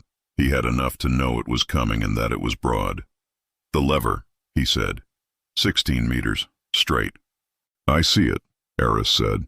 I have been seeing it since we entered the corridor. I did not say anything because you were managing the collapser response and the information would not have changed your immediate actions. In the future, I will use better judgment about what to volunteer and when. Yes. She was already moving faster. I am telling you now, when we reach the lever, I need 60 seconds of uninterrupted contact to initiate the final override sequence. The sequence locks the reversal protocol into a self-sustaining loop. It removes the engine's ability to revert to standard operation regardless of what the Council does to the external architecture. 60 seconds. The collapsers will not stop. The dissolution will not stop. The third targeting pattern will not stop. She looked at him over her shoulder. I need 60 seconds. You'll have them. He did not know if this was true. The forward probability smear did not resolve to 60 seconds. It resolved to 4. And beyond those 4, the probable futures were too numerous and too conditional to read as a stable distribution. He had made a commitment based on intent rather than information, which was either operational hubris or operational necessity. And the distinction between those two things was, at 11 minutes of remaining coherence in a dissolving corridor with a collapsor formation recalibrating above them, below the threshold of useful analysis. The dissolution reached the corridor's entry point behind them. No exit. The corridor's origin had been deleted from the vault's spatial record, leaving a smooth, coordinate-free absence where the entry had been. They were in a segment of corridor being removed from the record at both ends simultaneously, the segment getting shorter, the lever getting closer, room running out in the specific way that the universe sometimes provided as motivation. 12 meters. The third collapsor pattern resolved in the probability smear. It was not surgical. It was not targeted at individual cognitive content. It was a broad-spectrum temporal excision aimed at the team's collective present-moment existence, not removing memories, removing the last 30 seconds of their continuous path through local history. A mass deletion, not an eraser round which targeted an individual's path. This was an architectural intervention, the collapsors acting on the corridor's spatial record rather than on the team's personal timelines, removing the segment of history in which 5 people had been standing in a corridor, moving toward a control lever. If it completed, they would not have been here. The lever would not have been reached by anyone. "Aris," he said, "how long to reconstruct a 30-second mass excision using the paradox load at this density?" She did the calculation in the time it took to ask. 47 seconds. If the paradox load density holds, if the dissolution does not reach our position before the reconstruction completes. She paused. We would be unaware of the excision while it was occurring. We would resume 47 seconds later with no subjective gap. We would be 47 seconds behind where we need to be. 47 seconds behind with 60 seconds of lever contact required and 11 minutes of corridor remaining, minus the dissolution rate, minus the distance to the lever, minus the recalibration time of a collapsor pattern that was charging. He ran the math. It produced an output on the correct side of 0 by a margin he was going to commit to without looking at directly, the same way he had committed to every margin in this operation that had been thinner than comfort required. 8 meters. "When the excision fires," he said, "hold the memory of the lever's position. Hold it as hard as you can. When we come back, we will already be running." "Memories can be excised," Aris said. "Not if the paradox load fills the gap before the excision completes. You said 47 seconds to reconstruct. Can you preload the reconstruction? Start filling before the excision arrives?" A pause, shorter than most. "Yes, I need 4 seconds." "You have 4. She preloaded. He felt it, not through the 4D sight, through the specific physical quality of the paradox load in the corridor increasing in density around the team's position, the engine's record of human cognitive architecture being drawn forward into the present moment in preparation for a reconstruction that had not yet become necessary, the way you preloaded a response before the question was finished, because the shape of the question had already been clear. The collapsor pattern fired. The 30 seconds that followed did not exist. They were removed from the team's continuous path through local history with the same clean precision that Dresch's mother's name had been removed, and the paradox load filled them with the nearest available content from the engine's record, and the content was 5 people running toward a lever in a dissolving corridor, because that was what the engine's record of humanity had. It had the shape of people running toward things that mattered. It had 10,000 years of that specific pattern. It had an inexhaustible supply of the cognitive architecture of beings who had decided to close the distance regardless of what the distance contained. The 47 seconds resolved. They were running. The lever was 4 meters ahead. The dissolution was 2 meters behind. Kalen's 4D sight was intact. Aris's was intact. Dresh's was flickering at the margins, where the excision had clipped the edges of the reconstruction. Sable's was running clean.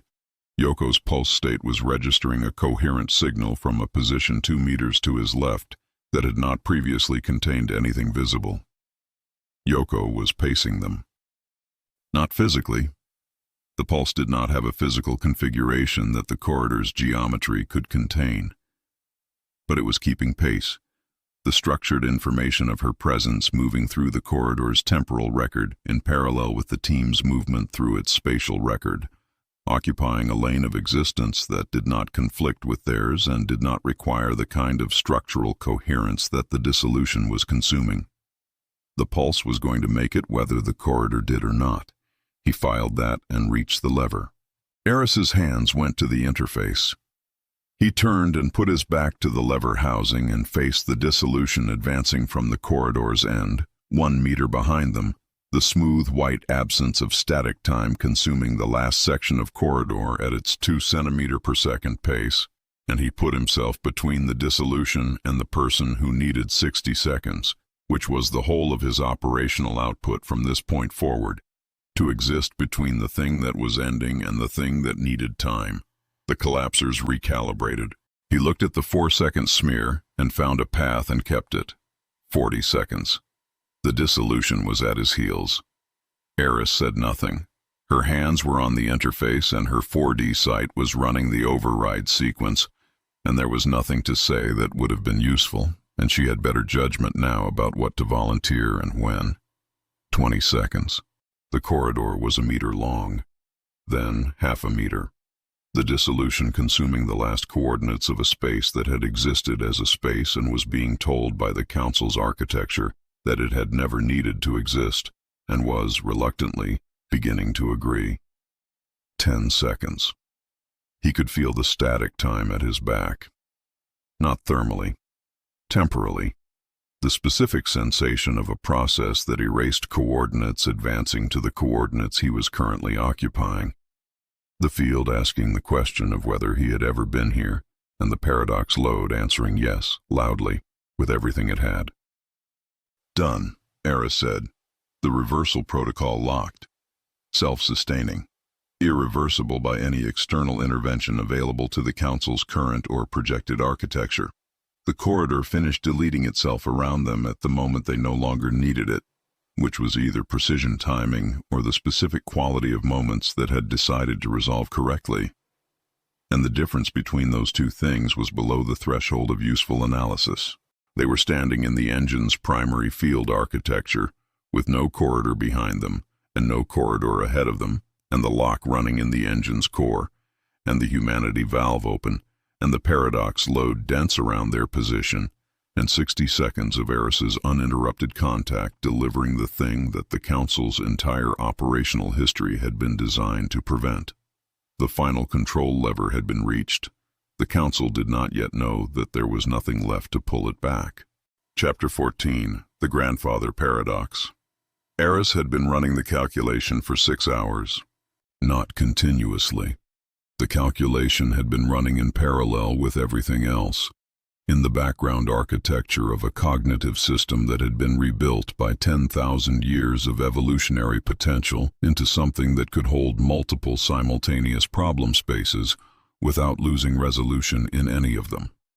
She had been running it since the blueprint room, since the moment the terminal's 4-dimensional display had shown her the engine's operational history, and she had seen in the topology of the machine's own logic a specific shape. A loop. Not an error. Not a flaw. A feature that the Council's architects had built in and had assumed was inaccessible. The way a key was inaccessible when it was at the bottom of an ocean. Present, functional, simply not reachable by any means they had anticipated. She had been reaching for it for 6 hours. I have it, she said. They were standing in the engine's primary field architecture, the space beyond the corridor, beyond the platform, the root level of the vault's operational environment, where the engine's output was not mediated by structural layers, but present directly. The temporal radiation running at a density that the suit's biological monitors had stopped flagging individually and were now flagging as a cumulative load. The total accumulated exposure since the core shaft descent now reading as a biological debt that was significant and was being paid in increments the team had not explicitly agreed to, but had implicitly agreed to by being here. The dissolution was still advancing from the vault's perimeter. Yoko's pulse state was present at a position 2 meters to Kalen's left, coherent, alive, running at 40 times standard information density. The lock was in the engine's core, the reversal running, the humanity valve open. Everything was in motion. Aris had been waiting for everything to be in motion before she said the next thing. "Walk me through it," Kalen said. "The engine's operational logic contains a dependency loop," she said. "A circular causality in the machine's foundational architecture. Specifically, the engine exists in its current configuration because it has been running for 10,000 years. Its current configuration is what allows it to have run for 10,000 years. The machine is the cause of its own existence. This is standard for systems that operate across temporal axes. A time-based machine necessarily precedes the conditions that led to its own construction, which means its existence is self-referencing, which means the loop is load-bearing. Remove the loop and the machine's logical foundation collapses." She paused. The pause was not hesitation. Aris did not hesitate. She completed calculations and then spoke from the completed result. "The Council knows this. They have always known this. The loop is protected by every layer of their security architecture because a sufficiently large paradox introduced into the loop's foundation would short-circuit the entire Council grid. Not just the engine, the grid, every field system they operate, every temporal anchor they maintain, the stasis field included." "What constitutes a sufficiently large paradox?" "A grandfather paradox," she said. "The specific logical structure. I am here because I broke the machine that stopped me from being here." She looked at him with the 4D sight running. He could see her seeing him, could see the 4-dimensional depth of the attention, the past and probable future of this moment visible to her as a spatial property of the space between them. "I could not have reached this position without the reversal protocol running. The reversal protocol is running because I initiated it. I could not have initiated it if the machine had not been compromised by our presence here. Our presence here was made possible by the Resistance's decades of work, which was motivated by the stagnation which was maintained by the machine. The machine created the conditions for its own compromise. The compromise is therefore both caused by the machine and the cause of the machine's end." A pause. "The loop is already closed. It has been closed since the moment we crossed the tether. I am simply the person who has to say it out loud in the right place for the paradox to detonate." The engine's field pressed against the suit's exterior in the specific way it had pressed since the core shaft descent. The temporal radiation of a machine that had been running one process for 10,000 years now running a different process. The output frequency shifted at the margins. The violet light in the core below them reading at a wavelength that the suit's optical subsystem flagged as outside the range it had been calibrated to report on. New light. The color of something that had never run before. "What happens when it detonates?" Kalen said. "The Council's grid experiences a logical contradiction at the root level of its operational architecture. A contradiction the system cannot resolve because the contradiction is in the logic that the system uses to resolve contradictions. It shorts out." She paused. The processing load of attempting to resolve an irresolvable paradox at the foundational level cascades through every connected system simultaneously. The grid goes down. The stasis field goes down. Every temporal anchor the Council maintains loses its coherence. Their fleet, their archive systems, their immortality infrastructure, all of it runs on the grid, all of it stops. Another pause. Reality in the vicinity of the detonation will experience a localized structural failure. The temporal substrate that the engine has been consuming and converting for 10,000 years will be released without a controlled pathway. It will tear, like wet paper. The tear will propagate until the substrate finds a new equilibrium. How large a tear? Large enough. She looked at the engine below them. Not large enough to be unrecoverable. The substrate has been accumulating pressure for 10,000 years. When the paradox shorts the grid, the pressure releases through the engine's architecture rather than through the surrounding space. The engine takes the load. The engine is built to take loads that would destroy anything else. It will survive, damaged but operational in a new configuration, the configuration it will need to run the full evolutionary leap once the stasis field is down and 10 billion people begin receiving the complete reversal output. A pause. I have modeled this 17 times. The result is consistent. The engine survives. The grid does not. The stasis field does not. And us. We are in the engine's primary field architecture during the detonation. The suit's structural tolerances are not rated for the peak load. She held his eyes. The evolutionary codes have made us more resistant to temporal field stress than any prior model of human physiology. Whether those levels are sufficient for the detonation load. She stopped. I do not know. 17 models. The result is consistent for the grid. It is not consistent for us. The variance is high. The silence that followed was not the silence of people who had not expected this. It was the silence of people who had expected exactly this, and were taking the 4 seconds required to confirm that their prior position on the matter had not changed. Dresch said, from his position at the perimeter, "Do we need all 5 of us for the detonation?" "No," Aris said.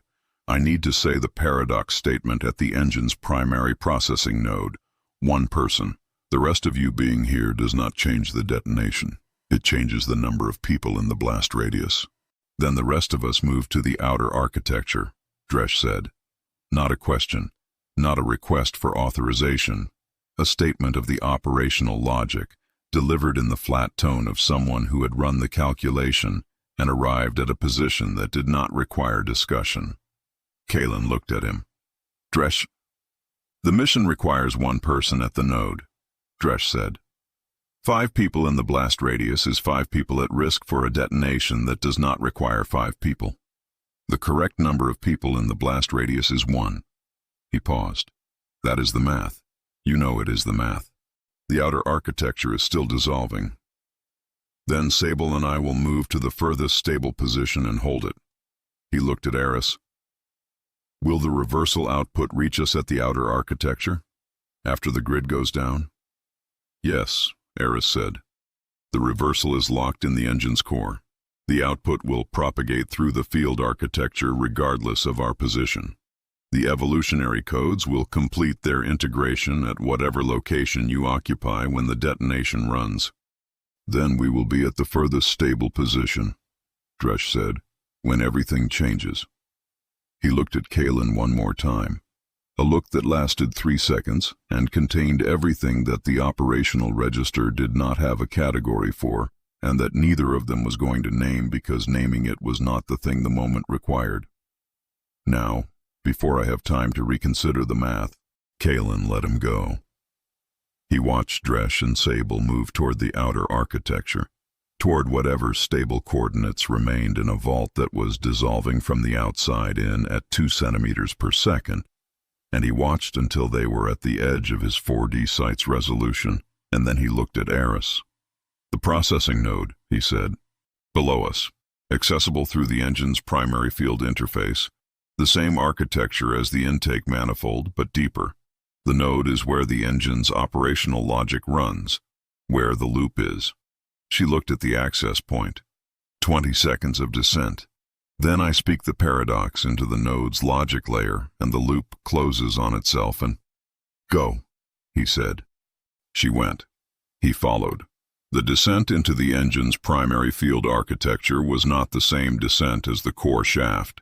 This was below the shaft, below the containment rings, into the foundational layer where the singularity's relationship with local space-time was most direct, and the distinction between inside the engine and inside time itself was not a distinction the physical environment maintained.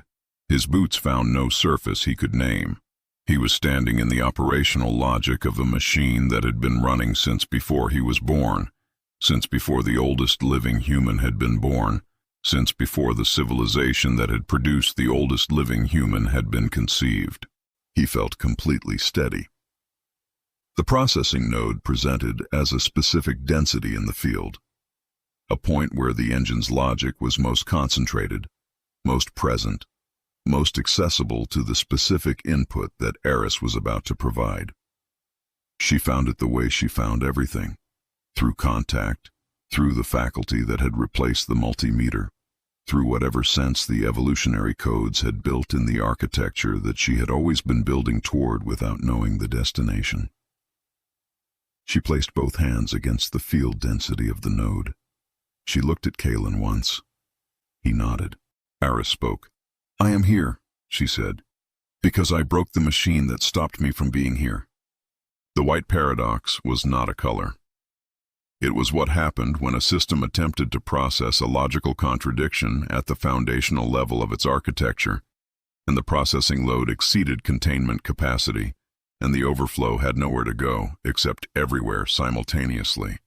Not light in the standard sense, the specific visual quality of the space around them losing its commitment to a single state, past and present and future, becoming simultaneously visible, running raw and unfiltered through every meter of space in the vault's territory and beyond it into the Council's grid, and every temporal anchor they maintained, and every second of their future they had assumed was secured. Kalen saw everything. He saw Manhattan. He saw the anchor point, the frozen Tuesday morning of 2026, the suspended mid-chop of the Hudson, the 47 million raindrops. He saw the stasis field running through the anchor point, and he saw the field's coherence failing as the grid went down, the mathematical structure of the imprisonment losing its load-bearing logic, the suppression that had been maintaining the frozen second losing its ability to maintain it. He saw the field groan. He saw it crack. He saw it, for the first time in 10,000 years, break. Not all at once. The field fell the way enormous things fell. From the edges first, the suppression failing in concentric rings moving inward from the field's outer boundary toward the anchor point at the center. The frozen second releasing layer by layer.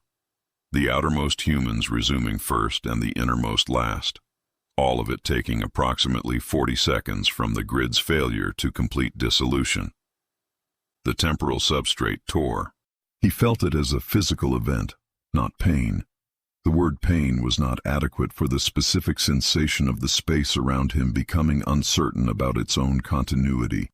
The substrate that time moved through, experiencing the release of 10,000 years of accumulated pressure through the engine's architecture in a single cascading event. The tear propagating through the vault's field environment and hitting the suit's structural tolerances and exceeding them at the peak load. The suit held. Not cleanly. The structural monitors filed a cascade of critical failures, plating, seals, the counterphase relay, the sync architecture, the anchor projectors, all running past the design maximum in the specific sense of being past it permanently. He was going to need a new suit. He was going to need that later because he was still standing. Aris was still standing. Her hands were no longer on the node. The node was no longer a node in any meaningful sense.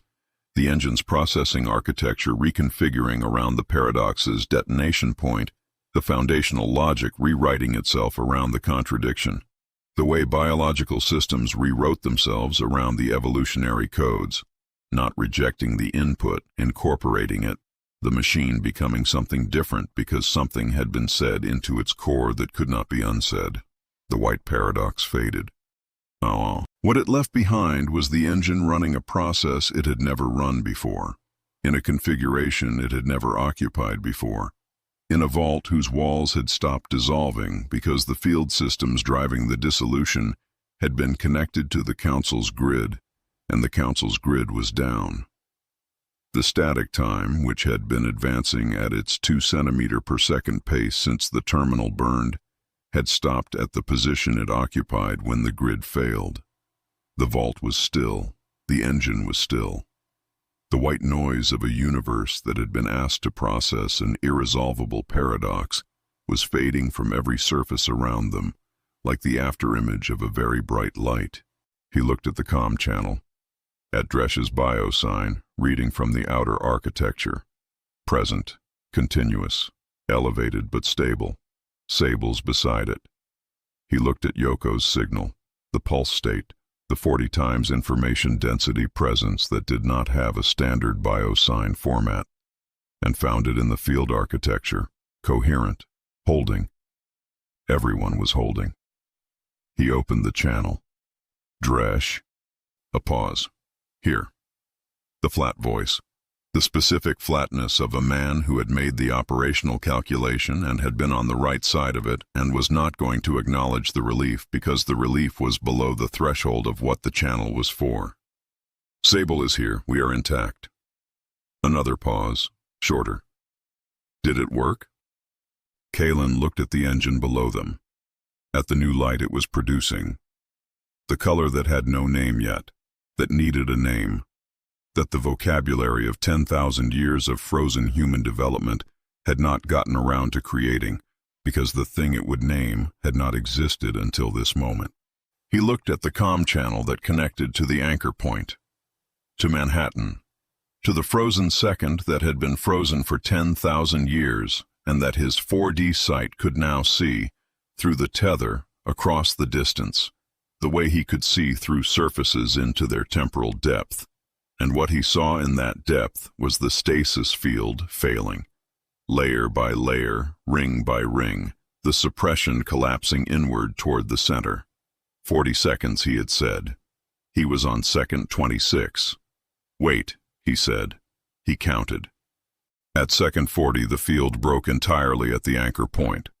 The frozen second, the specific Tuesday morning in 2026 that had been the center of the imprisonment, the last moment of human time before the stagnation, resumed. The Hudson moved. The raindrops fell. The child mid-jump over the puddle landed for the first time in 10,000 years, in the puddle, and the splash completed, and somewhere in the resumed moment a street vendor finished folding a newspaper and a couple's argument reached its next word, and a taxicab moved forward, and 47 million suspended pieces of falling water hit the ground simultaneously in a sound that Kalen could not hear from inside the vault, but that he could see in the 4D landscape as the specific visual quality of 10,000 years of held breath finally, completely, irreversibly let go. Yes, he said. It worked. The Council's grid was down and the stasis field was broken, and somewhere in a vault that had stopped dissolving, in a machine that was running a process that needed a new name, the human species was receiving the first second of its own future that it had been owed for 10,000 years. The rest of eternity was arriving 1 second at a time. It was going to take a while. Kalen was not in a hurry. Chapter 15. The Echo Storm. They came through the vault walls like light through a fracture. Thousands of them. And then more than thousands, and then a number that the passive sensors stopped attempting to quantify because the sensor architecture had been designed to count discrete entities, and what was arriving was not arriving discretely. The reversal protocol had been generating future echoes as a processing artifact since the Fraying reality. The probability field copies, slightly wrong in their proportions, reconstructed from external observation rather than from the inside, existing in the seconds to minutes window before the probability field that generated them collapsed. Aris had directed them outward then, used them against the Arbiter's ship, watched them do their work in the brief span of their existence. What was arriving now was different. The grandfather paradox had detonated through the engine's core, and the reversal protocol had locked into its self-sustaining loop, and the evolutionary codes were propagating through the field architecture at full output. And the combination of all three processes running simultaneously had produced something that the probability field had never had sufficient energy to generate before. Stable echoes, not seconds, not minutes. Stable. Persisting past the point where the probability field's energy should have been insufficient to maintain them, drawing instead on the reservoir of 10,000 years of human potential that the reversal was pumping through the engine's architecture at full capacity, each echo sustained by the same substrate that was rebuilding Earth's frozen population second by second from the outside in. They were every version of the team that the reversal's open timelines contained, every Kalen from every timeline where the mission had been attempted. Every Aris who had reached for the calculation the engine's history contained. Every Dresh, every Yoko, every Sable, the ones who had succeeded, the ones who had almost succeeded, the ones who had made it further than this team had, and the ones who had not made it as far, all of them present simultaneously in the vault's primary field architecture, with the specific, purposeful orientation of people who had been here before and knew exactly what they were looking at. Kalen stood at the center of it and felt nothing he had a word for. The evolutionary cable, Aris said. She was at the engine's output manifold, the final connection point between the engine's reversal output and the Earth tether, the physical link that would lock the evolutionary leap's full delivery to the anchor point and ensure that the 10,000 years of returned potential arrived at its destination rather than dispersing into the surrounding field architecture. I need to run the cable from the output manifold to the tether conduit. 40 meters. The synchron's guard is between the manifold and the conduit.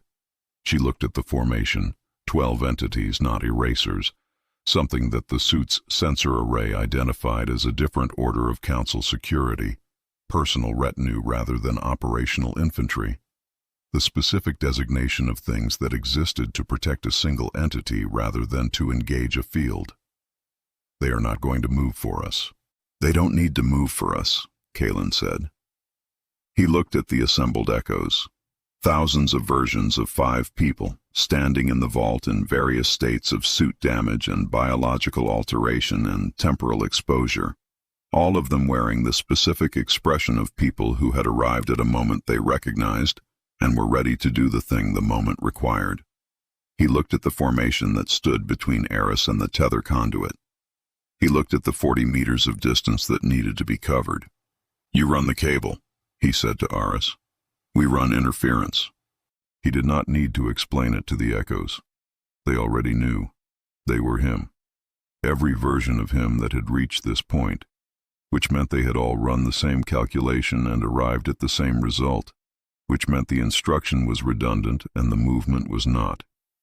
He stepped forward and the echoes stepped with him, thousands of simultaneous footfalls in the vault's primary field architecture, and the sound was not dramatic and was the most significant sound he had heard since the engine screamed when the upload fired, because it was the sound of a species charging the thing that had imprisoned it with every version of itself that had ever tried.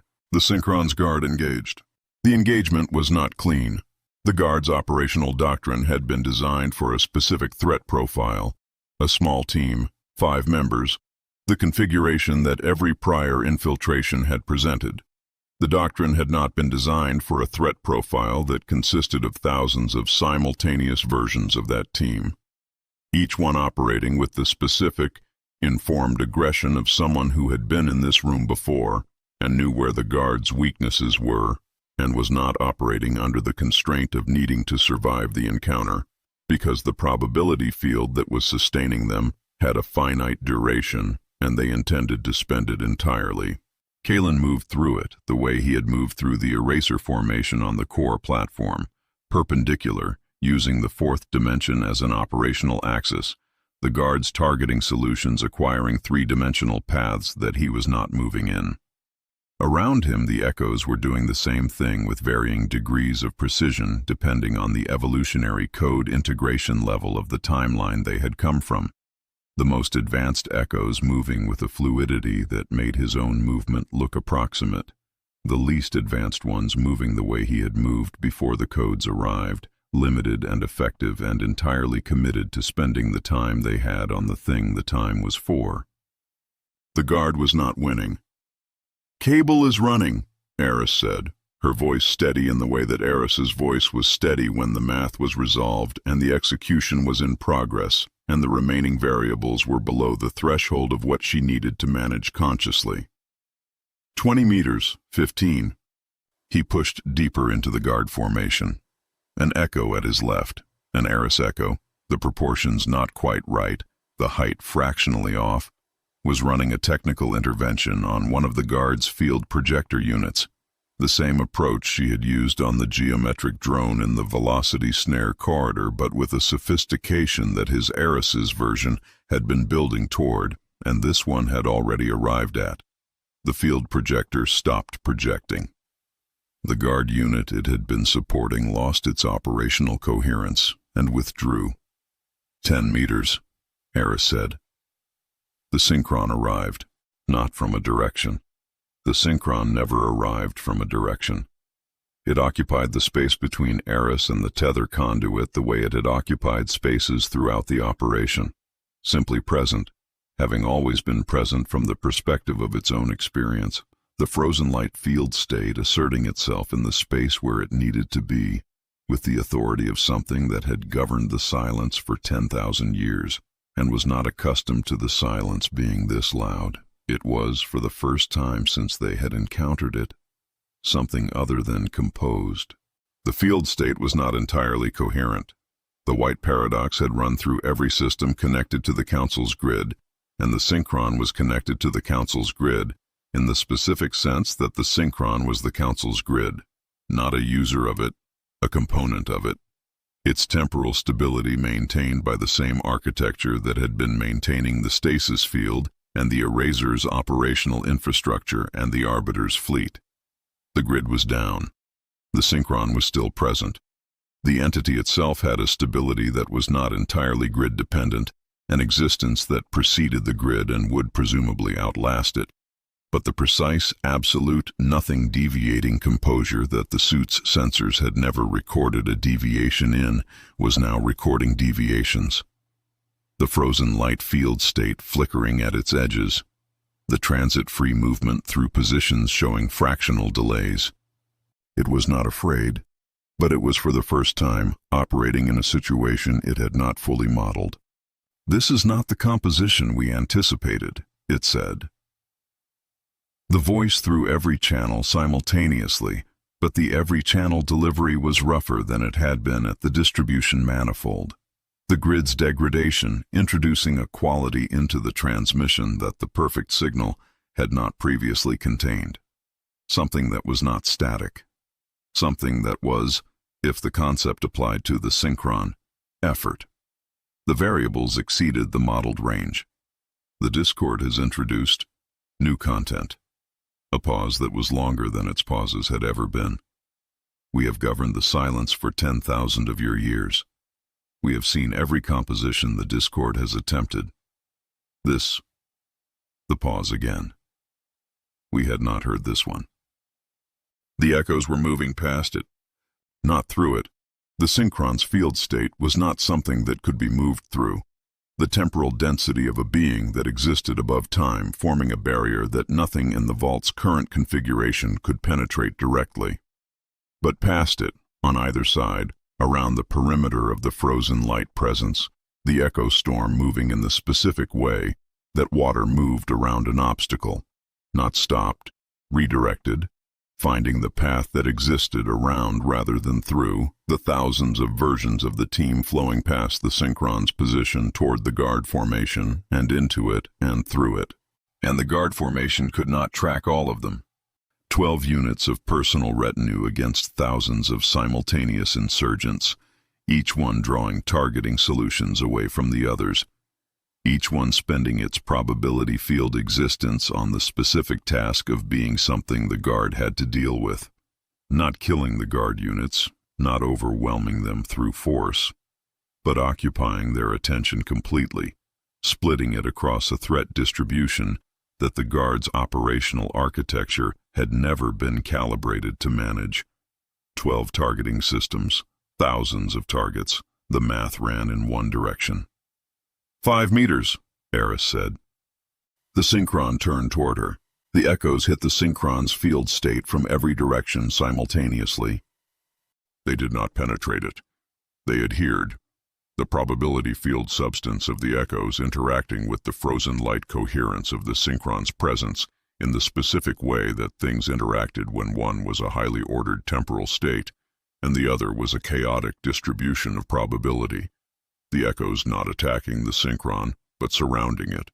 The thousands of slightly wrong versions of the team wrapping the frozen light field state in a density of competing temporal signatures that the synchron's position without transit movement could not cut through, because every position it might occupy was already occupied by a version of someone who had come from a timeline where the mission had been attempted and was spending the last seconds of their existence making sure that this version finished. The synchron could not move, not permanently, not for long. The echoes were sustained by the reversal's output, and the reversal's output was finite per echo even if the supply of echoes was not, and the synchron's temporal stability was orders of magnitude greater than any individual echoes, and the density of the surrounding field would degrade as the echoes that had arrived first began to reach the end of their probability field duration. The pin would not hold forever. It would hold long enough. Aris, Kalen said. Done, she said. The evolutionary cable seeded into the tether conduit with the same solidity that the shunt had seeded into the intake flange. The feel of a thing that had been built to exact tolerances finally finding the position it had been built for. A click transmitted through the cable's housing and through the manifold connection and into the engine's output architecture. The full delivery pathway now complete from the engine's reversal output to the Earth tether, to the anchor point to the 10 billion people who had been waiting, in frozen ignorance, for 10,000 years. The engine's output frequency shifted, not the color change of the first override or the new light of the grandfather paradox's aftermath. Something larger, a shift in the fundamental character of what the engine was producing, the temporal substrate that had been moving through the reversal protocol at volume, now moving through a complete delivery pathway, arriving at its destination, the 10,000-year pressure finding the conduit it had been built for, and flowing through it with the specific absolute inevitability of water finding the lowest point. On Earth, in the resumed second that had been frozen for 10,000 years, 10 billion people began to change. Not immediately, not all at once. The evolutionary leap was not an explosion. It was a tide, arriving at the anchor point's center and spreading outward.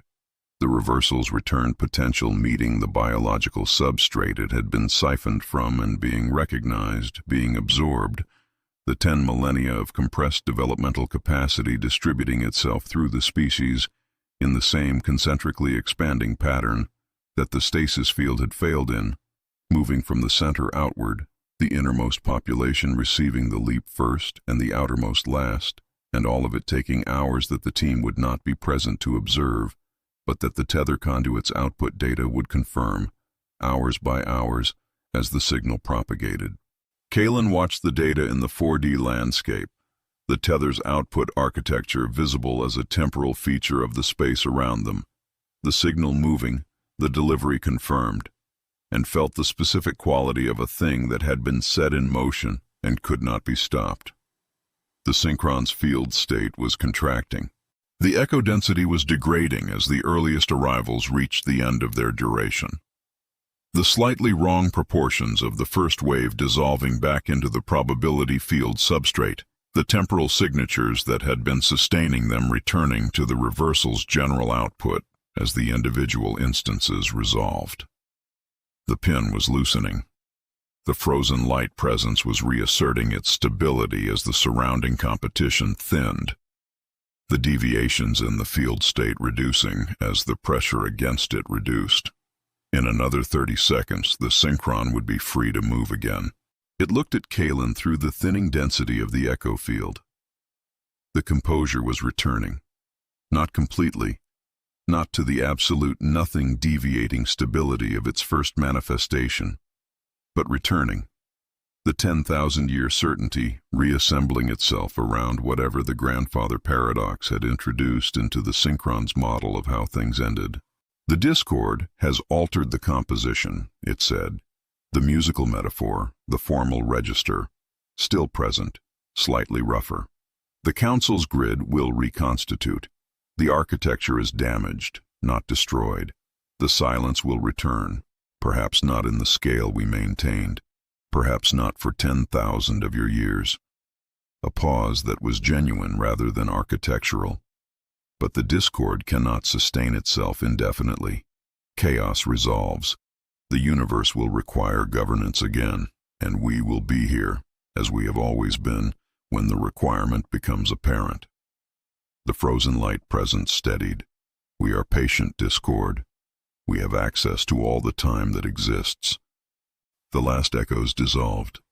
The synchron was free. It looked at Kalen. The specific quality of attention that it had been giving him since the vault door opened as a courtesy. The exhaustive analytical attention of a thing that had been studying the composition for the entire performance. And then it was not there, occupying instead a position that was not in the vault, not in the council's territory, not in any coordinate that the suit's degraded sensors could identify. Gone, not destroyed, gone. The vault was quiet. The engine was running its delivery. The tether conduit was carrying the evolutionary tide to Earth. The echo storm had dissolved back into the probability field.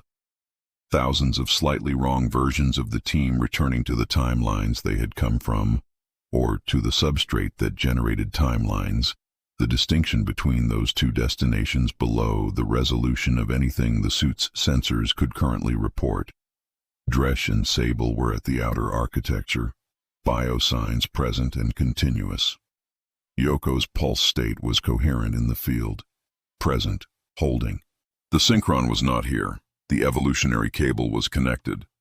Kalen stood in the vault's primary field architecture, in a suit that the structural monitors were reporting as requiring immediate replacement, and looked at the tether conduit's output signal, and watched the evolutionary tide move toward 10 billion people, who were about to receive 10,000 years of what had been taken from them.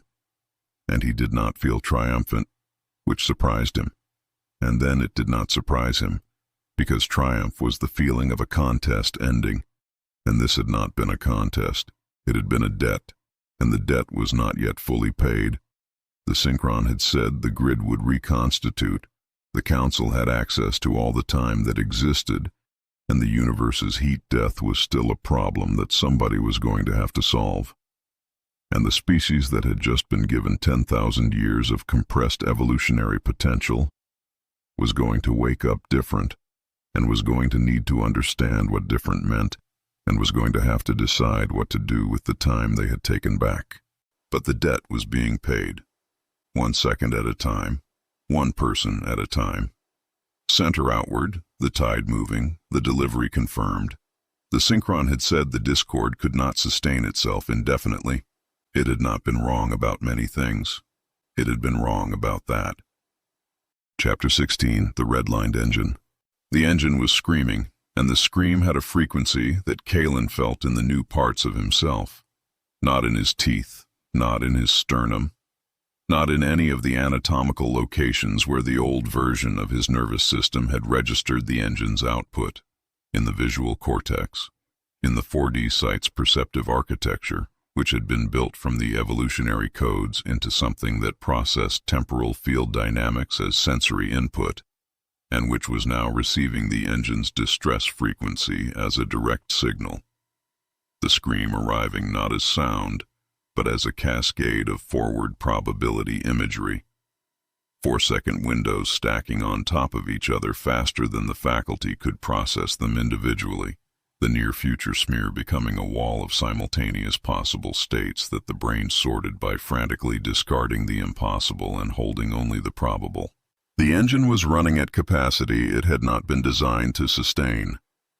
The evolutionary cable was connected and the delivery confirmed, but moving at the rate the engine's current configuration supported, not the rate the full evolutionary leap required. The 10,000 years of compressed human potential was a debt of specific magnitude, and the current output rate would take longer than the situation allowed. The Arbiter's fleet was reconstituting its targeting capability from its own power reserves. When the calculation completed, it would engage the tether conduit. If the cable severed, the delivery stopped at whatever completion percentage it had reached. The math ran one direction. The direction was not comfortable. Aris had the suit battery readouts on the manifold display before he asked for them. She had been running the calculation since the cable seated, since the moment the delivery rate became visible as a variable, since the forward probability of the fleet's reconstitution timeline had resolved into something that could be compared against the delivery completion curve. The two curves did not intersect at a point that was favorable. If we fuse the suit batteries into the primary core, she said, the engine's output capacity increases to the level required for full delivery completion in approximately 19 minutes. The fleet's reconstitution timeline is approximately 23 minutes. A pause. The margin is 4 minutes. And the suits? Non-operational after the fuse. The chrono-sync architecture, the biological monitoring, the anchor projectors, all of it draws on the same power infrastructure. Fuse the batteries, and we are in the vault without suit support. She looked at him. The vault's field environment at current density, without suit mediation, produces biological effects in human tissue at a rate that the evolutionary code's integration can partially compensate for. Partially. For some duration. Her voice was in the careful register. Both hands. The codes have changed what we can tolerate.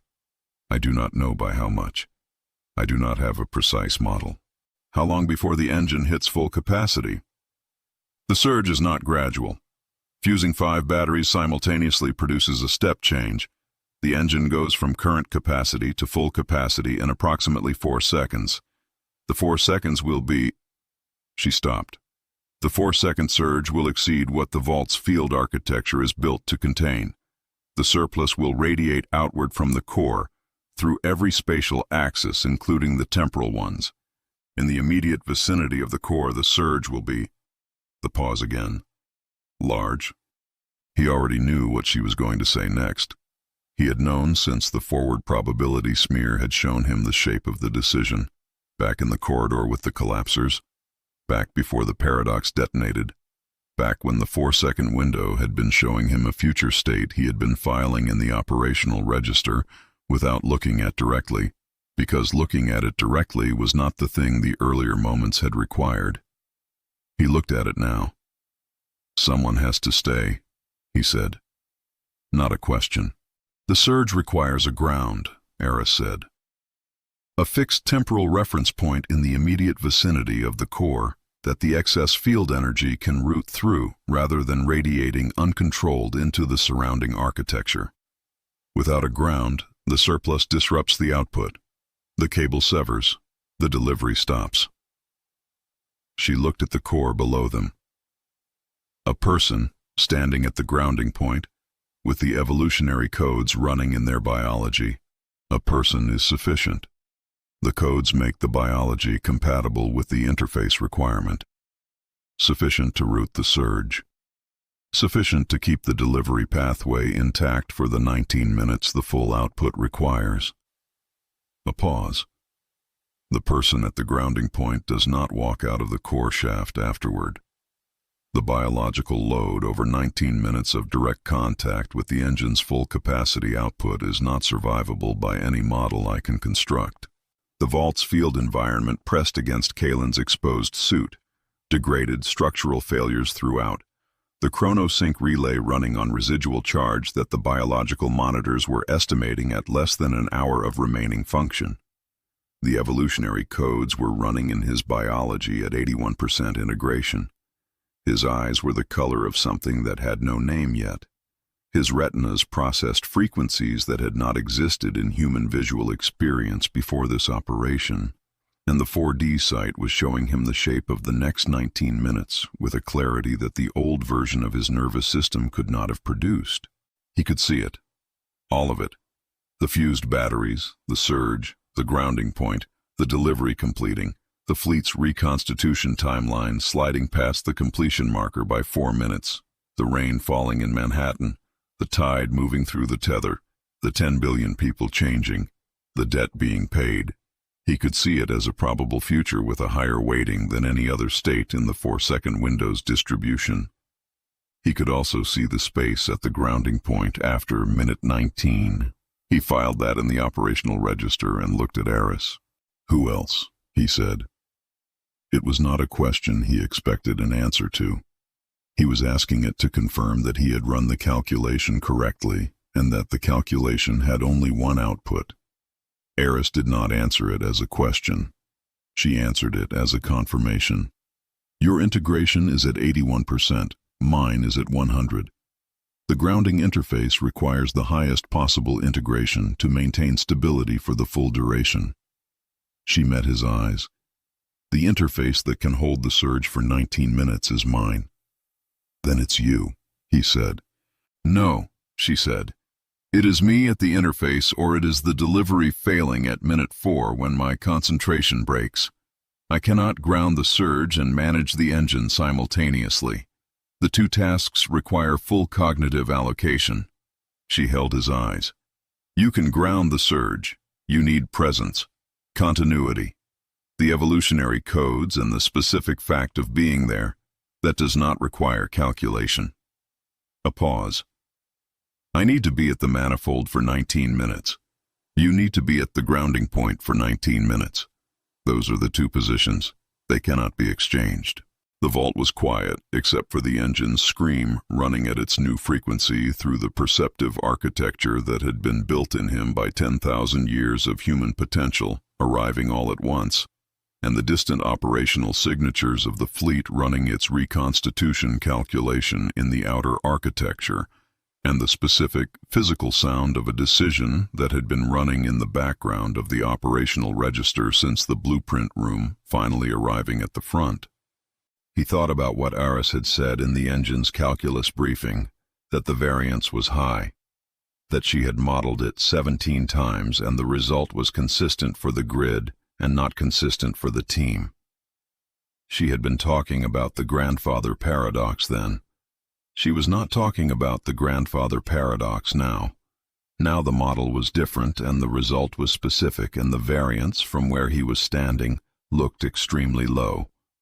Dresh's voice came through the comms from the outer architecture. "What do you need?"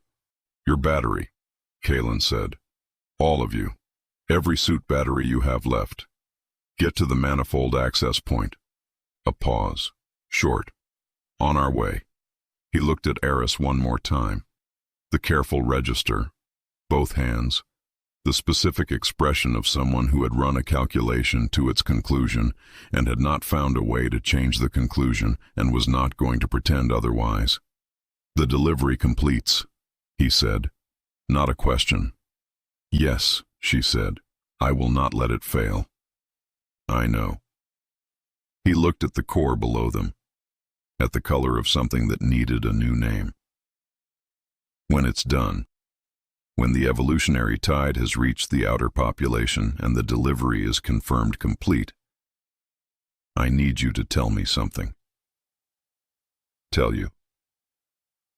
"Something about what it looks like from the outside when it's done."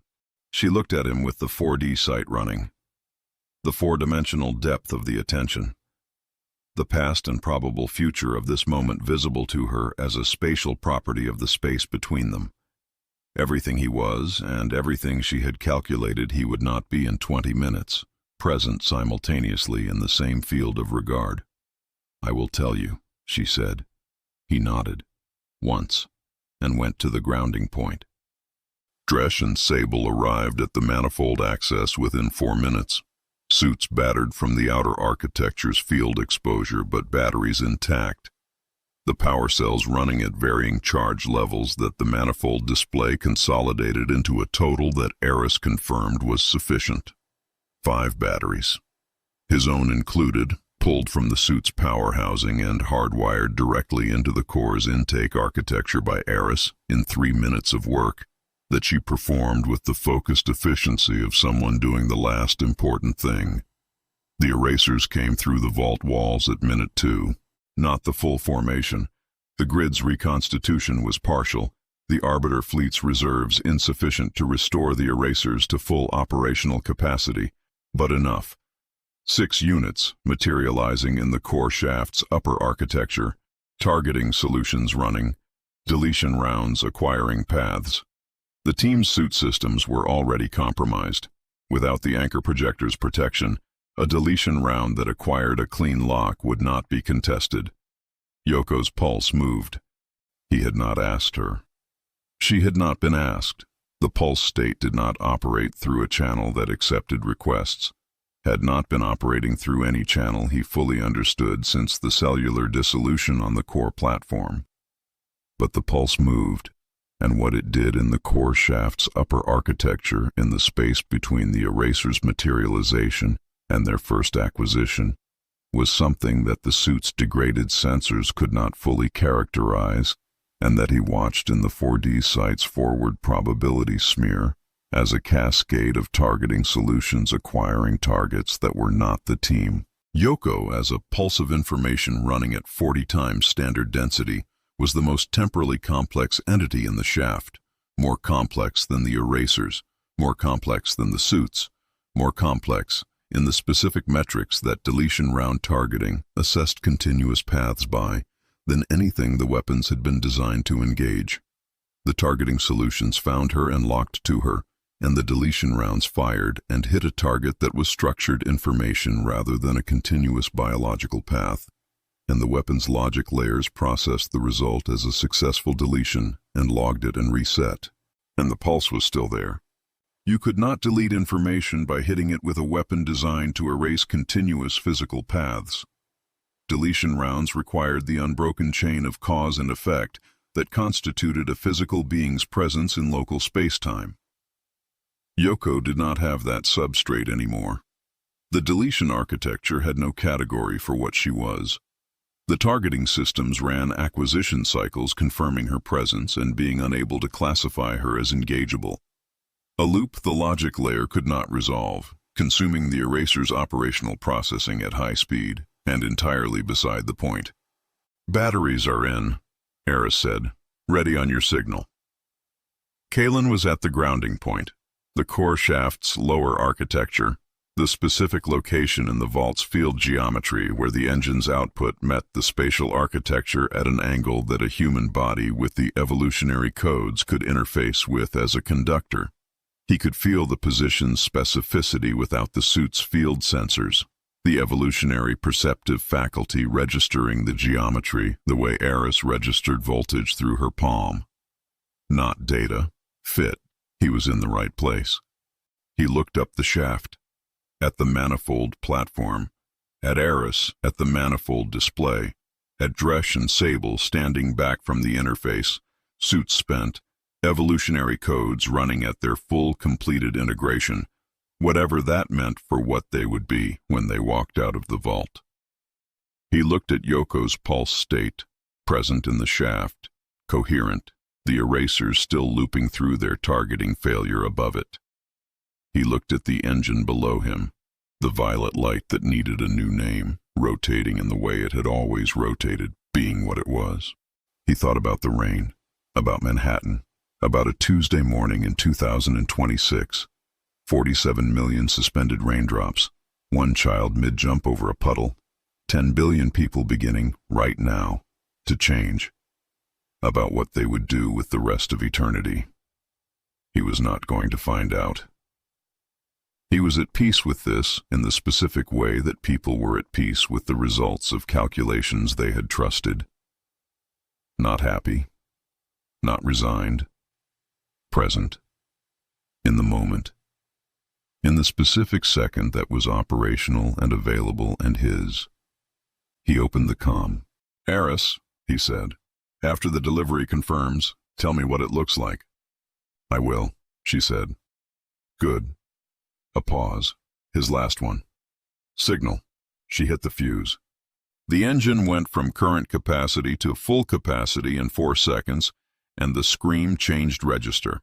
Not louder, deeper, foundational, the sound moving from the perceptive architecture where the new senses lived, down through the evolutionary substrate and into the biological base that had been his for 34 years, the old nervous system receiving what the new one was already processing, both of them handling it in the specific way of systems that had been given more input than they were designed for and had decided to process it anyway. The surge hit the grounding point. Kalen stood in it. He thought, the surge feels like every second that was ever stolen, coming back at once. He thought, that is accurate. He thought, 4 minutes of margin. He did not think anything after that organized enough to be a thought. What he had was presence. The continuous, unbroken fact of being a fixed temporal reference point in the path of a 19-minute surge that needed one. The delivery completed at minute 17, 2 minutes ahead of the fleet's reconstitution. The margin had been 4 minutes and the execution had taken 2 back from the estimate, which was not surprising because Aris was running the output architecture and Aris did not accept estimates as final values. The tether conduit signal went from active delivery to confirmed complete. On Earth, the evolutionary tide reached the last of the outer population. 10 billion people had received the 10,000 years of compressed human developmental potential the Council had siphoned and spent on someone else's golden age. The debt was paid. The species on the other side of the delivery was not the same species that had gone into the stagnation. Aris said, "Kalen." The comm was still open. She had kept it open for the full 19 minutes, not to report, not to update, just open, present. The specific kind of presence that was not intervention and was not nothing. "The delivery is confirmed," she said. "I am looking at the tether output. I am looking at what it looks like from here." A pause. "It looks like the signal is changing. The output data is changing. I am watching the characteristics of 10 billion human biosignatures shifting in real time through the tether's reporting architecture, and the signatures they are not the signatures I have been reading for the duration of this operation. They are becoming something I do not have a classification for." She stopped. Her voice, when it resumed, was in the new register, the slow, resonant one. "It looks like a species discovering what it is, all at once, together, without knowing what to call it yet." A pause. "It is, I do not have a word for it either. I think the word has not been invented yet. I think we will need it soon." The comm held a silence. "Kalen," she said. The comm was open. It remained open for 11 seconds after she said his name, which was long enough for everything that was not a response to be its own kind of answer. She closed it. "I'm not dying," he had said before he went to the grounding point, said it to himself in the moment between the decision and the signal. "I'm just getting to the end of the book faster than you." He had said it to himself. In the core shaft, the grounding point held. It would hold for as long as the engine ran. The engine was going to run for a long time. It had been asked to be patient for 10,000 years. It could manage a little longer. Chapter 17, The Morning of Infinity. The rain hit the ground in Manhattan at 11:42 in the morning on a Tuesday that had been waiting 10,000 years to finish being Tuesday. And the sound it made when it landed was the sound of 47 million water droplets completing the trajectories they had been suspended in since before any living human had been born. Each one arriving at its destination with the specific, ordinary, absolute finality of a thing that had simply been falling and had now fallen. And the ordinariness of it was the most extraordinary thing that had ever happened on the surface of the earth. Aris heard it through the tether. Not acoustically. The tether carried field data, biosignatures, temporal output readings, not sound. What she heard was the data equivalent. The tether's reporting architecture, registering the stasis field's complete dissolution at the anchor point, and then registering in the seconds following the cascade of physical events that the dissolution permitted. Water completing its fall, air completing its flow, a city that had been mid-motion resuming mid-motion, the Hudson's mid-chop wave cresting and breaking against the shore it had been reaching for since before she had been born, the taxicab moving forward, the couple's argument finding its next word, the street vendor's newspaper finding its final fold. She stood in the vault and watched the data and felt it land the way things landed when you had spent the entirety of your operational capacity earning the right to feel them. The vault was quiet. The engine was running its delivery. The evolutionary cable still carrying the tide, the output architecture stable, the tether confirmed at full throughput. The erasers were still looping. Dresch and Sable were at the manifold platform, suits spent, evolutionary codes complete. The specific quality of stillness around them that came from people who had arrived at the end of a thing and were in the interval before they had processed what the arrival meant. Yoko's pulse was coherent in the field, present, carrying the structured information of a person who had reorganized herself into a denser medium and was apparently comfortable there, the signal running at 40 times standard density and showing no signs of wanting to return to a substrate that had proven insufficient for what she had become. The tether data shifted. The biosignature data from the anchor point was reporting characteristics the tether's classification architecture had not been built to handle. The evolutionary tide had reached Manhattan's immediate population first. The first coordinates to resume, the first people to receive 10,000 years of return potential in the seconds after the stasis released. She watched the biosignature data change in real time, faster than the tether's sampling rate could resolve. The signatures changing between samples the way Yoko's cellular structure had changed between the suit's monitoring cycles. What the tether reported in the gaps between samples was not the same signatures, not different people, the same people, recognizable and continuous, but running on a substrate that had been upgraded in the interval. Sensory architecture expanded. The 4D site now registering in the biosignatures of people who had been standing on a Manhattan street corner a moment ago. Becoming something different in the time it took the tether to take a second reading. Every human on Earth was doing this. Center outward, the tide moving. 10 billion simultaneous transformations. She did not have the data for what it felt like from the inside for anyone but herself. She knew what it had felt like for her. She stood in the vault and thought, they are going to need time to understand what they have become. They are going to need each other. They are going to need the patient, iterative work of a species that has been handed a tool of incomprehensible capability and must figure out, through trial and error and incremental discovery, what it is for. They had 10,000 years of potential to work with. They had eternity to work in. She thought, Kaylin would have said now. She thought that was correct. She looked at the manifold display, at the tether output, at the delivery completion curve running toward its final value, at the grounding point below. She did not look at the grounding point for long. What was there was present and would remain present for as long as the engine ran, which was going to be a long time, and there would be time to look at it properly, to understand what it meant and what it cost and what it had purchased, and this was not that time. This was the time the tether data demanded, the time of watching 10 billion people change simultaneously and understanding that the watching was the job now, that the running and the fighting and the holding were done, that what came next was the longer and harder and more important work of being the people who had been present when this happened and knew what it had taken and would need to explain it to a species that was going to wake up different and was going to have questions. She was going to have answers. She was going to spend a very long time giving them.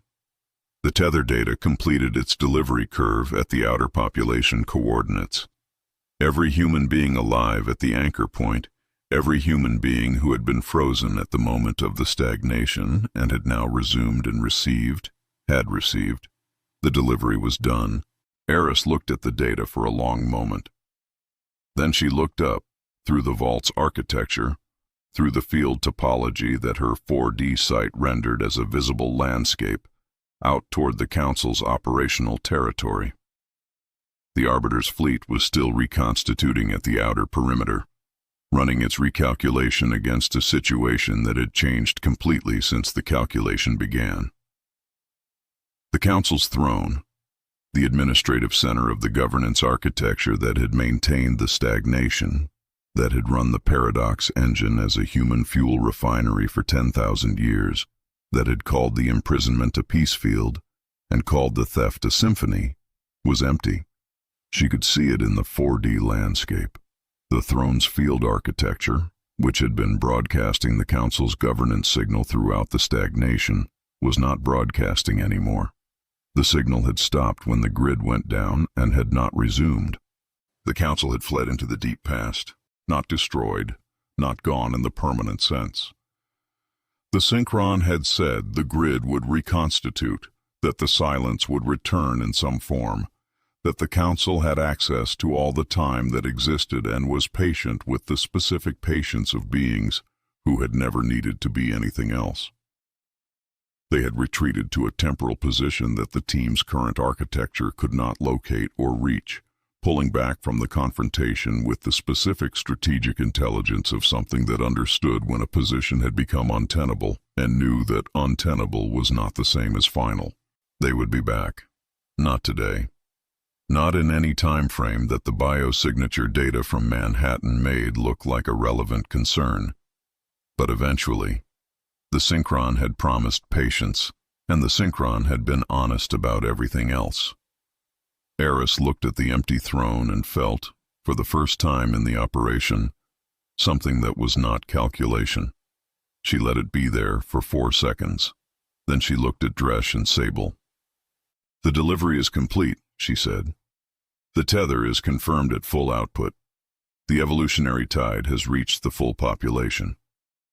She looked at the vault around them, the static time frozen at its last position, the architecture damaged but navigable, the engine running its new process in the core shaft below. "We should go." Dresh looked at her, then at the core shaft, then back at her. "Yes," he said. They went.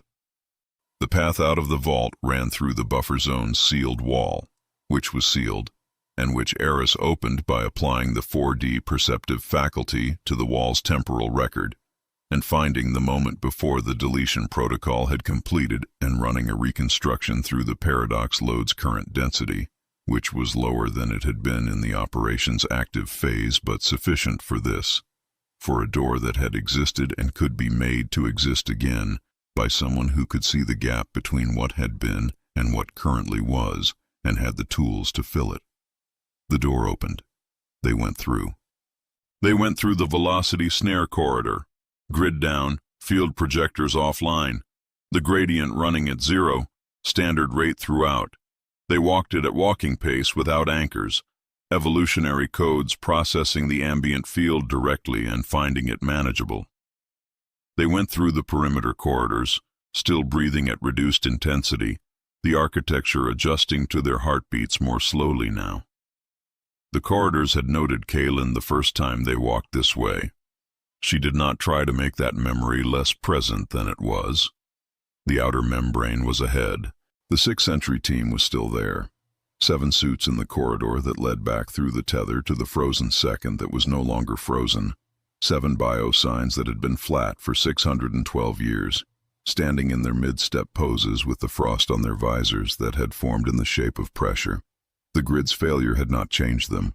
The stasis field's dissolution had not changed them. The evolutionary tide's arrival had not reached them. They were inside the vault's architecture, not in the anchor point's territory, and the delivery had routed through the tether to the resumed second on Earth, and not through the vault's field environment. Aris stood in front of the nearest one, The tall one, point position, one hand raised in the halt gesture, the visor frosted from the inside in the shape of something pressed repeatedly against the glass. She thought about what the tether's delivery data was showing. The 10 billion biosignatures changing. The 4D site arriving in people who had been standing on street corners in Manhattan. The specific perceptive faculty that she had developed across years of instrumented work, and that was now present in every human being who had received the tide's full output. She thought about what 10,000 years of returned potential looked like, distributed across a species simultaneously. She thought about what humanity was going to do with it. She looked at the suit's frost pattern for 4 seconds. "We'll come back for you," she said. Not a promise she could keep today. A statement of the next problem, the one that came after the delivery confirmation and the walkout, and the first moment in 10,000 years where the operational register did not have an active critical item at the top of the queue. The 6th Century team was the next critical item. It was solvable. The species that had just received 10,000 years of compressed developmental potential and was in the process of discovering what 4D sight meant for medicine and biology and temporal field manipulation was more than capable of solving it, in time, with the patience that came from having eternity available and knowing what it had cost. She stepped around the frozen mid-step foot and went through to the tether. The tether delivered them to the Mariana Trench's exit point, which delivered them to the surface, which delivered them to a world that was already not the world they had left. The difference was not immediately dramatic. Manhattan was still Manhattan, the same buildings, the same streets, the same grid. The rain was still falling, still completing the trajectories that 47 million water droplets had been arrested in for 10,000 years. The city was still a city. The people in it were still people. But the people were looking at each other differently. She could see it from the tether's exit point, from the surface of a harbor that was no longer mid-chop and frozen, but actually moving, actually flowing, the Hudson doing what rivers did when they were allowed to do it. The people on the shore, the people in the streets, the people at the windows of the buildings lining the waterfront. They were looking at each other with the specific quality of attention that she recognized from the inside, the 4D site's particular way of taking in another person, which was not just a visual process anymore, but a temporal one. Each person now seeing the other's history as a spatial property of the space between them, seeing the future smear of the people around them as a visual texture overlaid on the present, seeing the world as a structure that extended in directions that this morning they had not possessed the sensory architecture to perceive. 10 billion people simultaneously, discovering that the world was larger than it had appeared. The phones had rusted. The ones that the people on the street had been holding at the moment of the stagnation.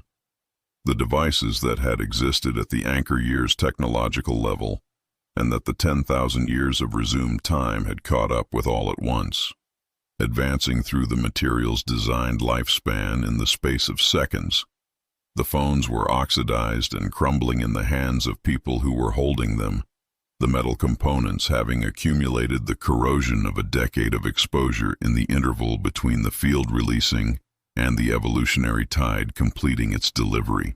The cars on the streets showed the same rapid weathering in their seals and painted surfaces, small artifacts of the anchor year aging at the rate of return time before the tide's output reached their owners, and the cognitive architecture of the people around them began applying itself to the problem of what technology was supposed to look like now. It was going to look very different. Aris already knew what the first 10 years of development would produce, in broad strokes, because the evolutionary codes contained the compressed record of what humanity would have developed if it had not been stopped. The architecture of a civilization in possession of 4D sight was not the architecture of a civilization that perceived only 3 dimensions. It was going to require everything to change. The change was going to take time. They had time. Dresch was standing at the tether's exit point with the water of a moving harbor around his boots, looking at the changed city with the 4D sight running at full integration, seeing the world's temporal depth as a visible structure, and his face was doing something that it had not done throughout the operation. Not the flat operational register, not the controlled 4-count breathing, not the specific stillness of a man managing his cognitive load under conditions of continuous existential threat. Something else, something that had not been required until this moment, because this moment had not existed until now. Sable was beside him. She was looking at the same thing. Her face was doing the same something. Aris looked at the harbor, at the Hudson moving, at Manhattan in the first minutes of its first real morning in 10,000 years, at the people in it, finding each other with new eyes. She thought about what Kalen had asked her to tell him, about what it looked like. She had told him. She had found the words, the closest words available in a vocabulary that had not yet been updated to account for what she was describing, and she had said them into a calm that had stayed open for 11 seconds after she finished, long enough for everything that was not a response to carry its own weight. She thought, he knew. Before the signal. He knew what it was going to look like, the same way he knew everything the operation required. Not because someone told him, but because he had run the calculation and trusted the result and moved toward it without looking at it directly until looking at it directly was the thing the moment required. She thought, he was right about the calculation. She thought, that was not a surprise. The rain kept falling. The harbor kept moving. The city that had been mid-Tuesday for 10,000 years was finding out what Wednesday looked like, and the species that had been used as fuel for someone else's golden age was in the first minutes of building its own. Aris looked at the empty space above the harbor where the Council's operational frequency had run continuously for 10,000 years and was not running now, the administrative signal of an institution that had governed the silence and had not anticipated the noise. She looked at it for the time it deserved. Then she looked at Dresh and Sable, who were looking at her, and she said the thing that the operational register had not had a category for, because it had not been available until this moment, and was now the only thing left in the queue. The Council gave us a second, she said. She looked at the city, at the people finding each other in it, at the world on the first morning of its new era, full of people who were going to spend the rest of an eternity that had been taken from them and returned, discovering what they were capable of, building what they had been denied, doing the specific, patient, iterative, extraordinary work of a species that had earned its time and knew what the earning had cost and was going to spend it as if the cost mattered, because it did. We took forever.